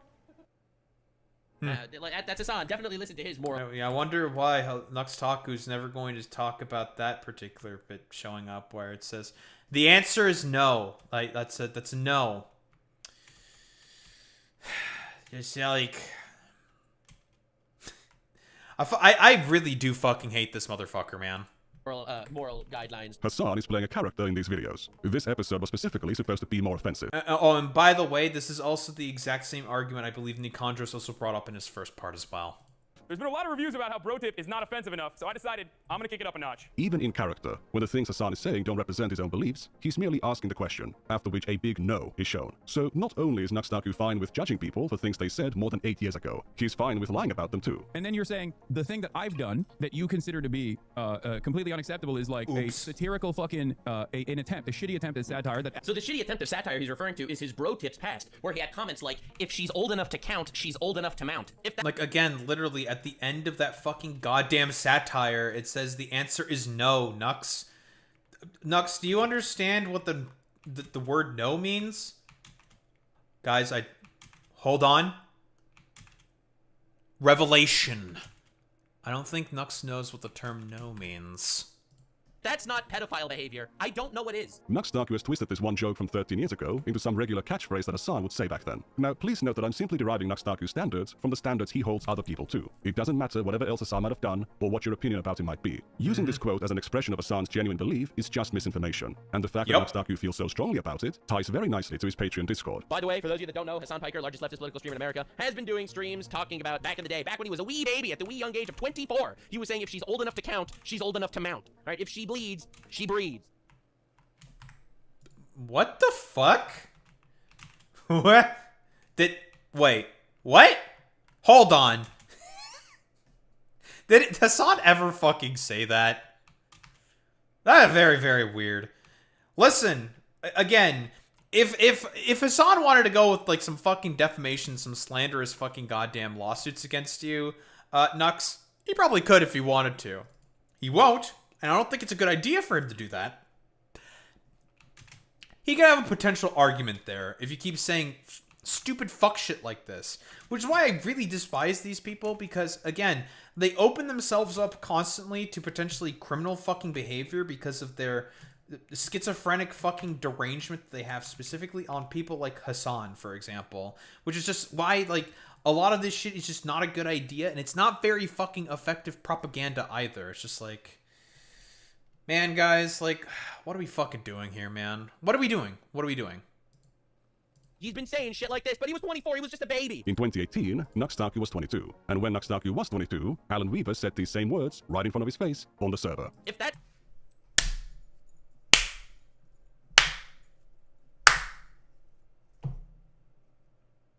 You love to fucking see it, don't you, folks? Oof. Alan Weebus said the exact same fucking shit. Yeah, okay, buddy. Yeah, nice meme. You should have a problem with this then, Nux. But you're okay with shouting out Alan Weebus all the time. Just saying. That's not pedophile behavior. I don't know what is. After Alan said that lollies are very mountable, Nux reacted, "You are terrifying, Alan," and moved on. Within 30 minutes, Alan is talking to Red about the age of consent being 15, and all the gross stuff he sends to Red specifically because they were 15. This was on the... Again, that's not how age of consent laws work. Alan, if Red's parents or Red wants to hold you civilly liable, they could. They absolutely could if they wanted to. the 8th of October. What does NuxTaku say 12 days later? If you don't know who Alan Weebus is, oh, trust me, $1 to the Patreon is worth it to meet the guy. This was already in my original video, but NuxTaku did not offer an explanation in his response. You witnessed a person saying something that you believe counts as pedophile behavior, even when it's said in the context of satire, and you gave them a shout-out, and explicitly told your mixed-age audience to pay you money to meet them. This is one of those moments where you absolutely need to respond properly, and clear up how it's even possible that this happened. At the time, NuxTaku had 250,000 subscribers. You would naturally be careful about who you shout out and endorse. If you saw them make these jokes... But of course, as we all know, and has Nikandros himself has gone into very, very well, NuxTaku is not careful. Because again, he's been making a lot of money doing this stuff. So that's why he has 0 fucking standards. How did you justify that decision? Whatever the answer may be, NuxTaku is once again holding others to higher standards. He's willing to make these attacks despite his actions being far worse. There is no date of expiration on when you can judge people for the things they've done. This could have happened 13 years ago, and I would still have a perfectly legitimate reason to bring it up. The things that happened on NuxTaku's Patreon Discord server make it clear that NuxTaku has clearly known since 2018 that he has minors in his audience, and he should have learned from this experience that if you don't actively exclude them, they are willing to join NSFW communities and talk about NSFW content with adults, even past paywalls. It completely shatters any plausible deniability that NuxTaku didn't realize that he was pushing his content to an audience of children. It makes it clear that all of this early introduction behavior was totally inexcusable. The pivot to hentai content in 2019, totally inexcusable. Leaving the Reddit unmoderated, totally inexcusable. The email competitions, totally inexcusable. There is some improvement with the... Like, unironically, he had, like, what, multiple content creators and fucking people who were participating in these dumbass fucking, like, Rule 34 fucking tournaments. Like, Nux, if anyone wanted to hold you fucking liable for your actions, they could. That's the problem, Nux. That's why this stuff is bad, Nux. Which is why, again, you have to have a proper response to a lot of this stuff, Nux. A public Discord in 2022, since it actually launched with a team of moderators, and it actually had a minimum age rule. But in April of 2021, NuxTaku's plan for it was still to leave it totally unmoderated. I'm thinking of starting a new Patreon, a new Discord just for all you guys, just to spam your shiz. It's gonna be like borderline not moderated insanity. That's the plan. That's the plan. Remember when I said that the Discord predator catfishing video, where Nux acknowledges that predators are a problem on Discord, was released in September of 2021? That was actually a re-release of a video from February. So while NuxTaku is laughing about how funny it would be to leave his new Discord borderline unmoderated, he already knows about the problem of predators on that platform. If not for whoever convinced NuxTaku that he can't just leave his Discord unmoderated, it would have been a do-over of the Patreon Discord on an even larger scale. For about 6 days, it kind of was. So Nux clearly brought up... Yep, and we've mentioned that earlier as well. Yeah, because NuxTaku, again, he just takes no responsibility for any of his actions. That's the problem with this, again. And he'll deflect and not really address with any of this. It's very, very fucking stupid.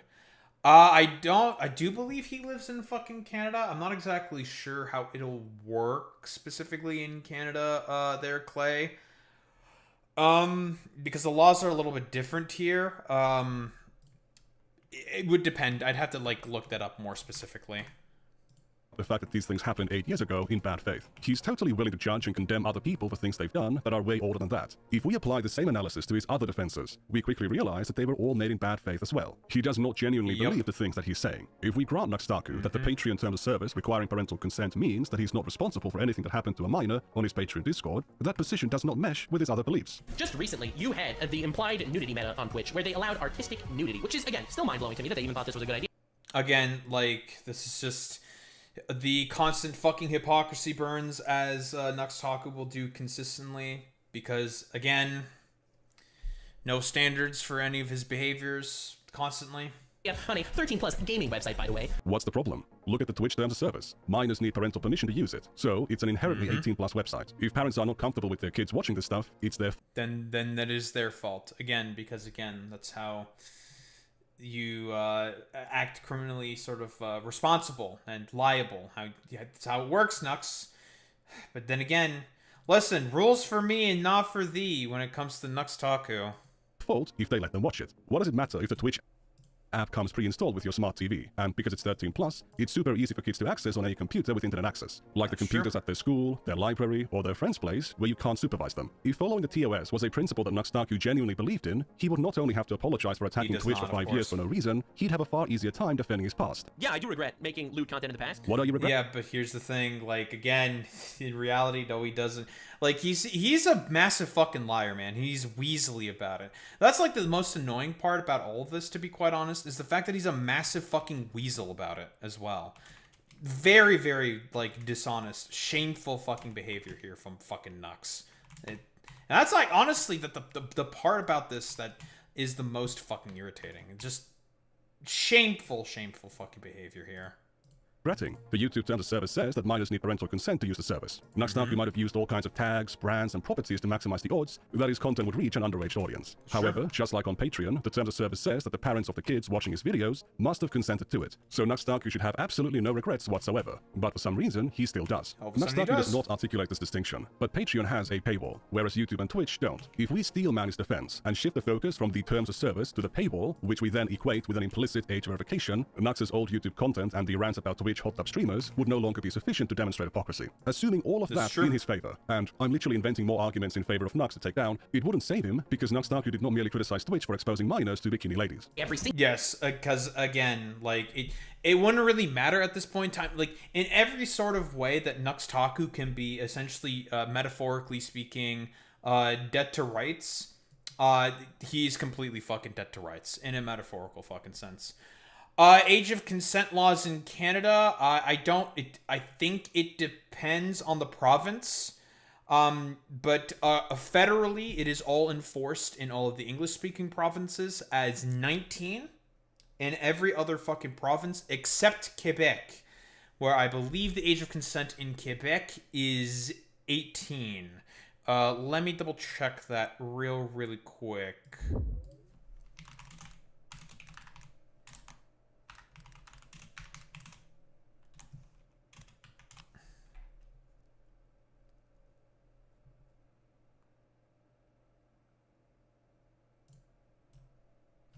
Okay, so real quick from the AI overview, the legal age of consent in Canada is 16 years old. However, the law, I was thinking of the drinking age. That's what I was thinking of. That's what was mixed up in my brain. However, the law includes specific close-in age exemptions and strict rules regarding power imbalances, exploitation in individuals under the age of 16. So what that is referring to specifically there would be Romeo and Juliet laws, for example, right? Which, I mean, you can have quibbles and qualms with that, like, whatever. That's not necessarily pertinent to this sort of, like, topic here. But yes, I believe that is what is in particular being mentioned here.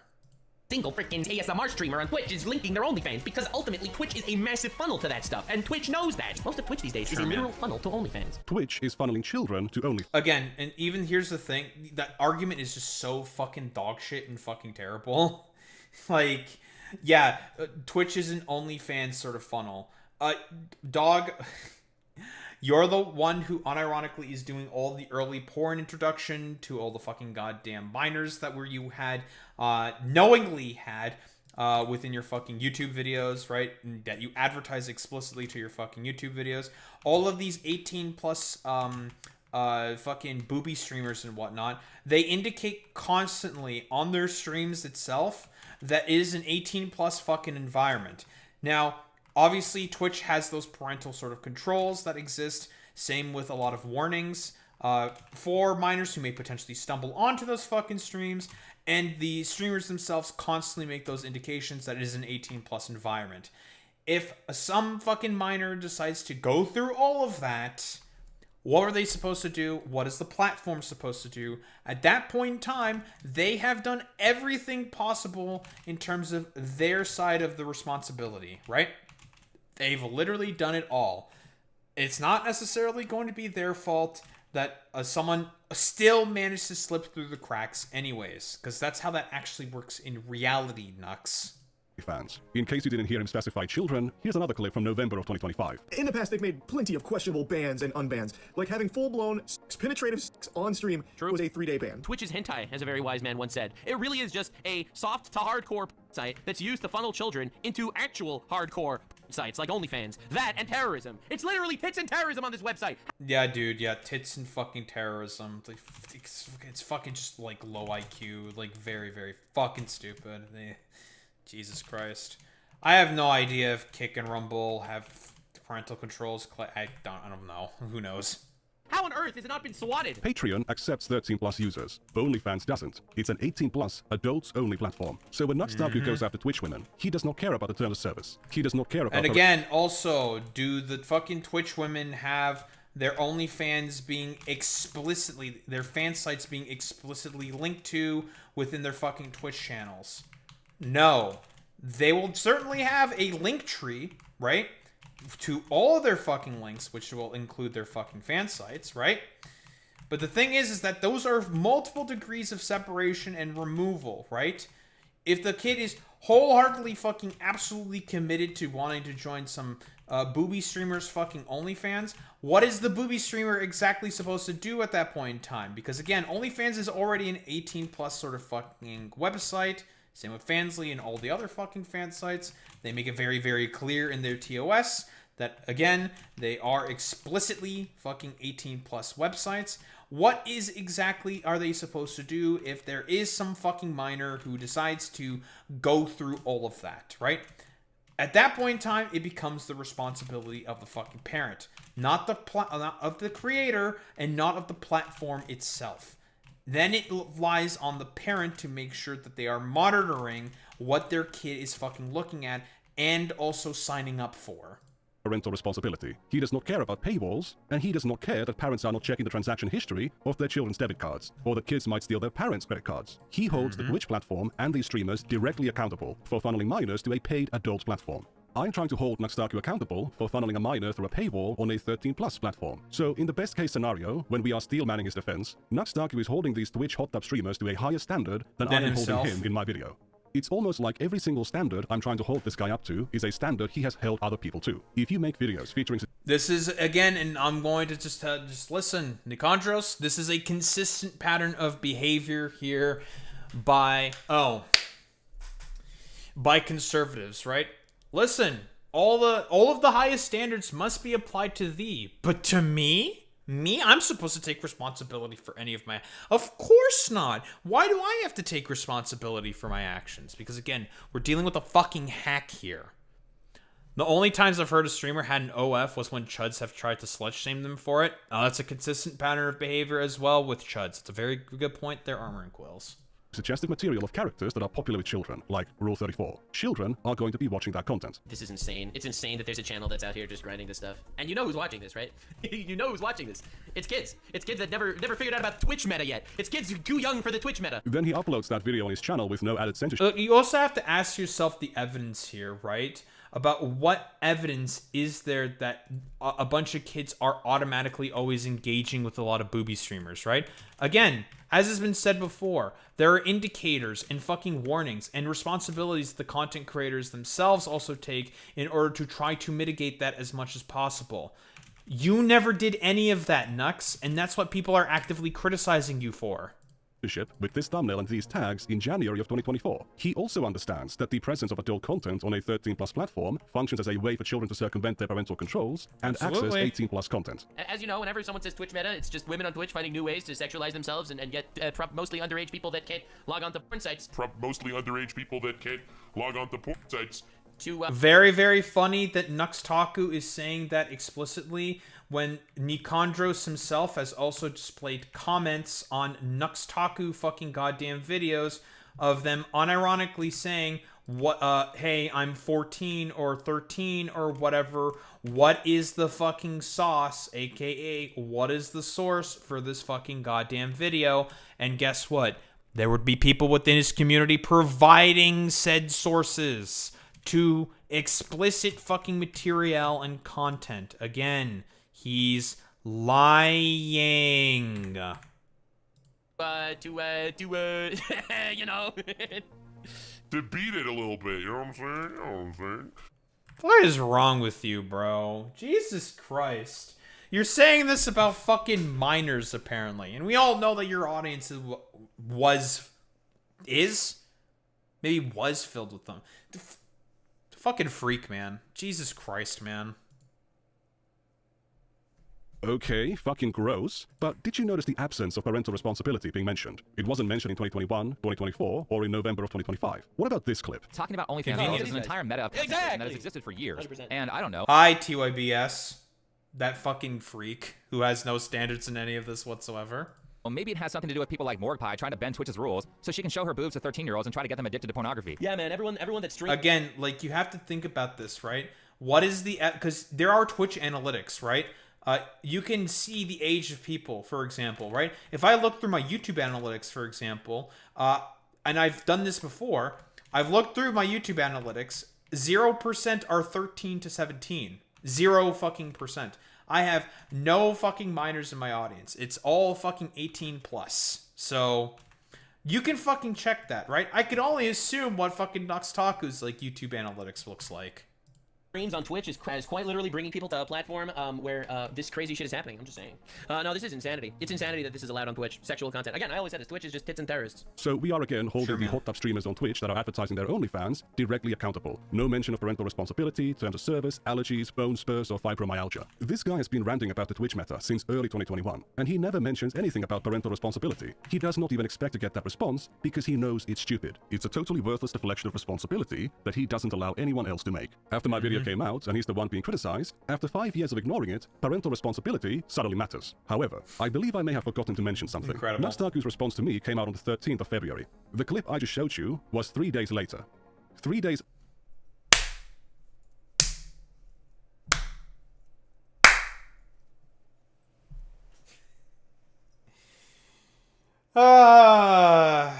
We're dealing with a grifter here, people. So not only is he a liar, not only is he fucking completely and utterly full of it, he also just lies about it consistently. He's just a liar, man. Constant fucking liar, bro. It's... oh, man.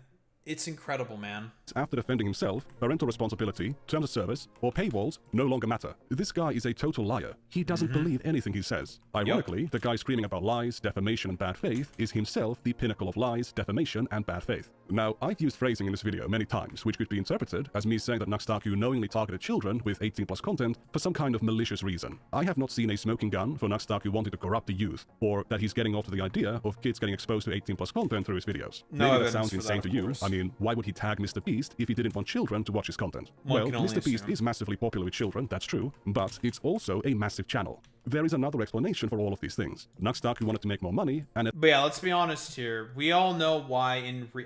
okay, I'm willing to be a bit more dishonest in comparison to Nikandros. Because he's being a bit good faith here, right? I don't give a shit. I'm willing to be bad faith to someone like NuxTaku because he himself has proven to never be good faith whatsoever. He wanted to explicitly advertise his channel to minors. He wanted to do that. It's very, very clear that's exactly what he wants to do with his tags, what he wanted to do in order to, again, with a lot of his fucking content, who he wanted to sort of cater to in terms of his content, because like I've said before, during those days in YouTube, it was very, very highly sort of suggested to, or rather algorithmically beneficial to advertise to fucking minors. You would get a lot of algorithm sort of benefits for it, right? Which is why NuxTaku explicitly would fucking do that. Explicitly. That's the fucking problem here. Ethical concerns were not an obstacle. It's actually very easy to facilitate harm on a massive scale when all you see are numbers on a screen. And the more harm you do, the more money you have flowing to your account. I might be totally tunnel-visioned, but at this point, for me to call NuxTaku a pedophile, I'd basically need to see him admit it. Would NuxTaku ever give this much charity to someone else? Absolutely not. Yeah, it's not like Twitch that literally knows that it is a giant marketing scheme to get kids addicted to porn. Like, that is the Twitch meta. It's not the YouTube meta. And where's the evidence for that being Twitch's motivation? Is he just looking at Twitch's behavior and assuming that's the case? Yes. Yes. Oh, yes. Absolutely. We are dealing with NuxTaku here. He is incredibly fucking dishonest. Yes. That's exactly what he fucking thinks. If so, I would be 100% justified in saying the same thing about NuxTaku, assuming we're judging him by his own standards. But I'm not going to do that because he has no standards. He will say whatever he can to maintain an audience and to make money. So what else do we got? Now, I find it ironic that people like Hassan, Oh my god. Is calling me a pedophile for things he... Yeah, we've done this. We've taken a look at this fucking argument here. Just stupid. Fucking stupid. Maliciously using your tags to promote sexualized pornographic content to your viewers to mislead them. That is violating terms of service. Listen, we talked about this before, but him and Morgpie and a lot of these other fucking content creators that he pretends to fucking criticize so much, they are the exact fucking same. At least Morgpie is fucking honest about it, unlike NuxTaku, who is not honest about it. He's done, alright? Alright. NuxTaku complains about Hassan going on a podcast with the Anime Man. Yeah, the Anime Man, and I think also Connor, and also Giguk, which is Trash Taste, right? Which I find very, very funny, because, again, the Anime Man is like a dude who said he's supported fucking Lolicon. Not a good guy, blah, blah, blah, blah, blah. Whatever.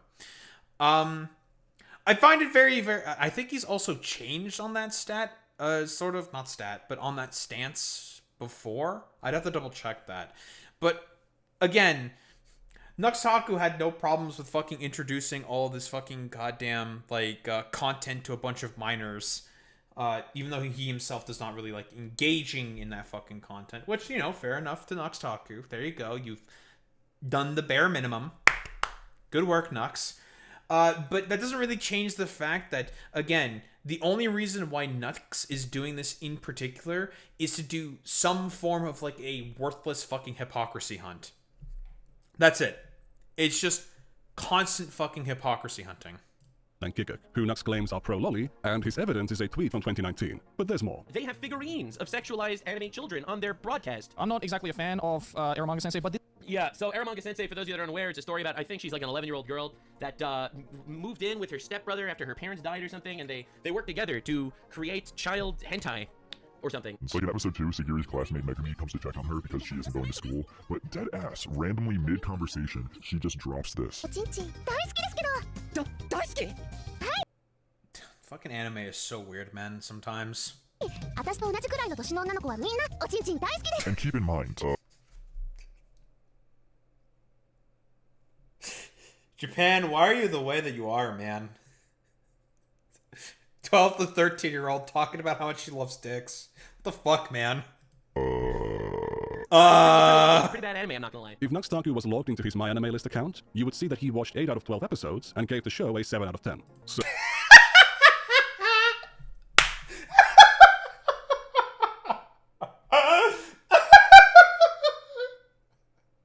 That's a little interesting there, Dux, isn't it? So, after seeing this scene in episode 2, he continued watching for 6 more episodes and rated the show slightly higher than the average user. The average For score. reference, the Anime Man, one of the people that NuxTaku is accusing of being a lolicon here, rated it 2 out of 10. I didn't even watch as many episodes as him. Oh my fucking lord. God, he's such a fucking liar, man. Giguk, on the other hand, gave it a 10 out of 10.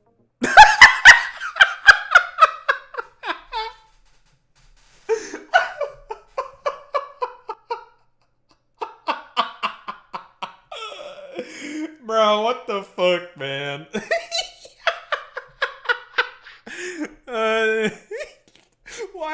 Why are some of these people like this, bro? I just don't get it, dude. I don't get it. I don't get it. You'll be hearing more about these guys in the part 2. The Anime Man might have been an open lolicon in 2019, but NuxTaku forgot to mention that back in the day, he proudly claimed to have inspired him, and Giguk, and many others, to create hentai review content. You see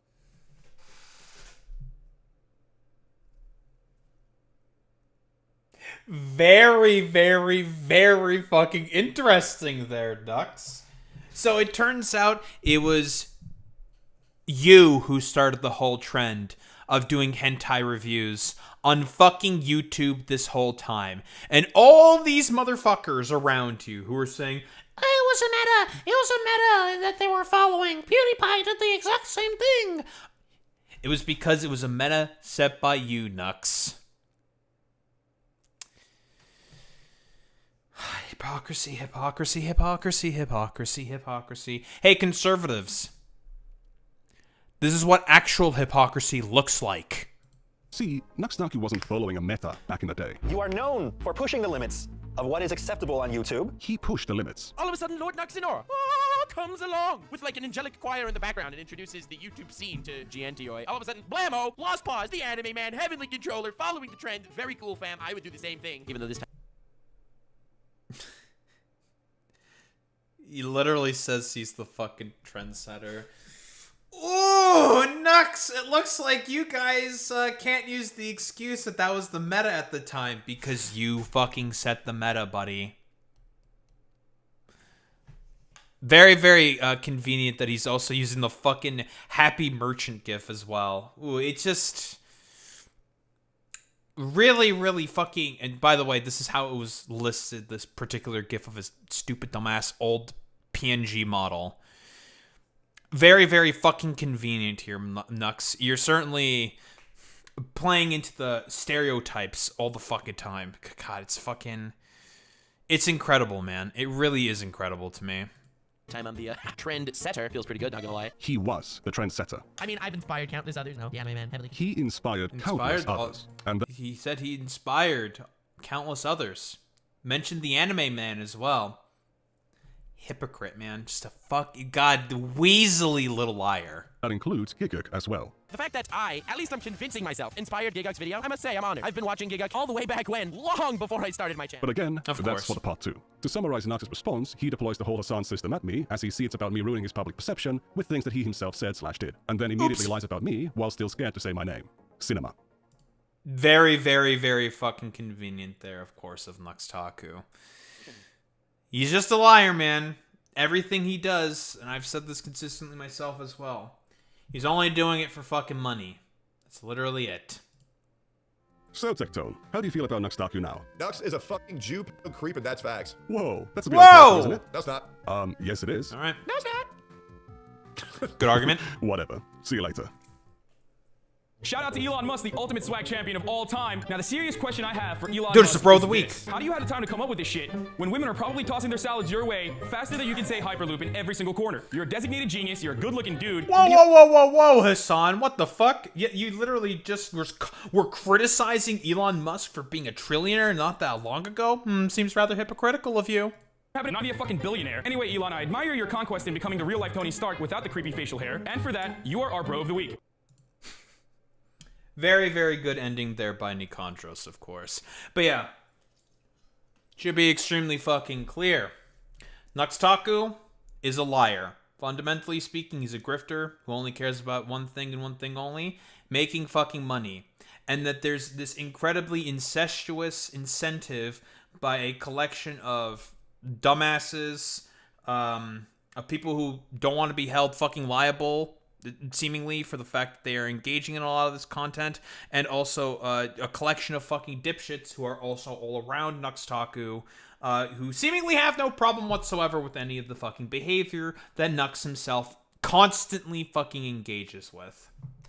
But then again, should we really be surprised by this whatsoever? We are talking about NuxTaku here, who is a weaselly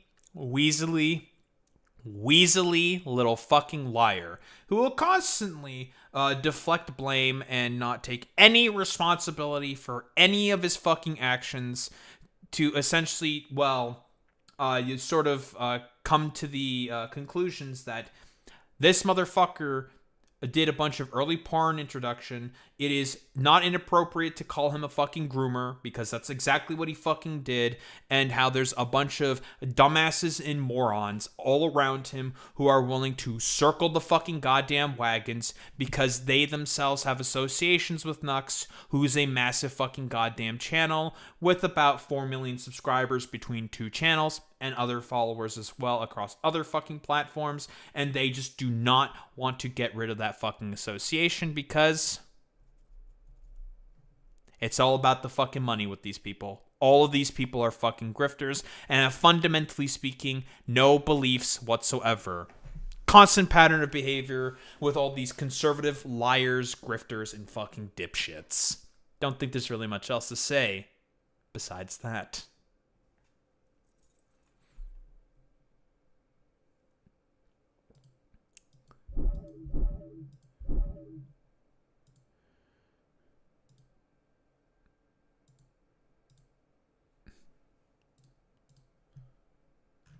Why is there a fucking person replying to my goddamn old video on fucking Liquid Zulu? What the fuck? You're quite the capitalist yourself, purchasing all of these products that never came from any form of central planning. Dude, you're buying a bunch of fucking stuff made by capitalists? Alright, dude. It's fucking stupid. 632 views. Zulu is very much alive, and you can't concede a damn thing to save your movement. Follow in the footsteps of your leader. I'm just gonna fucking say that this is probably the most low IQ fucking criticisms I have ever seen in my life, and you should feel ashamed. Stupid fucking communist! Yeah, I can't believe stupid communist engages in capitalism. Urgh. You have to unironically engage with a system that you have to practice what you preach. It's like, okay, bro. Sure, man. Rage Fist got nerfed? Resets its power when Annihilate is switched out. Okay, that's a good nerf. Good nerf. The fact that it kept its power even when Ape fucking switched out was very fucking stupid. Very dumb. Good nerf.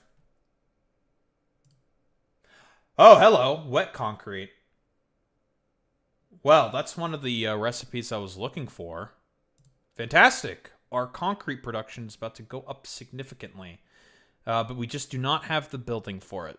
So this is a good grab right here, Boy Meets Smitty. Great grab. Just gonna close this real quick. We got wet concrete, dude. We're gonna pick this bad boy up. Of course, this is from what? This is processed in refineries, and we do not have access to refineries quite yet. But we'll get access to refineries relatively soon. But this is a great recipe to pick up. Great alternative recipe. And like I said before, if we are talking about I'm gonna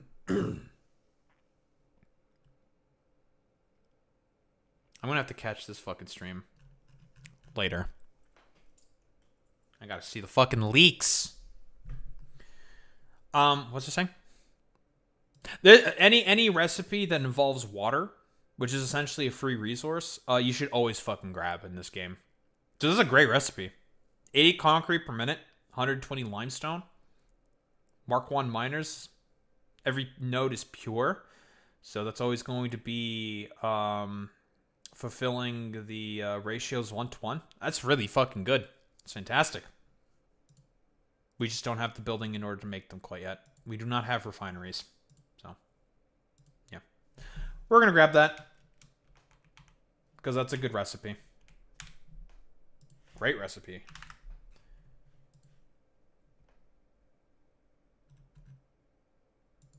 I believe... Yes, it's not indicating what machine this is made in yet, because we do not have access to that machine quite yet. So... We'll get it eventually, though. It's probably one of the first things I'm going to implement, because we're never using this recipe. This recipe's fucking dog shit. Terrible, terrible recipe. And I think for the two other jabronis that we have here,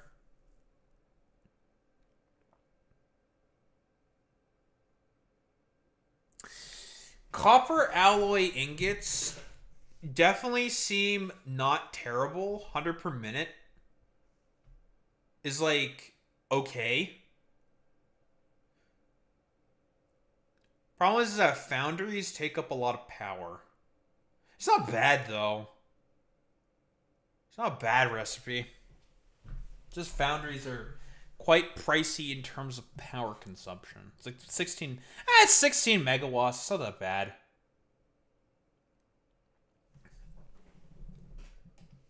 Oh, I mean, listen, you could just host a fucking server off of your just like you don't have to do anything fancy, to be honest, for Satisfactory or Factorio. Not really. You can just host it off your computer. I know, but my internet is sometimes Papagia. That's true. Where I'm currently living right now, my internet is fucking Team Papagia, so. This is a good Rage Fist nerf. Resets when Annihilate gets switched out. This is a good nerf. Which means once you go in with the ape, you have to go all in with the ape. Fast as a blow. Shut the fuck up, myself.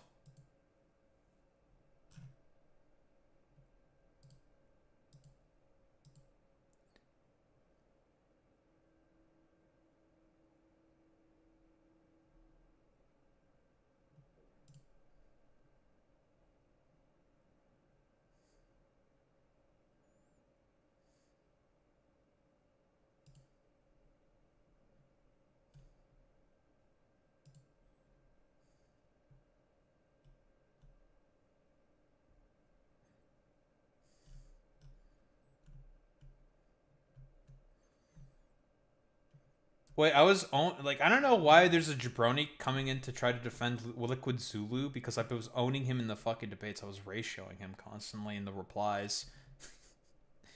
Very, very funny.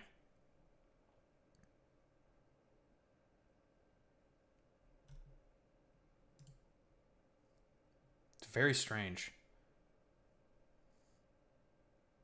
Okay.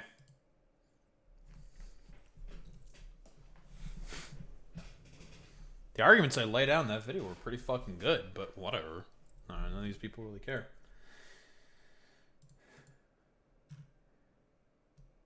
I do be dunking on Liquid Zulu, and some random Liquid Zulu fucking hanger-on just comes out of nowhere. But Nina Lynn has finally been permanently banned on Twitch. I guess there's some good news. Her dumbass should have been permanently banned like forever ago, bro.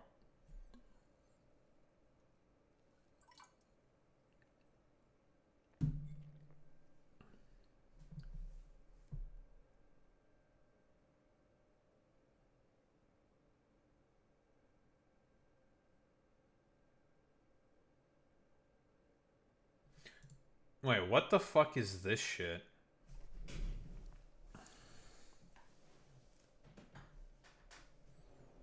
Brandon Buckingham, eh? I couldn't stand her using AAV, like, you know she's racist. Probably. Brandon Buckingham is like one of those, like, I'm film black people doing stuff, and therefore what they're doing is bad. Yeah! It's like, alright, man. Sure, bro. He also got owned by Purple Perry Gaming. Shout out to Purple Perry Gaming for unironically getting a fucking Brandon Buckingham video made about him.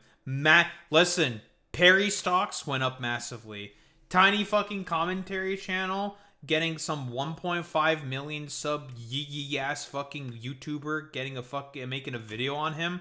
That's a complete fucking embarrassment right there for someone of his size. Like, bro, what the fuck are you doing, man?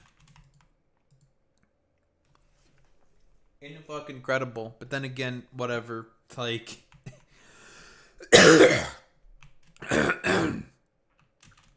people like Brandon Buckingham are not very intelligent, are they? Alright, so like this is not the worst. Problem is that I have to find enough coal nodes. Isn't Purple Perry someone who dunks on Destiny a lot? I don't know if Purple Perry dunks on Destiny a lot. I think he's like a lefty, I think. Kind of. Let me double check. What's our boy Purple Perry been up to?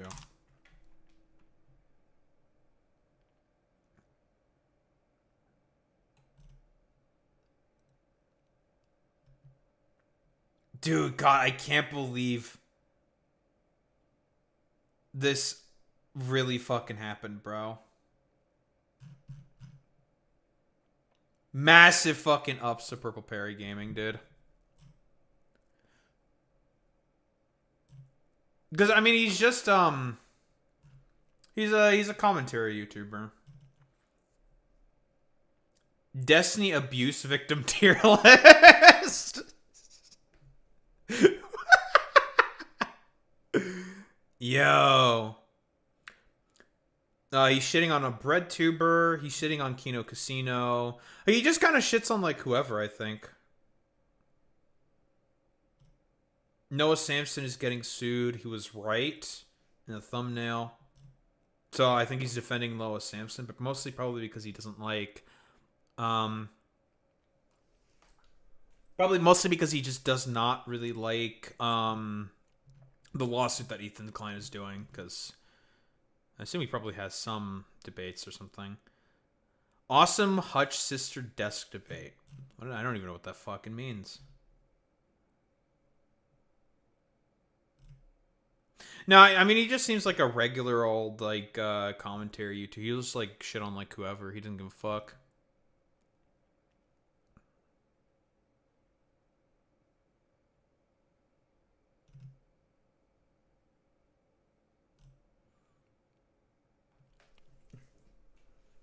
Listen, it's so funny that, that on our, like, fucking... Purple Perry got a fucking mention from a 1.5 million sub YouTuber. God, that's so funny, man.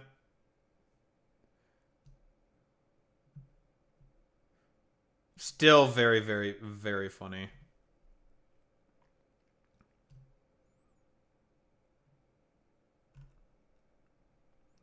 Did the fucking Brandon Buckingham video get you fucking yeeted? Damn.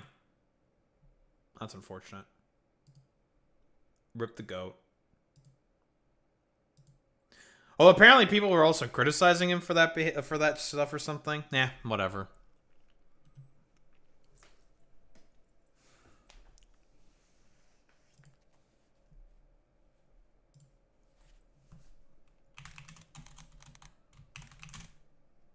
Wow.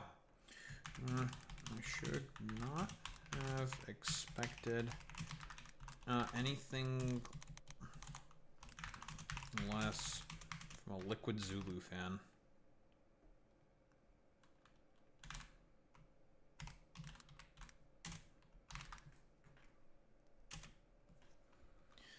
Only the dumbest shit possible in terms of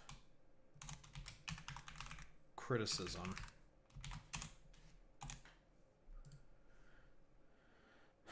That's a video from a fucking year ago, man. Jesus. Like, why are you pressing up on me, bro? Get away from me. Like, what the fuck? So apparently Brandon Buckingham has friends in Lebanon and Palestine. Believe Hassan Piker only talks about their conflict for personal gain. I'm sure. He has made millions speaking on their suffering while sitting in his ivory tower. It's time Hassan flies to Lebanon to help people in need. Obviously, fucking retarded. Just stupid. The most low IQ, like, criticism that you can have of someone. It's like, practice what you fucking preach. Of course, Ethan Klein is also going along with this, saying, like, I'll be the first to donate $10,000 to Hassan to help families on the ground in Lebanon. I'm going to donate regardless, but I'll give an additional $10,000 for the cause. Sure, man. I don't know. It's just fucking, like, it's like the most low IQ fucking criticism and shit that you can possibly fucking have. Like, what are you supposed to engage with there? Fundamentally speaking, it's dumb.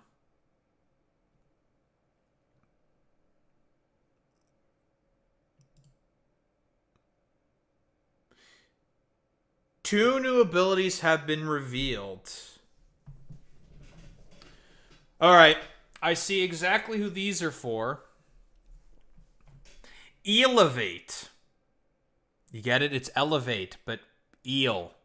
This is Mega Electros' ability. The Pokemon floats off the ground, making it immune to ground-type moves, as well as spikes, T-spikes, and also sticky web. When the Pokemon knocks out a target with an attack, its highest stat is boosted by 1 stage? Holy shit! Wow, that's really good! So they combined Levitate and Beast Boost.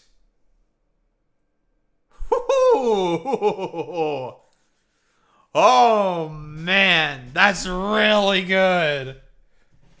Oh, and then there's Fire Main. Boosts the power of this Pokemon's fire type attacks by 50%. That's obviously for Pyroar. Good ability. Fire Main's also a good ability. It's just that it's on Pyroar. So, it's on Pyroar. So, yeah. Ooh, Elevate! Ooh, they're cooking with that one. Ooh.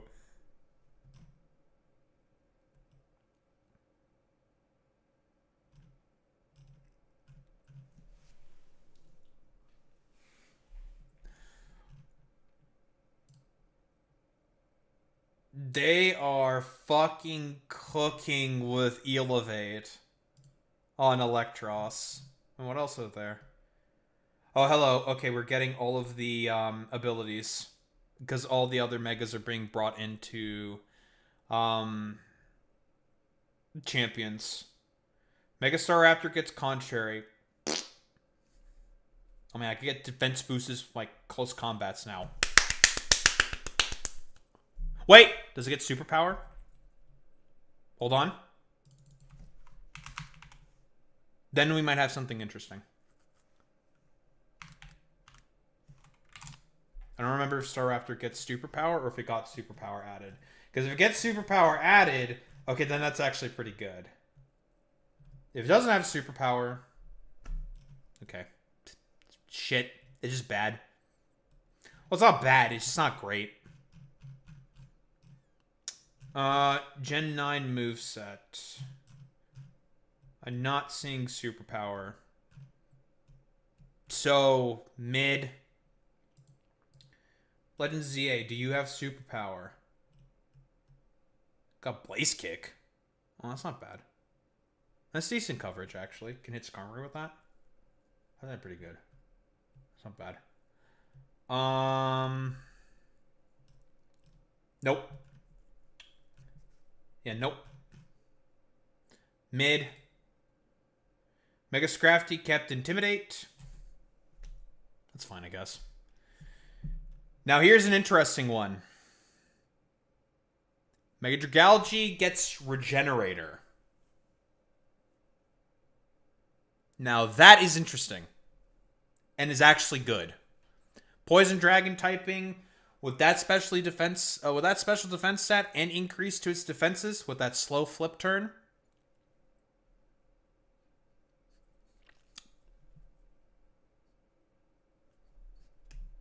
That's good.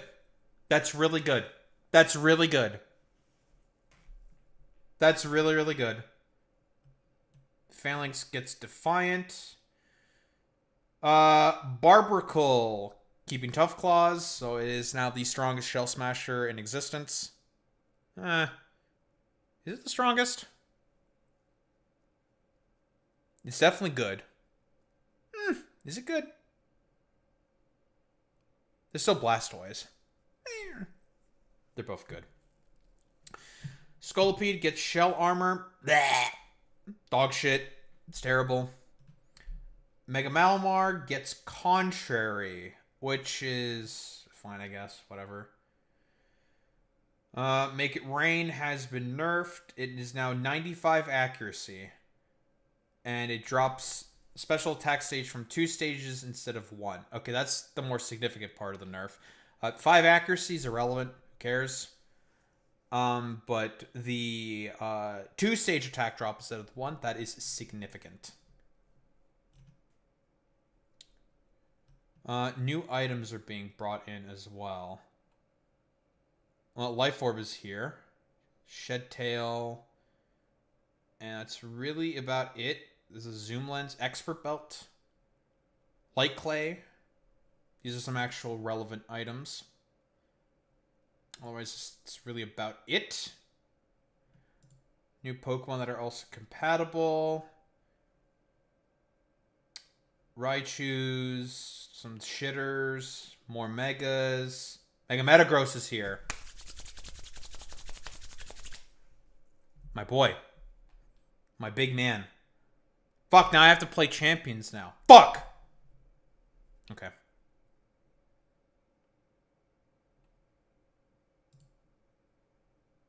Okay. I'm okay with this. And what else? Some leaks about Gen 10 and Pokopio. Sure. I only care about the abilities. Is that it? Okay, well, so I guess from this drop, Barber Coil about what I expected with Tough Claws. That's what I had before. Dragalge getting Regenerator. That is interesting. And that is good. That's going to be good. Just to pull up Mega Dragalge really quick.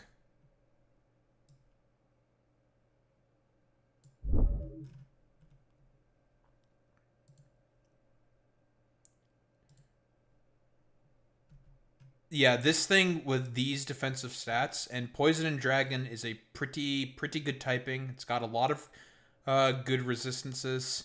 It's not vulnerable to knockoff because it's a Mega, so it can't lose its item. Has a lot of pretty solid resistances, like fighting, water, grass, fire, electric. Not a crazy amount of weaknesses. It certainly has the stats. It has a flip turn as well in its moveset, unless they want to take it away. This thing will be a very solid defensive pivot. And with fucking special defense like this, you don't need to invest in it. You don't need to invest in its special defense whatsoever. So you could just fully invest in its defense and its HP. It'll be a very strong defensive pivot, especially with Regenerator. This thing will be good. It'll be pretty solid. UU, for sure. Maybe OU. But this thing will be good. And it can hit pretty hard with base 132 special attack. It's not enough, but it's still pretty. It can still hit pretty hard. This thing will be good. This thing will be good. You can take a hit, certainly hit back, take a hit back, and then switch out and heal off the damage. This will be good. Because I think when I talked about Dragalge, I saw its stats. It's like, okay, I mean, it's like these fucking stats are terrible. And there's very few things that could potentially save it. And then everyone was saying, like, well, I mean, if it gets Regenerator, it's like, okay, if it gets Regenerator, then it'll be really good. Or it'll be pretty good. Not really good, but it'll be pretty good. It gets Regenerator, which means it will be good. It'll see play. Regenerator is just that good of an ability.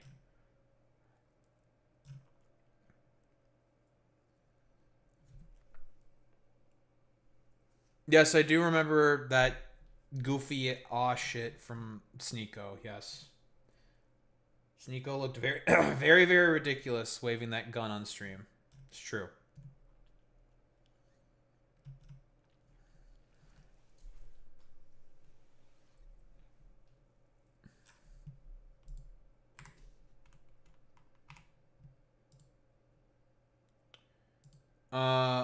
Molded beam.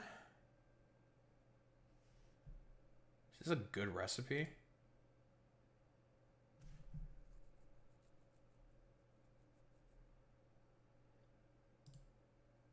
I don't remember if fused wire is a good recipe either. Caterium and copper ingots. It's actually not bad.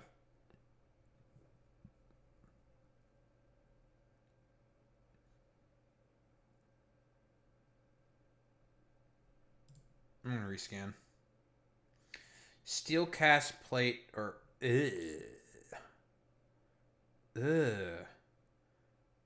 Okay, those are gonna stay in the forever box because these are Boy Meets Video, I think we got some of the worst fucking recipes, dude. I'm pretty sure these are just complete ass.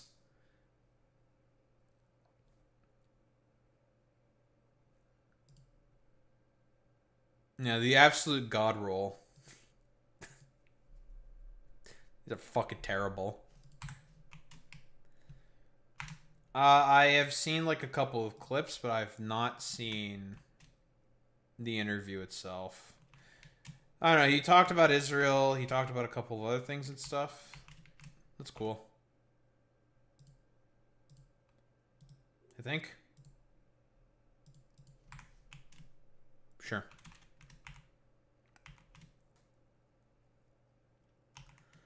All right. We have more stuff to talk about anyways. It's 2:30 in the morning. More stuff to talk about.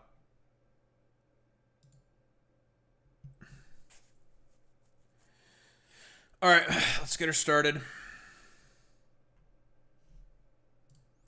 So it would appear that us up here in Canada are not also safe at all from the proverbial fucking nanny state from the British and also the Australians with their dumbass online safety acts. From what I recall correctly, the Online Safety Act in Australia, it's been a fucking complete disaster for them. It's not been enforced at all. Like I said before, there was no restrictions at all with VPNs. It's really, really easy to get around, and it's just like, great, fantastic. Like, good job. Good job, fucking dumbass conservative nanny state dumbasses who tried to do everything possible to stop kids from being able to engage in social media, but they found like the easiest ways to get around your dog shit fucking rules. Which is why, again, like I just don't think it's a it should be up to the state in order to police essentially what fucking kids are looking at in terms of social media. It should be up to the parents, right? Parents are the main ones who should have responsibility for stuff like this. But the thing specifically is for us to why a lot of parents do not have very often a lot of time in order to take that responsibility in their own hands is because of the fact that, well, it turns out since everything is so expensive and the economy is as terrible as it fucking is, it makes it such that people can't spend time with their goddamn kids in order to see what they're up to, what they're engaging with in their sort of social media feeds and fucking content to essentially see if anything is being engaged with their kids that it may be potentially fucking problematic or fucking bad. You know, like you're saying, Boy Meets Mini, work hours are too damn long, and most people are already stressed enough as is in terms of their fucking works and making sure that they have to be able to put food on the fucking goddamn table to make sure that, they are able to survive as a family. So again, if any of these states with these online safety acts or whatever the fuck actually care, and funnily enough, it tends to be a lot of states that are implementing austerity. We are also getting our round of fucking austerity right now. Very interesting where it's a lot of these states that are implementing austerity measures that are seemingly having to deal with this fucking problem. Yeah, it's a little fucking suspicious, but whatever. No standards, no fucking principles from any of these goddamn fucking states. I hate the state. You should hate the state as well. Yada, yada, yada. Anywho, age verification on social media, which already has not been working whatsoever for a lot of these dumbass fucking states. They've been doing a terrible job at implementing their fucking goddamn policies. What do we got here from David Dole? All right, is this going to work? No. The Canadian Liberal government has introduced legislation to ban social media for kids under the age of 16. So how are they going to do that? Like I said, I've talked about this concept before, but that fucking nanny state every single time when material conditions are getting really, really bad, instead of addressing people's fucking material conditions, again, there have been articles saying that Canada is now officially in a recession. Instead of addressing those material conditions, what would the fucking state prefer to do? Implement fucking crackdowns and more security apparatus bullshit in order to be able to, not really change any course in terms of, hey, doing something about the terrible material conditions within a fucking state. But, why don't we just do a bunch of nanny state bullshit instead? Clearly that'll fucking work, because it's been very effective in Australia, for example. That. In this video, I'm going to discuss this very specific piece of the much larger act, the Safe Social Media Act, which itself includes two other parts, the Digital Safety Act and the Digital Safety Commissions of Canada Act. So I'm going to touch on that stuff in a bit in this video, having to deal with the age requirement here. Mm-hmm. But the focus of this video is going to be these age checks. First of all, is this the solution to the problem?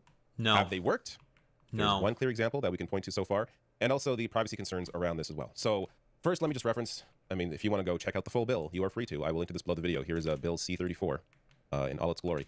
But as they write, it includes a minimum age requirement for social media. So for social media services, the government intends to implement a 16-year-old minimum age requirement for having accounts.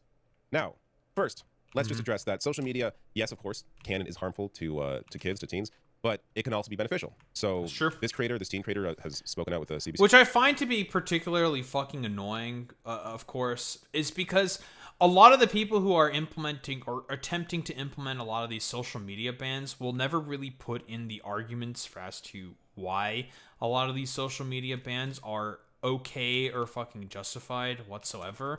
They'll just be like, well, if we just ban first and then ask questions later, who really gives a shit? Who damn the fucking consequences of any of our fucking actions.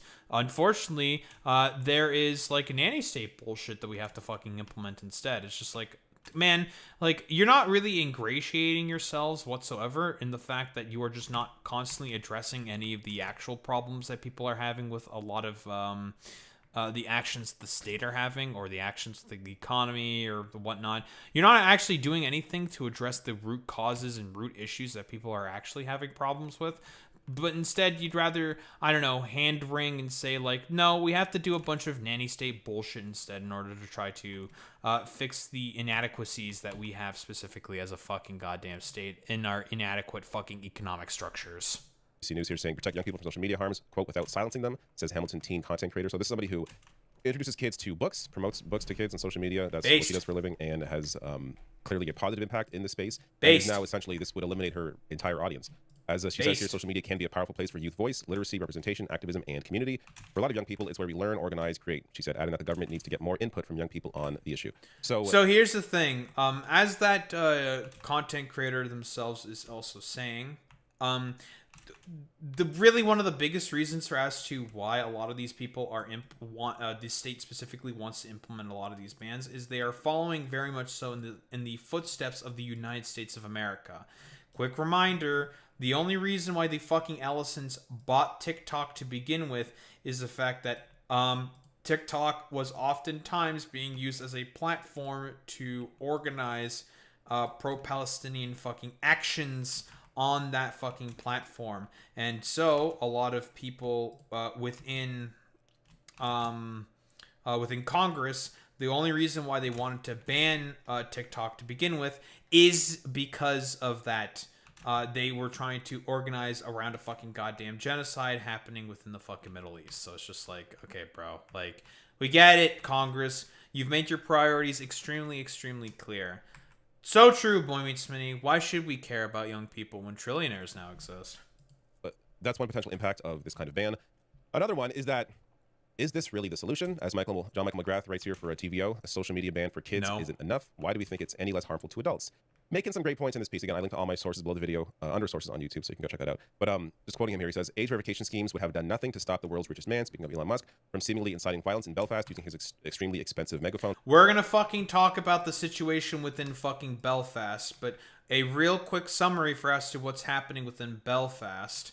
That there were a bunch of unironic fucking race riots happening within there. It's really, really bad, and there's been a lot of fucking violence happening within Belfast as a byproduct of that, which obviously Elon Musk helped to, with his massive fucking platform on Twitter and social media and whatnot, decided to basically hypercharge those fucking riots within Belfast specifically, right?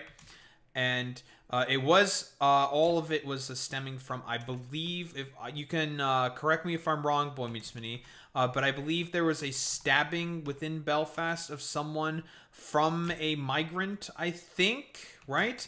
Now, obviously, that's not good. It's bad, and it could happen for, like, whatever reason. But does that really justify having a fucking race riot within Belfast? Because there were, unironically, a bunch of people, like, roving bands of like dipshits running around burning down like houses that they thought were migrant fucking houses or immigrant fucking neighborhoods. Yeah, it's really, really fucking bad. Suspect is UK born. His grandfather immigrated from the Congo. Oh, so he was a fucking native citizen. He was UK fucking born. Very, very interesting. so I'm not going to go off on a tangent on that story. But essentially, Elon Musk is sort of trying to incite a race war in Northern Ireland. But, Yes. Going on here, limiting the social media use of minors does absolutely nothing to deal with the legitimate problem of boomers cooking their brains on reactionary Facebook memes. That is a fantastic fucking point.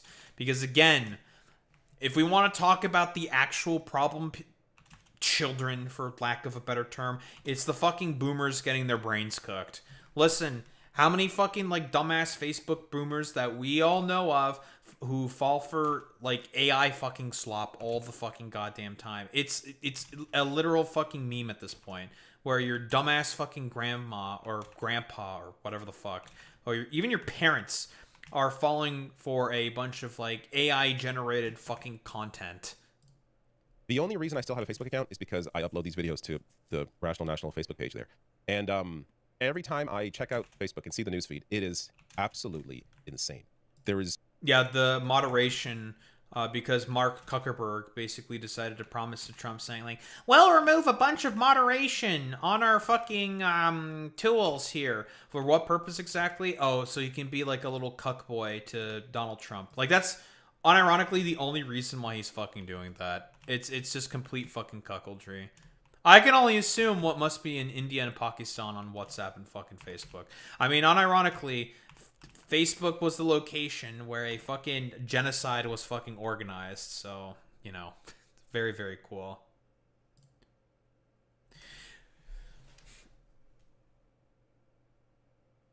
Do we commit for the steel screws, Boy Meets Mini?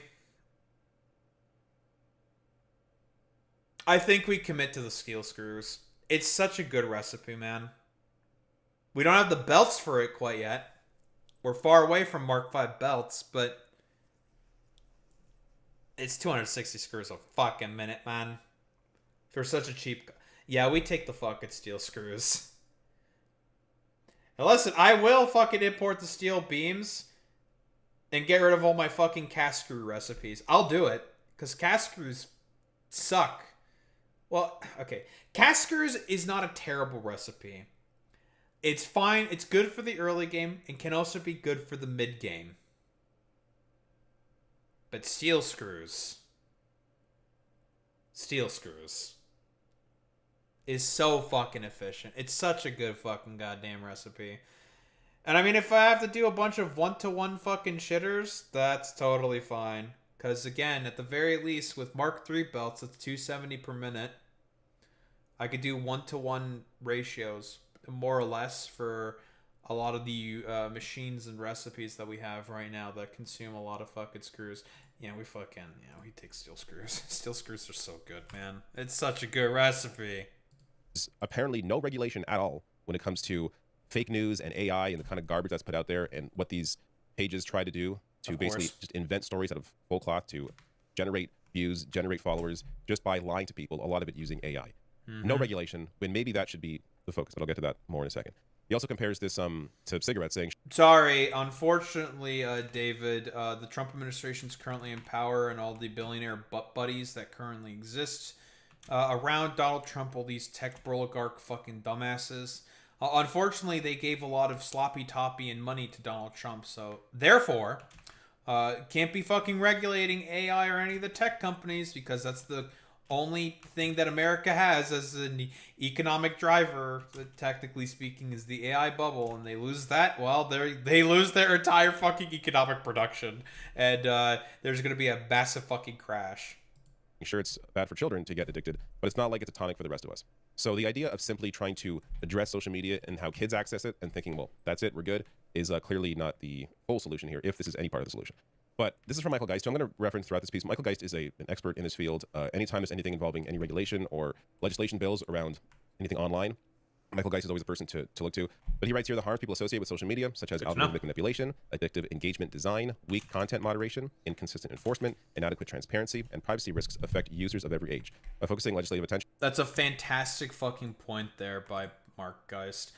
Because, listen, we've all complained about and bitched and moaned about, like, inconsistent TOS enforcements on Twitch. That's a very, very common thing that a lot of people correctly do complain about, right? And there's reasonings for that, I assume. that we've never been really told or outlined whatsoever. I think it's still a bunch of hooey. It's a bunch of bullshit. It's an excuse for Twitch to essentially be like, you know, we can show favoritism to particular fucking content creators and say these other things about other fucking content creators and do enforcement in this way and in this way and in that way. And it's always been a bunch of fucking bullshit. It's very, very fucking irritating, man. On who is permitted to use social media rather than on how the platforms operate. An age-based ban lets legislators and the companies off the hook for more effective broad-based regulation. So this really should be the focus of any government, Canada or elsewhere, is how are these social media companies implementing this stuff? Because this ultimately is inherently the problem with... Yeah, it's always the fucking algorithms, man, right? Because, again, the algorithm is very, very often for a lot of fucking social media platforms will always lead you down some fucking form of a rabbit hole, right? Like, for example, right? This is a thing very common with, like, YouTube shorts. You'll be watching, like, some fucking innocuous short about a particular topic, and then all of a sudden you'll just start getting a bunch of fucking Nazi propaganda. This is a thing that happens very, very commonly, right? With a lot of these, like, algorithmic, like, SEO-based fucking algorithms and shit like that. Very, very, very often, it will lead you down some extremely, extremely sussy sort of like places if you just let a lot of like short sort of and like reels as well. This is a thing that happens commonly in fucking Instagram. If you just let a lot of these algorithms just essentially, like, I guess for like lack of a better term, just do whatever the fuck they want. That's the problem. It's because none of these fucking algorithms get fucking regulated whatsoever. That's the main issue. But since there's a bunch of lobbying and there's no real interest in any form of regulation, well, we're fucking stuck with it. A lot of social media. Now, just referencing that's the piece here. Everything you want to know about kids' social media ban. This is a great FAQ on this issue. Again, I will link to it below. Check it out after you finish watching this video. But getting to the age verification. So this is how they claim in the bill they're going to be doing this. So platforms will be forced to restrict accounts for those under 16 via age verification or age estimation measures. So what that specifically means is they're going to have a bunch of like photo ID sort of systems to essentially check to see if someone is actually the age of 16 plus. The problem is that those systems are really, really easy to get around. Unironically, and I've mentioned this meme before, some kids have taken like a printout, a cutout of like Mike Tyson's face, for example. Maybe not Mike Tyson. I think it was Norman Reedus. Yeah, it was Norman Reedus. It could have also been Mike Tyson. Whatever. Some older fucking dude. They present the fucking cutout to the age verification system, and the age verification system will still let them on anyways, despite the fact it is not them. Yeah, Sam Porter Bridges, blah, blah, blah, blah, blah. Thank you, Boy Meets Minnie. But yeah, it really should just state that these systems are not fucking effective whatsoever. But again, social media platforms, a lot of these content aggregators and whatnot. The only reason why they're doing this in particular is because they want to shirk any form of responsibility from the fact that they are, again, not doing their due diligence in terms of doing the proper regulations needed to be able to, properly fucking regulate any of these social media platforms who are unironically pushing a lot of actual harmful misinformation and content in the minds of not only minors, but also that of very old adults. Let's start with the age verification portion of this. Because, as Michael Geist writes, an age-based restriction is in practice an age verification requirement for everyone, since identifying who is under 16 means identifying everyone who is not. Yep. We are talking about when it comes to the verification part. Yes, and we've talked about this also as well before. This also has the additional function of allowing data aggregators to collect more and more information on people's faces and other identifying features so they can sell advertising to you. That's the point of all of this, right? It's a fucking scheme, man. That's what it is. It's all about capital interests wanting to sell more fucking advertisements. I've talked about this before, and I've mentioned this book multiple times. I read this in high school. It's a great book, right? It's called Feed. And the essential premise of Feed is that it's a dystopian story where everyone gets a bunch of microchips planted in their brains that beams advertisements in their fucking dreams. Guess who also wanted to do that exactly? Oh, Elon Musk. Giving our IDs to these social media companies for them to scan it and verify that we are who we say we are and we are the age we say we are. The privacy issues there, I'm going to get to more on that in a bit, but clearly I think a lot of people already have an issue with how much information these platforms already have on us. Yep. Just based on our browsing history, our viewing habits, and that's even... Not to mention because of the fucking Patriot Act as well. A lot of these fucking platforms, since most of them operate within the jurisdiction of the United States of America, they are able to harvest your fucking metadata if they want. Like, no fucking problem whatsoever. And again, the reason why they do this all specifically is because so they can sell it to a bunch of data aggregators and data brokers to sell advertising to people. That's the point. Separate from now straight up giving them our IDs, at least for the verification process. We'll get to what the bill states. But there are, of course, inherent risks there. As Geist writes, the degree of uncertainty is astonishing. Which social media services are covered, which age verification technology is adequate, and what measures are needed for exemption are just some of the issues to be determined after the laws enacted. So there's a lot that's still up in the air that we don't have the clear details on, so it's hard for us to really completely scrutinize the process by which some of these platforms may use to identify our ages. But based on what we've seen so far, there's examples like this. ID photos of 70,000 users may have been leaked by Discord. So yeah, this was some old fucking news. Of course, we've talked about this before in the past, but Discord wanted to also do a lot of these exact same age verification systems and whatnot. And obviously, I think everybody was like protesting about this. Even a lot of content creators are protesting about this as well, funnily enough. Talking about like its consequences and like for like free speech and whatnot, and a lot of like tracking purposes that these companies want to essentially engage with consistently. But whatever, none of these data aggregators really give a fuck about any of that stuff. But yeah, I mean, like to mention this again, like the only reason why this is happening specifically is because a bunch of data aggregators just want a bunch of information on you so they can sell you more advertising, so they can sell you more fucking products. Yada, yada, yada, capitalism gonna capitalism, capital is gonna capital, blah, blah, blah, blah, blah. You know, consistent. I can't believe that the fucking communist is saying all of this. Nyeh. How dare he? It's just like, listen, man.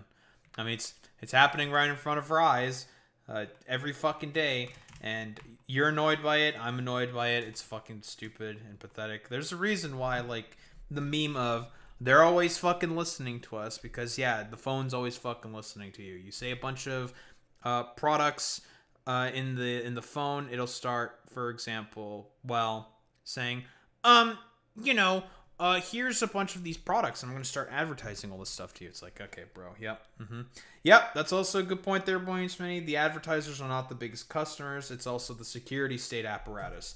Going back to the whole nanny state point of all of it, right? The point of a lot of this behavior is the fact that it's very, very useful for the state to be able to gather all this information on you, so then they can continue to monitor you and also make sure that you act in line for the goodness of the fucking state. You know, some like 1984 fucking shit. But, you know, conservatives in reality do love 1984 because they in reality are the wannabe fucking big brothers. It's consistent pattern behavior. And also, a thing that I've gone over on this channel is a lot of the tools that ICE tends to use. There's a very, very good article that outlines a lot of the tools and AI security tech apparatus stuff that specifically is used by ICE and the police in order to, well, monitor you and track your fucking movements. So this is a story from last year. This is the risk we run into when volunteering our IDs to these tech companies. Is what assurances do we have that these IDs, our information, is actually secure? So this is from the bill. These and who knows what fucking loopholes could also be in a potential effect as well. That's also another thing people have to fucking consider, right? Media services must provide for the destruction of personal information that is collected for age verification or age estimation purposes once the verification or estimation is completed, and they also must provide for the protection of personal information that is collected for age verification or age estimation. Now, how the government plans to know for sure what these companies are doing behind their closed doors, that's not clear. Is the government going to be privy to that information, or is that part of this whole mechanism, that this entire bill, where the government gets to see how this is being done, ensure it's actually being destroyed after it's used, ensure it's being protected while it's being used to verify your age? Again, this is all stuff that's up in the air, and based on examples that we have seen, at this point, it's hard to trust that these tech companies are actually going to do this. Now, the other element of this is the age estimation. How effective is this actually? So, New That's a York good Times point. piece here, Australia's social media ban is floundering. Can it still help younger kids? So yes, this is the exact same thing that I was also mentioning earlier, is how effective are these policies? And that's also a thing that I have also been saying over and over and over again. How effective are these policies, right? So the thing specifically with this in particular is I've talked about this, saying like there are already a bunch of differing ways that kids know in order to get around these face recognition softwares. Like you can hold, like someone literally did a TikTok video of this, right? Of holding up a picture of Norman fucking Reedus getting around the facial recognition fucking software. Unironically was using like pictures of like Mike Tyson and other various famous actors. Even like an AI generated face fucking worked. Some like custom avatar they made in a video game also worked. And got around these like verification fucking systems. It's not an effective sort of system whatsoever. And also, there's also the question of VPNs as well, right? VPNs also get a lot over or around a lot of this shit as well. So they have there's various polls on this, data points to point to, showing, at least in this case, 7 in 10 parents whose children already had an account said the teens were still on one of the age-restricted services. Other surveys have reported similar findings.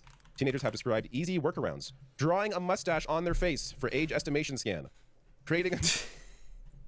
Dude, they drew little fucking squiggly lines like a fucking cartoon character, and it made the fucking mustache appear like some Hanna-Barbera type shit. That's fucking funny, dude. Account with a fake birth date, or using a parent or older sibling's account. Others said their accounts kept working without a hitch. So we are talking about the potential risks to privacy for everyone, because everybody would have to give up their information or at least scan their face or something to be able to verify the age. The potential risks there for a solution that might not even be a solution. If 7 in 10 kids are still accessing social media when they're supposed to be banned off of it. So, like, again, then you should absolutely start asking some questions. Like, what's the effectiveness of this policy then? You know? Has this done anything? Has this accomplished anything? Oh, no? Okay, nice meme, dude. Already, again, this is the first example we have seen clearly in Australia, what they have done. Maybe there's a better way of implementing this that is actually going to be successful. But based on the information we have so far, the fact that drawing a mustache on your face can potentially get you to an age estimation scan seems a little silly to have this entire bill, this whole... By the way, I mean, I literally brought up some stuff like that's a little more fucking complicated. Okay, I'd say that. I mean, technically speaking, it's a little more fucking complicated. But I mean, unironically, you can use like fucking VPNs. You can be in a server of another fucking country that doesn't have these kind of regulations and still get like access to a lot of these places. It just doesn't work, man. I just think it's really, really fucking ineffective. Like, you could just do anything. Honestly, like, the biggest problem is like, guys, you can just regulate the social media companies, but they never will do that because, again, they need them to make a bunch of money. Whole process, everything being done for something that is so easy to work around. Now, this gets to another piece from Michael Geist here, saying tens of millions of Canadians will be required to age verify to use social media when the ban launches. My post on how the government plans to implement it without standards, privacy review, or an enforcement mechanism. So this gets us back to the commission element of this, the Digital Safety Commission, which is part of this act, but apparently is not going to be in place in time for the age verification, because the government is saying they want the age verification implemented immediately once the bill passes. Yet, without the commission, you don't have the privacy regulations and the oversight on that process. So as... Oopsie. So they're looking to get around the fucking privacy regulations in order to be able to, have less fucking regulations to more easily fucking implement this shit, right? So that the companies can make more profit from it. Also, big fucking news. Okay, listen, I have to say this real quick. Metagross lost Heavy Slam. Fuck you, Game Freak. You could have let me have my monster, but you decided to take that away. You bastards, Game Freak. I hate you. I wanted to have... I mean, he still has Psychic Fang, so I guess that's, like, kind of okay. But I wanted my freak of nature, my absolute demon, with base 156 max power heavy slams without stab, because with stab that's 234 fucking power. coming off of my boy with 145 base attack. But no, we can't have nice things. Can we, Game Freak? You fucking bastards. You fucking bastards.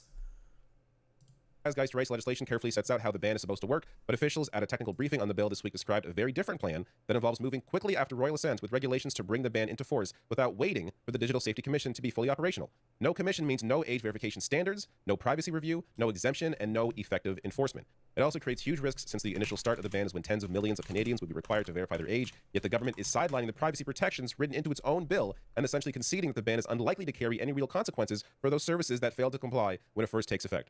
So fucking credible. So, you know, hey, let's just implement this dumbass fucking goddamn bill that's not going to have any, you know, regulations whatsoever for all these, like, social media companies. They can continue to harvest a bunch of data, selling it to data aggregators, yada, yada, yada. It's just like, okay, bro, like, stupid, big fucking goddamn meme. And it's just like, all right, man. Like, very, very cool that this is shit that's happening. For what purpose exactly? Meh. Just because we have to make sure that all the tech companies get their fucking exemptions. For what reason exactly? Oh, so then we can have all of our exemptions and deregulations. So then we could just make a bunch of fucking goddamn money, because it's always been the point of all this. More funneling of capital resources into all these like dumbass fucking companies. It's stupid. I hate it. Even though they're saying this age verification stuff has to be in immediately, there's no standards to ensure it's being done properly. But on top of that, there also doesn't appear to be consequences because there's no commission if these social media companies decide not even to implement it. So this stuff's getting very murky because it's hard to understand how they're going to implement an age verification immediately when there aren't even going to be consequences at the beginning for these companies if they don't do it. So Michael Geist put all this into a very easy to understand table here, the exemption illusion, where what the bill says, just quickly here, one, it says royal assent. So after royal assent, after the bill goes through, cabinet names the covered platforms, the Digital Safety Commission is established, the commission sets age verification standards, and the ban takes effect. That's how the process is supposed to go. It's supposed to but work. Now, but they're skipped a couple of the steps, of course. They listen. This is fucking standard nanny state fucking bullshit stuff, right? Like, listen. As I've said before, when economic conditions get worse within the fucking goddamn country, what does the state prefer to do instead of actually addressing those sort of problems? Oh, they prefer to implement more security state apparatus bullshit instead of actually addressing the real fucking problems. It's a consistent pattern of behavior. Officials are saying, after royal assent, fast cabinet regulations, covered platforms specified quickly after passage, ban declared in force, teens locked out, platforms left to guess at compliance with no standard to meet, and the Digital Safety Commission still years away, meaning no standards for adequate age verification, no Privacy Commission review of the systems deployed, no exemption, no one to apply to, no way back for teens, no enforcement, no orders, no penalties. The result, a ban on the honor system. It doesn't make a whole... It's just stupid, right? It's just fucking stupid. Like, can we make arguments, of course, to say that, yeah, dude, should we absolutely have, any sort of regulations on social media and blah, blah, blah? It's like, yeah, of course, we should have regulations on algorithms and social media and stuff like that. But you should be doing those regulations on the company, not on the individuals that are trying to gain access to social media fucking platforms, which also has the double sort of... I was going to say the double standard, but also the double-sided intention of also helping create an incentive structure for data aggregators to collect more data for all these data brokerages so they can keep selling a bunch more advertising to you. Because, again, it's all about more capital acquisition with these motherfuckers. A whole lot of sense based on what's in the bill versus what the government is saying and how it's going to be actually implemented. This is why, I waited a couple days to talk about this. This was brought up by Carney, I think, on Wednesday. Of course. It's still too early, really, to dive deep into this online safety bill because it's unclear what elements of this are actually going to be implemented in a way that we can understand so that we can... I wouldn't be surprised, given the current instabilities within the Liberal Party even, if a bunch of Liberal MPs themselves might actually even say, yeah, dog, I don't know about this one. Like, no. Because, again, this will be unpopular. This will be an unpopular fucking bill. Even probably amongst liberals. And Mark Carney's popularity, his approval rating is starting to tank. Very much so, because he's governing like a fucking conservative. Like, he's no different than Stephen Harper, and no one's really happy about that. Like, stupid, man. Properly scrutinize or compliment how well or how terribly it's being done. We don't know. So many details are lacking, including the way they even plan to implement it. But let me know your thoughts below. What are your thoughts on this the idea of an age ban? Do you think it gets to the root of the actual problem with social media, or maybe you think no? Listen, I don't think minors should be really engaging in social media anyways, but I think it's more so a problem with the current economic systems that we have right now, because parents aren't spending time with their fucking kids or whatever. Like, they're forced to have to give the iPad and just be like, here, have the iPad, whatever, move on with your life, while they have to constantly work. If we address the economic problems, then social media or like YouTube or whatever, iPad babies, that becomes less of a fucking problem. Why exactly? Because of the fact that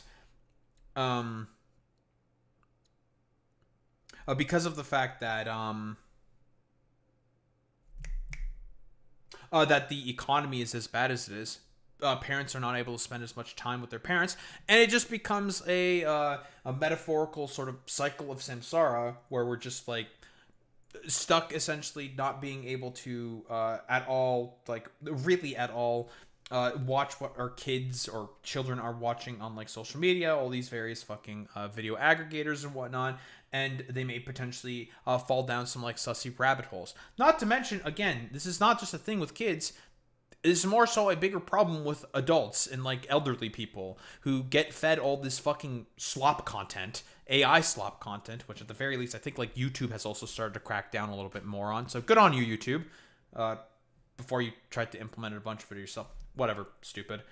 But the thing is, like, those are the people that are more affected about this, is people without, like, I was going to say, like, not as much brain capacity. But their brains are not working as well because they're fucking old. So they're more likely to fall for a bunch of this shit. That's the actual fucking issue. And also, if we address economic problems, then the whole issue with minors specifically will also get addressed by proxy.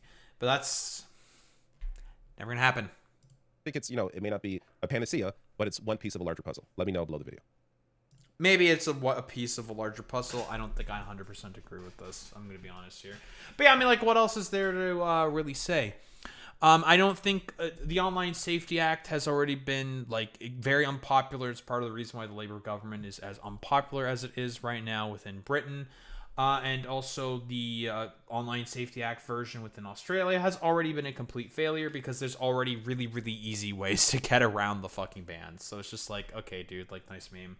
Like, you can try to do these bans. I don't think prohibition has ever really been effective. Historically speaking, we can look to literally prohibition for this.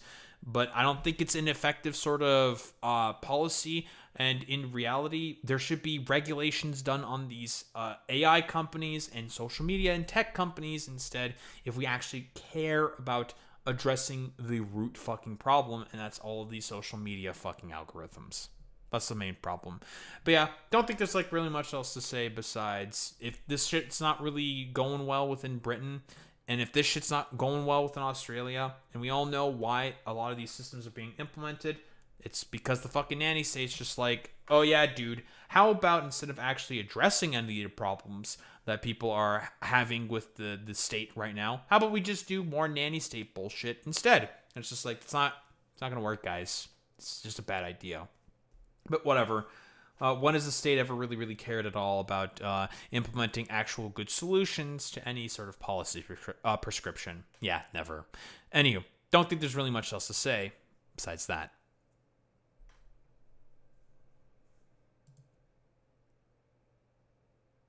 Okay, I have to do this goddamn claim.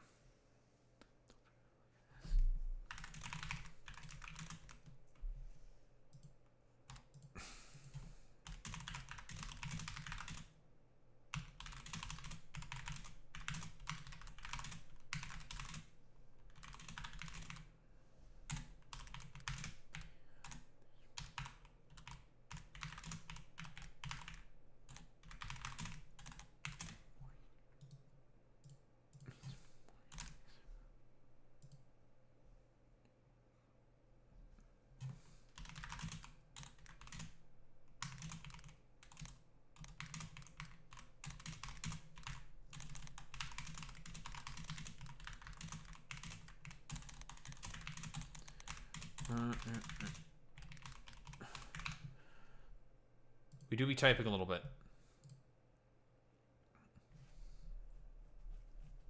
Now we're Hacker Mannings.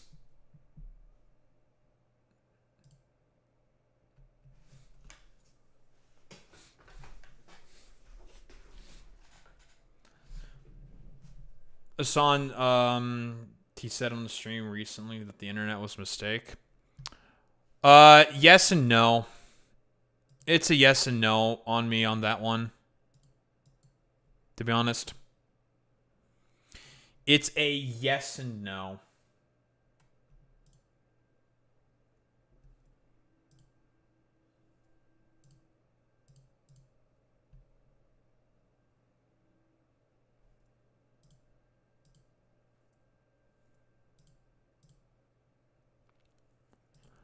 Alright, load all my tabs up. I gotta talk about that Stop Killing Game stuff as well, because apparently there's a bit of trouble in Paradise Town. Although Boy Meets Mini, we can give a California W to Stop Killing Games, though. Apparently, the regulations that Stop Killing Games is proposing is probably going to be fucking implemented, and I think the governor said he's interested in fucking signing it. So, you know, some slight good news in California. You know, you take what you can get. You take what you can get. True, there's a lot of them that do operate in California. I mean, it's good. It's good. You'll love to see it.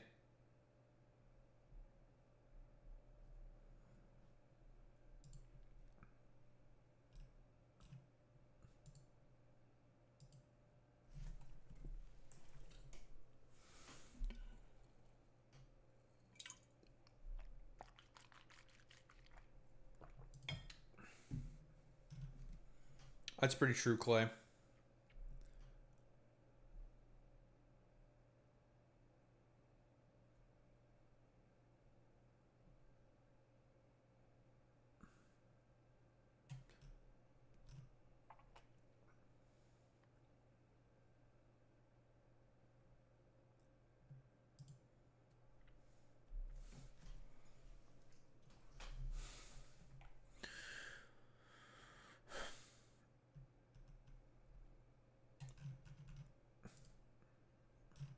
Mark Fisher.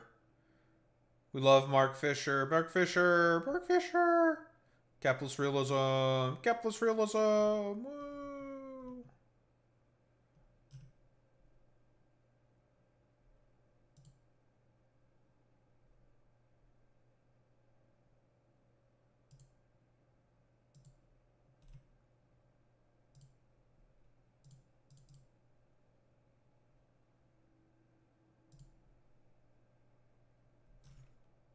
Wait, what did fucking Mega Galysopod get as an ability? They leak Mega Galysopod's ability. I swear to God, if Mega Galysopod gets fucking emergency exit, I'm fucking committing self-delete. I'm not actually gonna commit self-delete. I'm not gonna actually do it. I'm gonna be fucking pissed though.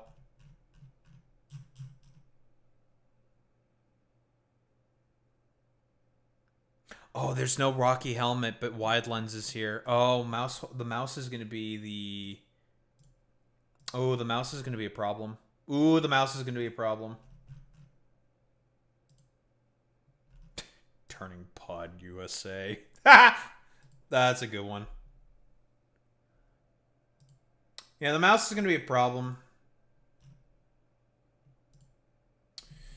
Sceptile gets Earth Power. That's actually really good. Now, for those who don't know, Sceptile is probably one of the worst megas ever. They tried to make it a special attacker. It's a grass dragon type, and its strongest attack, dragon attack, is fucking Dragon Pulse. Which is dog shit. Yeah, 145 base attack. Bitch, I ain't clicking no fucking base 80 fucking Dragon Ball. Get the fuck out of here. Where's my Draco Meteor? Get the fuck out of here with this bullshit, bro. I ain't clicking that shit. Also, like, Sceptile has no coverage, and its ability is, like, irrelevant. They gave a Grass Dragon type Lightning Rod.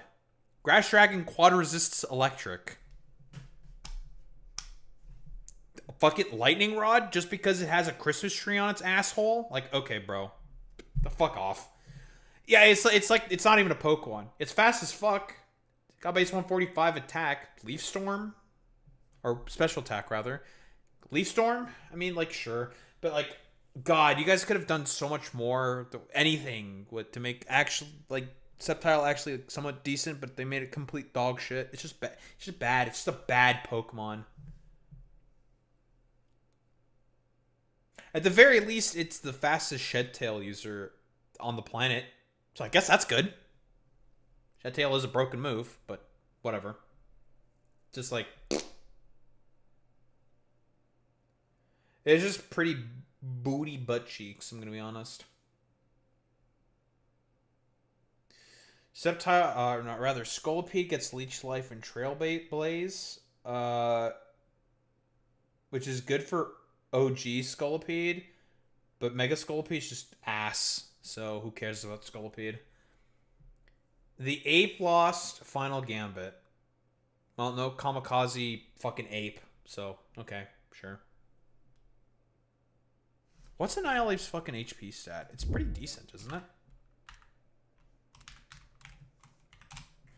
What's our favored monkey's HP stat? Oh, base 110. Holy shit, that's good. Oh my god. Those Final Gambits can take out basically the almost everything. Yeah. Okay, that's not bad. That's not bad. It's a decent little nerf to Ape. Although honestly, like the Choice Scarf, like max HP Final Gambit meme, that's like a meme. I mean, it can be good in certain cases, but like that's not the main set. It's always specially defensive, Resto Chesto, bulk up shenanigans. That's the best set. It's a very good set. So I got it banned. What the fuck else do we have here? Grimmsnarl lost False Surrender in T-Wave. So we can't spread the yellow color anymore. That kind of sucks. But the yellow color did get nerfed, so that's not a big deal. Yeah, it's honestly not a big deal. I don't remember if False Surrender does. Wait, False Surrender is this thing's fucking signature move. We're getting rid of this, our boy's fucking signature move? That's fucking diabolical, there, Game Freak. I don't even remember what this dumbass fucking move does. I think it's like a fake out clone. No, it's not a fake out clone. Oh, it's a physical dark version of Aura Sphere. Okay, sure, man. Okay. Scrafty lost Parting Shot, and Overquill lost Mortal Spin. Okay.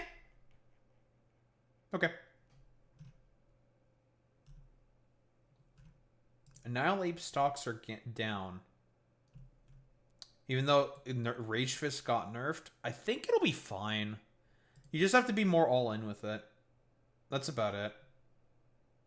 You have to be way more all-in with it, which I think is fine, to be honest. I think that's a fine trade. Very, very, very fine trade.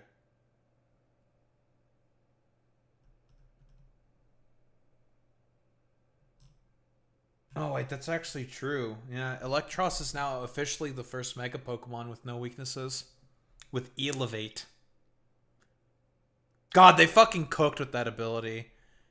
The fact that they combined Beast Boost and fucking Levitate, because like they had to somehow implement Levitate into Electros. That's its entire fucking identity, is that it is the electric type with Levitate. That's literally its shtick.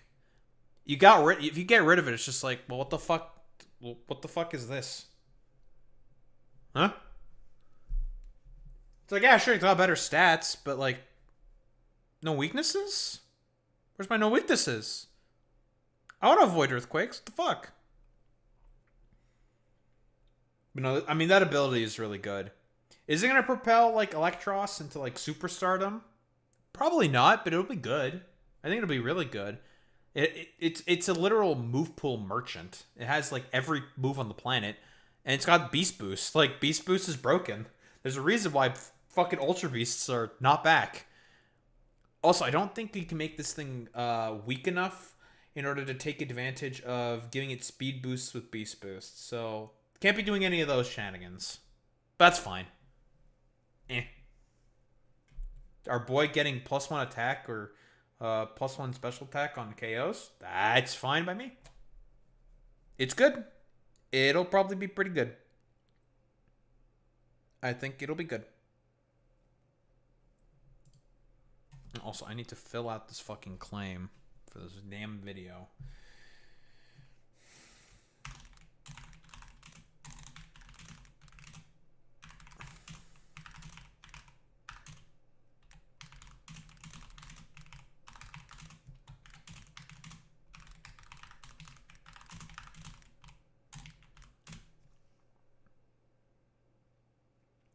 Because those abilities are broken.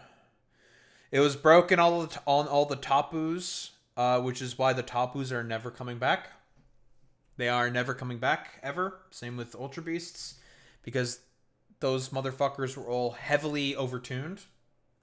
Like, because in Gen 7, it was meant to be like a significantly power crept down generation, and it was, relatively speaking, with the experiments that they were trying, where everything was very slow and had higher like defensive stats. But there were a couple things that stood out in terms of like speedsters, that being like Tapu Koko mostly. The only Pokemon that were good in Gen 7 were like Toxapex, the Tapus, and the Ultra Beasts. We're not obviously counting all the box art legendaries and stuff. Obviously they're in Ubers, blah blah blah blah. Standard, right? They're in their class of their own because of their just sheer amount of stats. And that was it. That was it. That in terms of that generation, that was like decent sort of play. And the Tapus were meta forces throughout the entirety of their existence in VGC and also singles. They were always good. Always good. They were never bad. The one that, arguably speaking, was like the slight worst was Tapu Bulu, but even then, it has a base 130 attack with Wood Hammer and Grassy Terrain boost. Bro hits like a truck, so makes it work. If Grassy Terrain was given to Sceptile, would that even be good?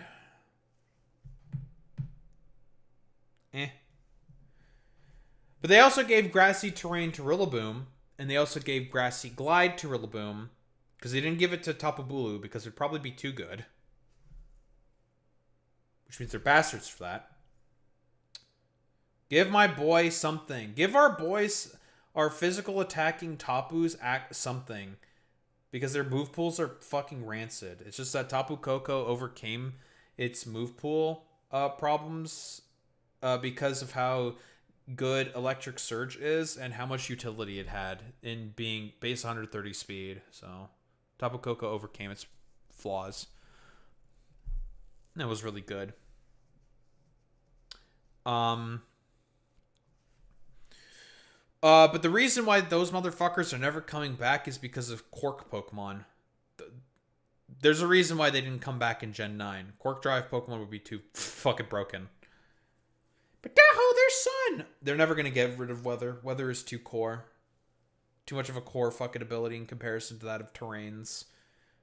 They'll give Terrains to, like, worse Pokemon, but they'll never give it to good Pokemon ever again. That's not happening. But Daho, they gave it to Raichu X! Raichu X in singles is probably going to be bad. I think it'll be decent in VGC, but I don't think it'll be that good. It's no Tapu Koko. Tapu Koko is way better. Mostly because it's faster. Raichu X kept its same base speed as in comparison to that of normal Raichu at 110, which is still fast. It's not 130 fast. Which is why I was saying that if Mega Raichu Y got Electric Terrain, it'd be a menace. Be an absolute menace, because those Volt Switches are going to start to fucking hit like trucks coming off of base 160 attack. That's very threatening, because a Volt Switch is very, very low price, low consequences. That thing would have been Tapu Koko on steroids. Not as good as Tapu Koko in terms of being able to come in, have immunities and whatnot. Much frailer than Tapu Koko, but hits way harder. But they gave it No Guard instead and avoided that problem, which is fine.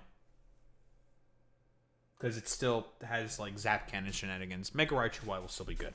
So, it's fine.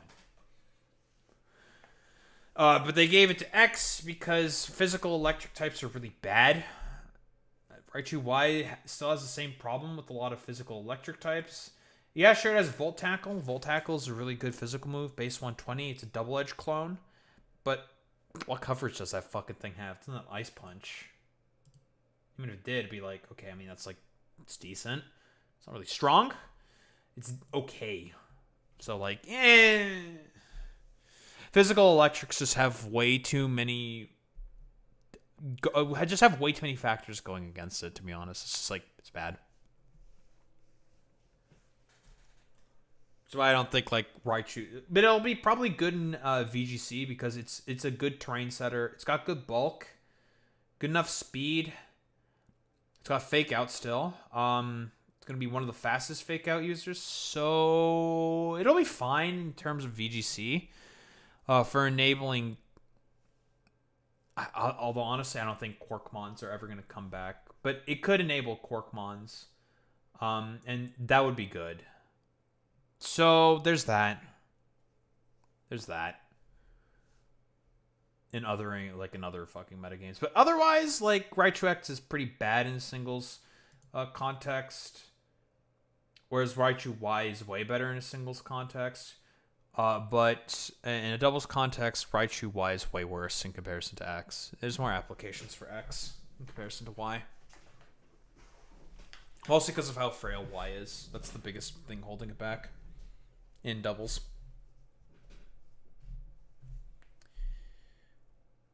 But yeah, they're going to be way more sparing in terms of terrain distribution. Because they don't want any crazy fucking shenanigans happening more and more. Like, I mean, Mega Alakazam is already a fucking problem enough as is. That thing is base 150 speed, base 175 special attack with Nasty Plot and Expanding Force. That's a problem. That's a problem. And it's banned to Ubers in the National Dex metagame where everything is available and everything's fucking broken. So it's just... Yeah, it's not happening. Too good.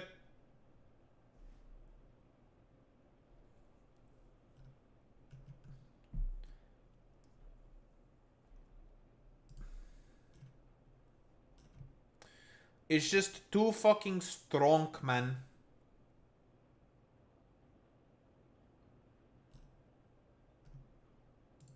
They did make Mega Electros fucking goated, though, so, you know, it's really, really good.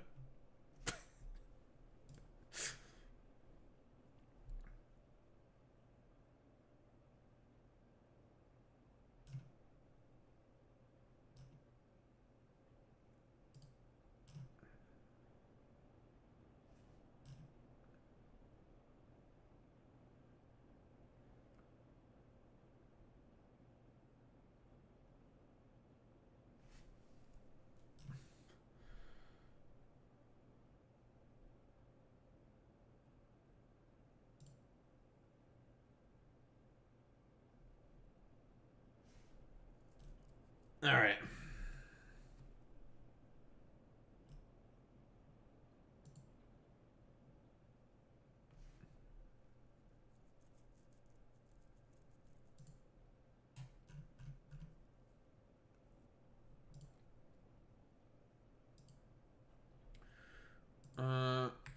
I've just been like sitting around here doing nothing.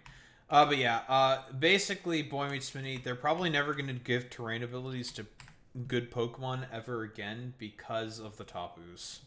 It's purely because of the Tapus. They're never doing that shit again. And also Rillaboom. There's a reason why Grassy Glide got fucking nerfed. It's because of that damn gorilla. It was really good. And they'll never nerf a starter. That's never going to happen.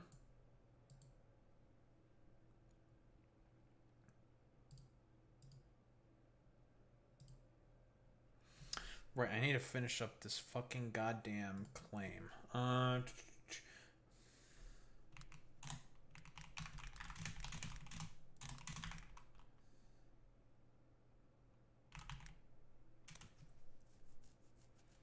mean, grassy terrain on Subtile would definitely be more useful than fucking Lightning Rod. It would definitely be better. Those leaf storms would definitely really, really hurt. But that's really about it. Maybe you could go physical with like sword stance, but another problem with Sceptile is just move pool is just bad. It's just a bad move. It's just bad. It's just bad. It's just a bad Pokemon. It really gave that shitter the short end of the stick in comparison to Blaziken and Swampert. Even though Sceptile does look cool, it's a cool looking wooden grass gecko. So.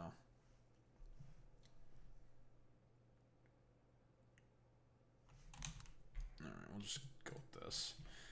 If they, take the dispute, they take the dispute. Blah, blah, blah, blah, blah. Lovely. Fantastic.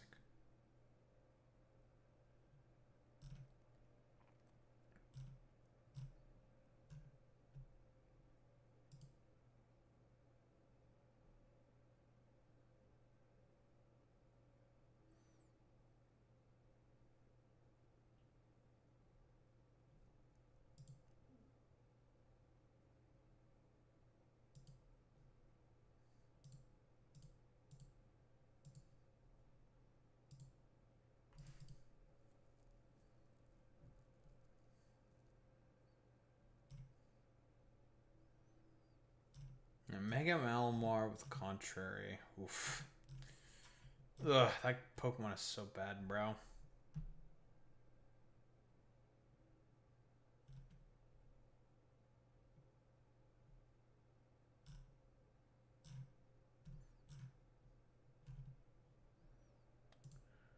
Alright. We do have to talk about the Iran peace stuff. We gotta talk about it.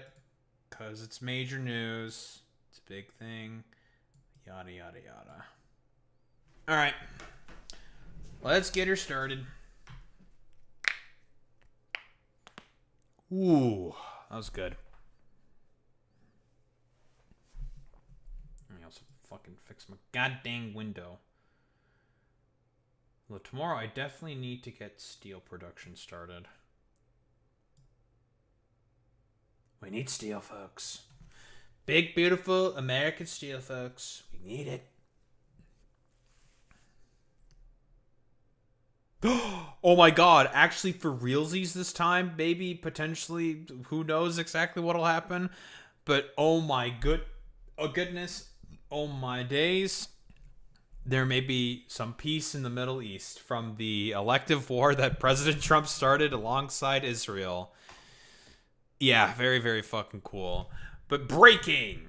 U.S. officials have now confirmed in a briefing that Iran will get full access to a total of $100 billion in frozen assets in the $300 billion reconstruction fund, both included in the deal with implementation now underway per Wall Street Journal. More than $150 billion of the fund has already been committed, directly contradicting Trump's claims that the U.S. would not contribute to the $300 billion fund, as per Reuters.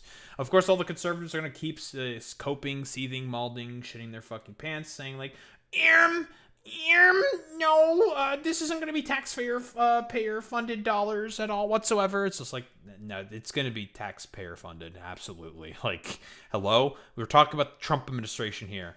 If they can do anything to make the taxpayer pay for all of his like dumbass, goofy fucking policies and actions, oh, he'll make the fucking taxpayer pay every single time. It's a consistent pattern behavior.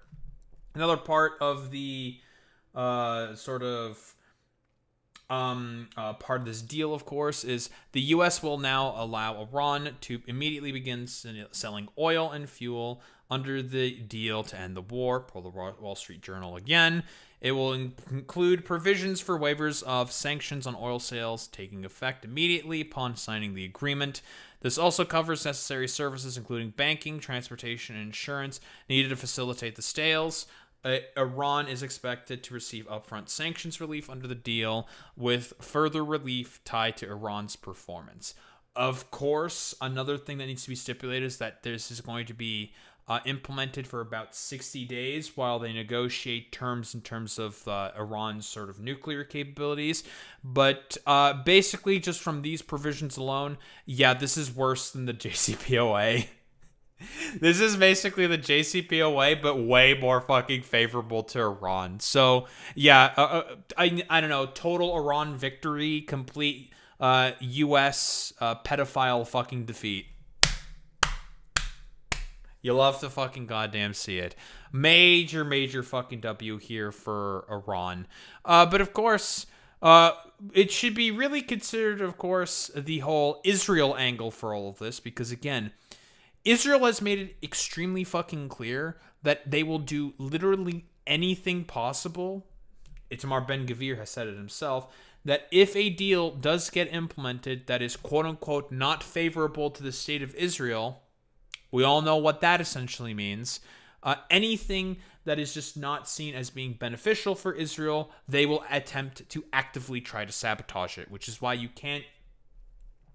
don't negotiate with metaphorical fucking terrorists, which Israel, you guys are, because again, they are very much so in the fucking deep end in Lebanon, and they don't want to fucking leave. They've made it very, very clear that it's an attempted fucking occupation. Because, again, we're dealing with a zealotous fucking death cult in Zionists. But Trump is complaining at the G7 about Benjamin Netanyahu's actions within Lebanon. Very, very interesting. I think he also admitted that he helped get a terrorist in power in Syria as well, which, I mean, is technically speaking true, but you're not supposed to really say that, Trump. That's one of the hush-hush things that you're supposed to be kind of keeping quiet about. Israel's fighting Hezbollah too long, and too many people are being killed. True. And you don't have to knock down an apartment house every time you're looking for somebody.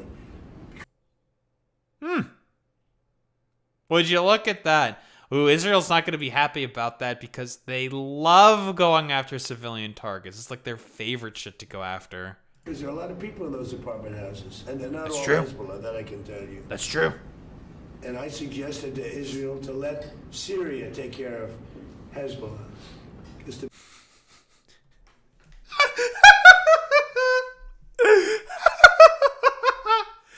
I think there was like an Israeli Telegram channel of about 180,000 plus members, all essentially cursing Donald Trump.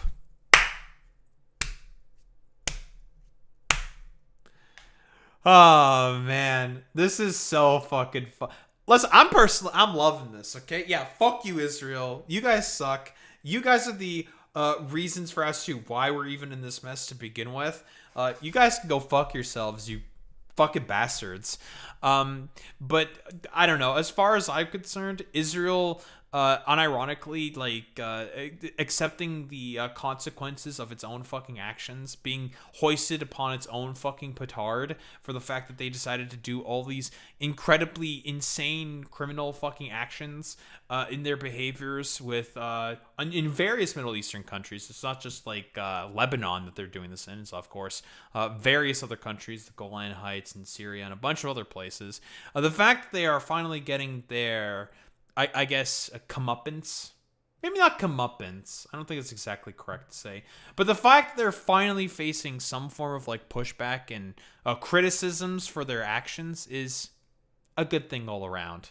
To be honest with you, I think they do a better job of doing it. Hilarious, dude. Without the United States, there would be no Israel. It's true. Without me, there would be no Israel, because no other president was willing to do what I did. No one did it. I've had a great relationship with Bibi, but now Bibi has to be more responsible with respect to Lebanon.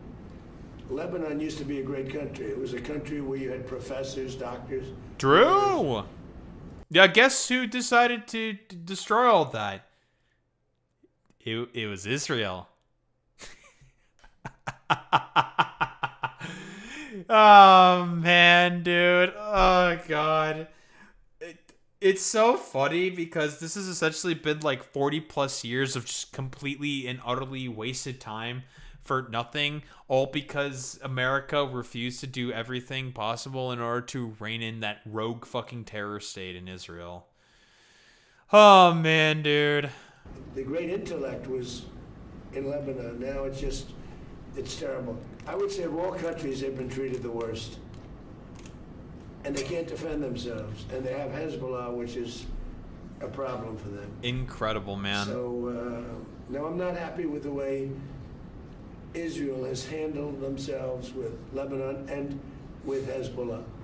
They should have been able to do the job faster. It just goes on forever. It's almost as if the Lebanese people in the southern parts of the country, Trump, don't want Israel there.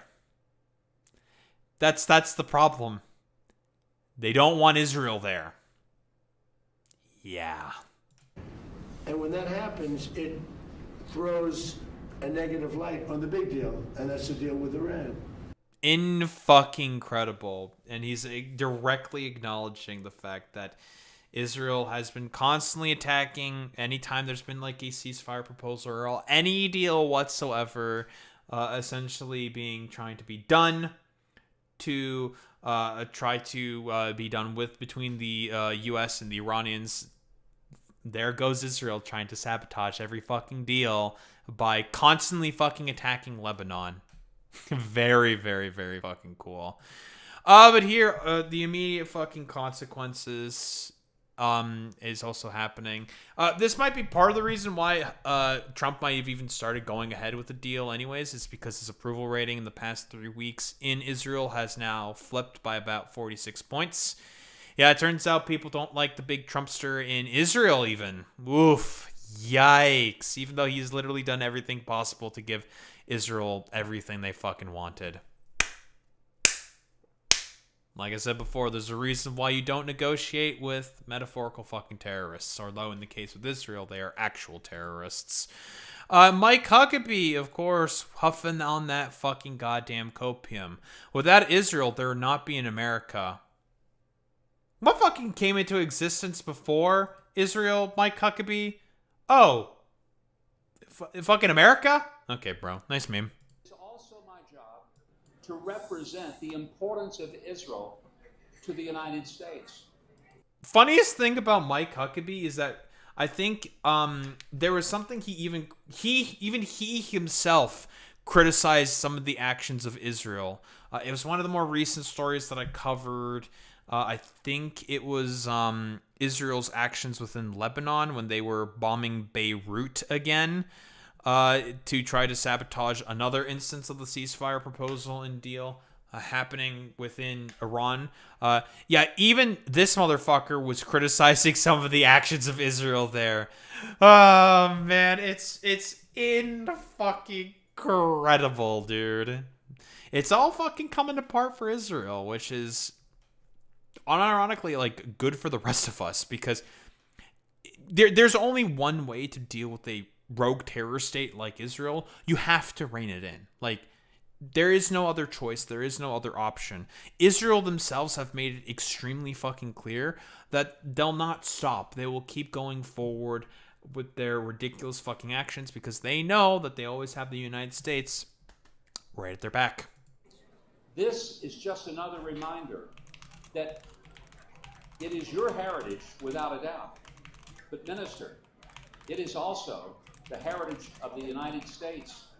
Without Israel, without the Jewish Foundation, there would not be an America. We owe our...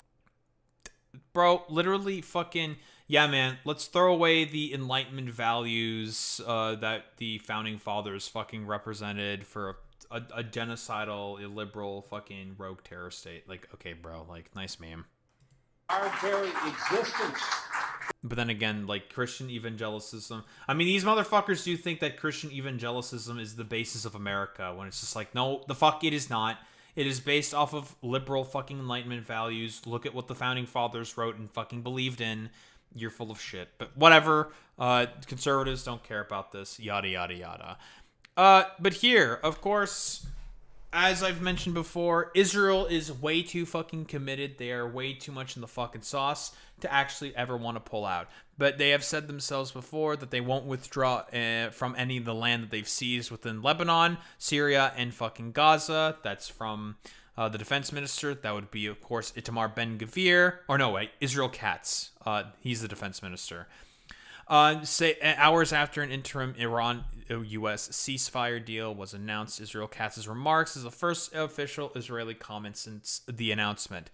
So I'm going to tell you right now, if the Israelis do not pull out of Lebanese fucking land, or all the land that they fucking occupied, more than likely this is just another fucking attempt being done by Israel in order to try to sabotage the deal again. Because Israel has made its position extremely, extremely fucking goddamn clear that they are not interested in following any of the tenets of the deal, that they are not interested in adhering to a deal which may not be beneficial to the state of Israel, whatever the fuck that means. Interpret what you will, of course. And they have made it extremely fucking clear that they will do anything possible in order to continue trying to acquire more land for themselves for the purposes of the greater fucking Israel project. And I mean, listen, National Security Minister Itamar Ben-Gvir also is saying that Israel does not take orders from the United States of America, and Trump's agreement does not bind us. The days when Jews took blows and stayed silent are over. Yeah, man, because people are going to be really, really happy of the continued fucking constant bombing campaigns that you motherfuckers keep conducting within the Middle East. Yeah, dude. You guys are doing a great job being the safe stewards for Jewish people across the world. It's fucking stupid, man. But yeah, totally, bro. Like, this was the same motherfucker who said that if the quote-unquote deal was not going to be beneficial to the state of Israel, they will do everything possible to fucking sabotage it. And they do seem interested in wanting to try to sabotage it. Because again, the war is supposed to stop on all fronts. If they do not leave that fucking occupied territory that they've seized about 10 miles into Lebanon, something like that, they will cause potential avenues for more conflict. It'll cause the ceasefire to fall apart, and then we'll just be basically back at square one. But Israel has made it extremely clear that this is exactly what they want. This is exactly what Benjamin Netanyahu wants. This is exactly what all these freaks want, not only for the greater Israel project, but also for the fact that it keeps Benjamin Netanyahu significantly longer within power, because he can keep staying in a position of power through the fucking War Council, despite the Knesset constantly calling for elections to be held because of how unpopular Benjamin Netanyahu is. Like, believe it or not, even Israelis are starting to get fucking war fatigue, which is fucking wild. But here, the big man himself, I guess also coping and fucking seething about the peace deal, saying that he is not going to comply with it. Again, rogue fucking terror state. I've said this before. The only way that you're going to be able to reign in Israel is by doing a generational and multinational occupation of the country to force integration within this fucking rogue genocidal terror state that is Israel. There is no other way fucking forward with this, because Israel, as a state, has made it extremely fucking clear that they are not interested in integrating in the Middle East. They are not interested in integrating with their neighbors. All they ultimately desire is more pillaging, conquest, and taking territory for themselves. That's it.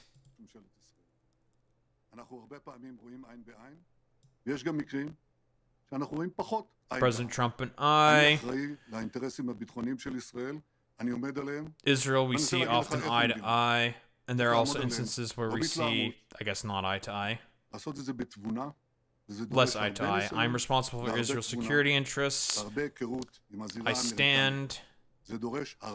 Standing to do this wisely requires a lot of experience and a lot of understanding and a lot of familiarity with, I guess, the American sort of mindset or something. Whatever, with the Americans.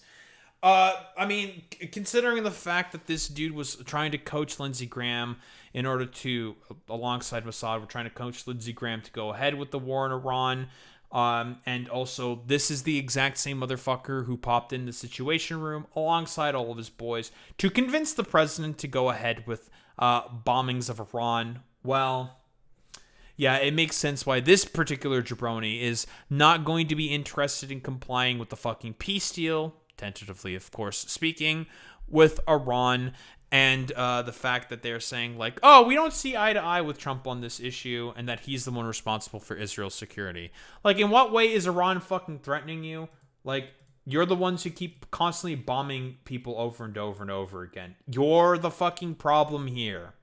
You are the issue. The state of Israel is the fucking issue. It's been made very clear that the state of Israel is the fucking issue. Because they keep bombing all of their neighbors all around them, and they're not interested in peace. Maybe if they were interested in peace, then this wouldn't be a fucking issue. But yeah. And I guess Donald Trump has also had enough with Israel's sort of general fucking shenanigans. And when Israel asked for the United States to share the contents of the Memorandum of Understanding, Washington refused the request, more than likely because they knew that there were provisions within that Memorandum of Understanding that were pertaining to Lebanon. And they knew that Israel would fucking refuse, and then as a byproduct would start bombing Lebanon again. Which is something that they probably should have done forever ago, was cut Israel out of any fucking deals and put a fucking metaphorical muzzle on them, because they have made it extremely clear that they are willing to sabotage any deal, any fucking deal, right, that is quote-unquote not beneficial to the state of Israel. Interpret that what you will. As in they would sabotage literally anything. Because these people are psychotic, zealotous freaks who just want to keep bombing people within the Middle East and have their glorious Middle Eastern empire and become a global power. There was unironically an interview where Benjamin Netanyahu was saying this is an opportunity for Israel to finally rise to the status of a fucking global power. We're not dealing with an honest actor here. His intentions have been made very, very fucking clear. Conquest is the point. Pillaging and ethnic cleansing has always been the point of Benjamin Netanyahu's actions, as well as that of the state of fucking Israel. But what else is there to really say? There is a deal. There is peace within the Middle East, and the Iranians have won. Total, complete, utter Iranian victory. Complete pedophile Israel United States fucking defeat. I guess this is a day that should be fucking celebrated, but we're not necessarily out of the woodwork yet, because again, even with the peace deal being implemented right now, this will still not fix all of the supply issues of oil immediately. It will not. It just won't. Let's be quite honest here, right? Because, again, given the fact that there are mines within the Strait of Hormuz, it's going to take months to clean all that shit up within the Strait of Hormuz that the Iranians are going to have to do. Maybe they'll do a joint side with the U.S. I'm not 100% certain of the rest of the deal. Doesn't really matter. It's a good thing that there's at least a tentative fucking deal. And, or rather like a memorandum of understanding. Still has to be signed by J.D. Vance, blah, blah, blah, blah, blah. So this is a step in the fucking right direction, and it should have been done literally fucking months ago. But guess what? The United States eventually cried chicken because of the fact that, A, there's the midterms coming up, so Trump is going to try to use this as like a victory, saying like, well, look at me, I brought my gas prices down, after he himself, well, you know, raised gas prices with his dumbass fucking war in Iran, which was not popular, but whatever. He'll make those claims anyways because not an honest actor, and he's a dumbass, but whatever. And also, that's fucking late. It will unironically also make the claim that he did everything to sort of like fix the deal, claim victory on it, even though tentatively speaking, looking at the initial sort of like premises of the deal, it's basically the JCPOA, but way more beneficial to that of the Iranians. Which honestly, good. Fuck it. yeah, the Iranians should get a bunch of benefits because they're the ones who got attacked literally for no fucking goddamn reason by both Israel and the United States for, again, no reason except for the fact that Benjamin Netanyahu convinced the president of the United States to go ahead with these dumbass attacks. And Israel is fucking pissed about this. And anything that pisses off Israel is fucking good because fuck you, Israel. You suck. It's been made very, very clear that you're not an honest actor in terms of any of this whatsoever. And you have been consistently, and I mean consistently, doing everything possible in order to put in any wedge in terms of any fucking peace attempts because you use this as an opportunity to try to gain more territory for yourselves. Complete fucking nonsense. But hey, you know, I guess, I don't know, attempt number 40 is the fucking charm for the president. Good job, Trump. You finally got there, but you probably had to concede literally everything to the Iranians. Very, very, very fucking funny. But yeah, I mean, like, what else is there to really say besides cope and seethe Israel? You guys are a bunch of fucking maniacs who decided to, and will probably still try to sabotage the current deal that's happening right now by probably bombing the shit out of Lebanon or something, if I were to take a guess. And the only way forward, if we actually care about peace within the Middle East, is by reining in this rogue terror state known as fucking Israel. Because again, they have made it very, very clear that they are not interested in peace. They are only interested in fucking conquest and ethnic fucking displacement. Don't think there's really much else to say besides that.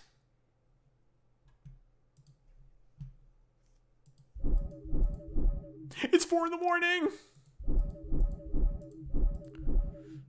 Oh my god, we all hate Israel. Holy shit, Israel sucks cock and balls. Sir, they suck major cock and major balls.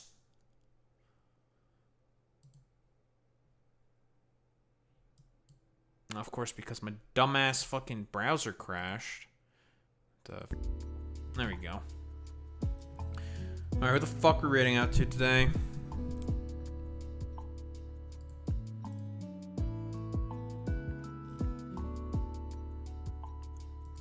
Viewers we have.